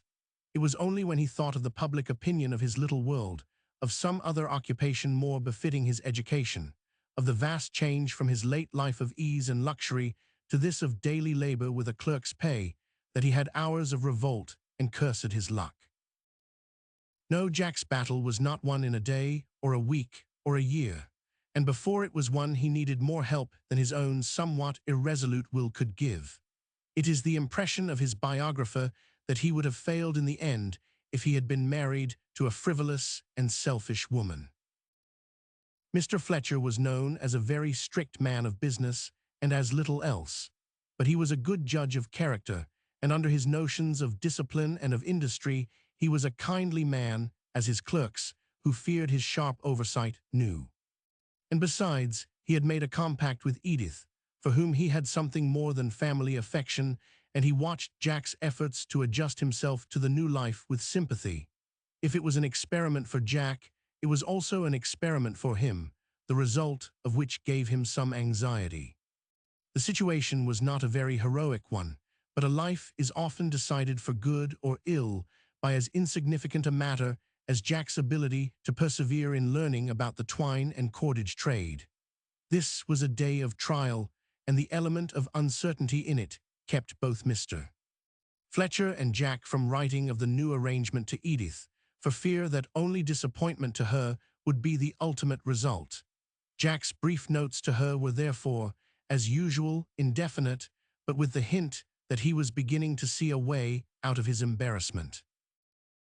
After the passage of a couple of weeks, during which Mr. Fletcher had been quietly studying his new clerk, he suddenly said to him, one Saturday morning, after they had looked over and estimated the orders by the day's mail, "Jack, I think you would better let up a little and run down and see Edith."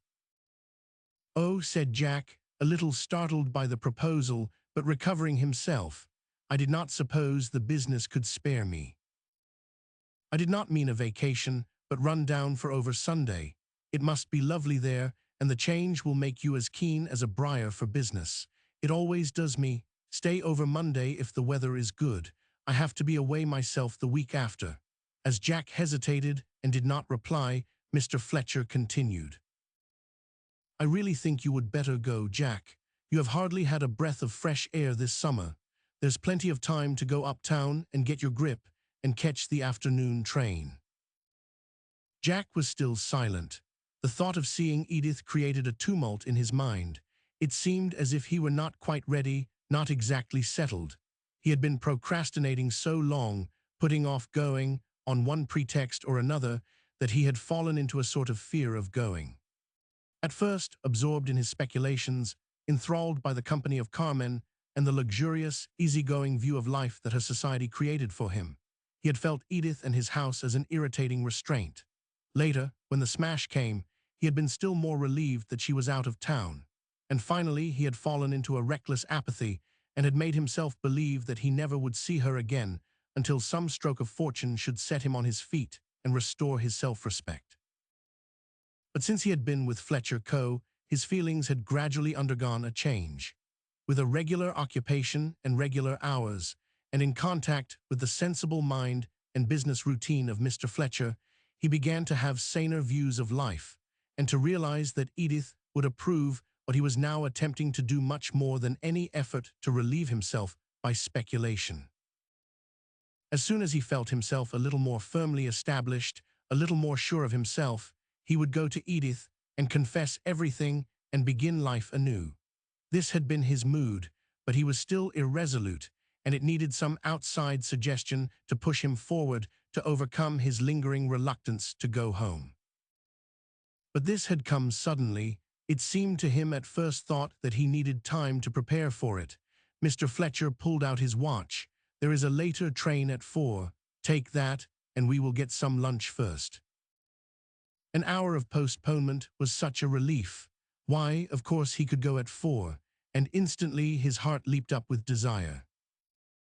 "All right," he said, as he rose and closed his desk, "but I think I would better not stay for lunch. I want to get something for the boy on my way uptown." "Very good, Tuesday then. My best regards to Edith." As Jack came down the stairway from the elevated road at 23rd Street, he ran against a man who was hurrying up, a man in a pronounced traveling suit, gripsack and umbrella in hand, and in haste. It was Mavic. Recognition was instantaneous, and it was impossible for either to avoid the meeting if he had desired to do so.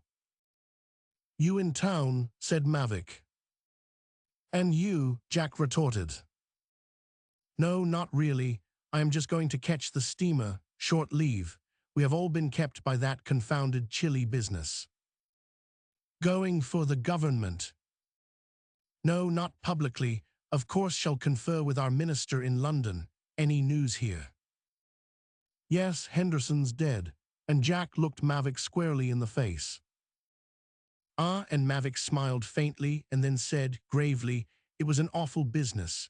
So sudden, you know, that I could not do anything." He made a movement to pass on. "I suppose there has been no." "I suppose not," said Jack, "except that Mrs. Henderson has gone to Europe." "Ah," and Mr. Mavic did not wait for further news, but hurried up with a goodbye. So Mavic was following Carmen to Europe. Well, why not? What an unreal world it all was, that of a few months ago. The gigantic Henderson, Jack's own vision of a great fortune, Carmen and her house of Nero, the astute and diplomatic Mavic with his patronizing airs. It was like a scene in a play. He stepped into a shop and selected a toy for the boy. It was a real toy, and it was for a real boy. Jack experienced a genuine pleasure at the thought of pleasing him. Perhaps the little fellow would not know him. And then he thought of Edith, not of Edith the mother, but of Edith the girl in the days of his wooing. And he went into Maillard's. The pretty girl at the counter knew him. He was an old customer, and she had often filled orders for him. She had dispatched many a costly box to addresses he had given her. It was in the recollection of those transactions that he said, "A box of Marin's glaces, please. My wife prefers that." "Shall I send it?" asked the girl when she had done it up. "No, thanks. We are not in town." "Of course," she said, beaming upon him, "nobody is yet." And this girl also seemed a part of the old life, with her little affectation of familiarity with its ways. He went to his room. It seemed a very mean little room. No, packed his bag, told the janitor he should be absent a few days, and hurried to the ferry and the train as if he feared that some accident would delay him. When he was seated and the train moved off, his thoughts took another turn. He was in for it now. He began to regret that he had not delayed, to think it all out more thoroughly. Perhaps it would have been better to have written. He bought an evening journal, but he could not read it. What he read between the lines was his own life. What a miserable failure, what a mess he had made of his own affairs, and how unworthy of such a woman as Edith he had been. How indifferent he had been to her happiness in the pursuit of his own pleasure. How would she receive him? He could hardly doubt that, but she must know, she must have felt cruelly his estrangement. What if she met him with a royal forgiveness, as if he were a returned prodigal? He could not stand that. If now he were only going back with his fortune recovered, with brilliant prospects to spread before her, and could come into the house in his old playful manner, with the assumed deference of the master, and say, "Well, Edith dear, the storm is over. It's all right now. I'm awfully glad to get home. Where's the rascal of an heir?" Instead of that, he was going with nothing, humiliated, a clerk in a twine store. And not much of a clerk at that, he reflected, with his ready humorous recognition of the situation. And yet he was for the first time in his life earning his living. Edith would like that. He had known all along that his idle life had been a constant grief to her. No, she would not reproach him. She never did reproach him. No doubt she would be glad that he was at work. But oh, the humiliation of the whole thing. At one moment he was eager to see her, and the next the rattling train seemed to move too fast, and he welcomed every wayside stop that delayed his arrival. But even the Long Island trains arrive some time, and all too soon the cars slowed up at the familiar little station, and Jack got out. Quite a stranger in these parts, Mr. Delancey, was the easy salutation of the station keeper. Yes, I have been away, all right down here. Right as a trivet, hot summer though, calculate it's going to be a warm fall generally is. It was near sunset, when the train had moved on, and its pounding on the rails became a distant roar and then was lost altogether. The country silence so impressed Jack, as he walked along the road towards the sea, that he became distinctly conscious of the sound of his own footsteps. He stopped and listened. Yes, there were other sounds, the twitter of birds in the bushes by the roadside, the hum of insects, and the faint rhythmical murmur of lapsing waves on the shore. And now the house came in view, first the big roof, and then the latticed windows, the balconies, where there were pots of flowers, and then the long veranda with its hammocks and climbing vines. There was a pink tone in the distant water answering to the flush in the sky, and away to the west, the sand dune that made out into the sound was a point of light. But the house, Jack's steps were again arrested. The level last rays of the disappearing sun flashed upon the window panes so that they glowed like painted windows illuminated from within, with a reddish luster, and the roofs and the brown sides of the building, painted by those great masters in color, the sun and the sea wind, in that moment, were like burnished gold. Involuntarily Jack exclaimed, "It is the Golden House." He made his way through the little foreyard. No one was about. The veranda was deserted. There was Edith's work-basket, there were the baby's playthings. The door stood open, and as he approached it he heard singing, not singing either, but a fitful sort of recitation, with the occasional notes of an accompaniment struck as if in absence of mind. The tune he knew, and as he passed through the first room towards the sitting-room that looked on the sea he caught a line. "Welly, welly, but love is bonny, for a little while when it is new." It was an old English ballad, the ballad of the Cockle-shells, that Edith used to sing often in the old days, when its note of melancholy seemed best to express her happiness. It was only that line, and the voice seemed to break, and there was silence. He stole along and looked in. There was Edith, seated, her head bowed on her hands, at the piano. In an instant, before she could turn to the sound of his quick footsteps, he was at her side, kneeling, his head bowed in the folds of her dress. "Edith, I have been such a fool." She turned, slid from her seat, and was kneeling also, with her arms thrown about his neck. "Oh, Jack, you have come. Thank God, thank God." And presently they stood, and his arms were still around her, and she was looking up into his face, with her hands on his shoulders, and saying, "You have come to stay." "Yes, dear, forever." Roman 24. The whole landscape was golden, the sea was silver, on that October morning. It was the brilliant decline of the year. Edith stood with Jack on the veranda. He had his gripsack in hand and was equipped for town. Both were silent in the entrancing scene. The birds, twittering in the fruit trees and over the vines, had the air of an orchestra, the concerts of the season over, gathering their instruments and about to depart. One could detect in the lapse of the waves along the shore the note of weariness preceding the change into the fretfulness and the tumult of tempests. In the soft ripening of the season there was peace and hope, but it was the hope of another day. The curtain was falling on this. Was life beginning, then, or ending? If life only could change and renew itself like the seasons, with the perpetually recurring springs. But youth comes only once, and thereafter the man gathers the fruit of it, sweet or bitter. Jack was not given to moralizing, but perhaps a subtle suggestion of this came to him in the thought that a new enterprise, might have seemed easier in May, when the forces of nature were with him, than in October. There was something, at least, that fell in with his mood, a mood of acquiescence in failure in this closing season of the year, when he stood empty-handed in the harvest time. "Edith," he said, as they paced down the walk which was flaming with scarlet and crimson borders, and turned to look at the peaceful brown house, "I hate to go." "But you are not going," said Edith brightly. "I feel all the time as if you were just coming back." Jack, do you know, and she put her hand on his shoulder, this is the sweetest home in the world now. It is the only one, dear, and Jack made the statement with a humorous sense of its truth. Well, there's the train, and I am off with the other clerks. Clerk indeed, cried Edith, putting up her face to his. You are going to be a merchant prince, Jack, that is what you are going to be. On the train there was an atmosphere of business. Jack felt that he was not going to the New York that he knew not to his New York, but to a city of traffic, down into the streets of commercial enterprise, not at all to the metropolis of leisure, of pleasure, to the world of clubs and drawing-rooms and elegant loiterings and the rivalries of society life. That was all ended.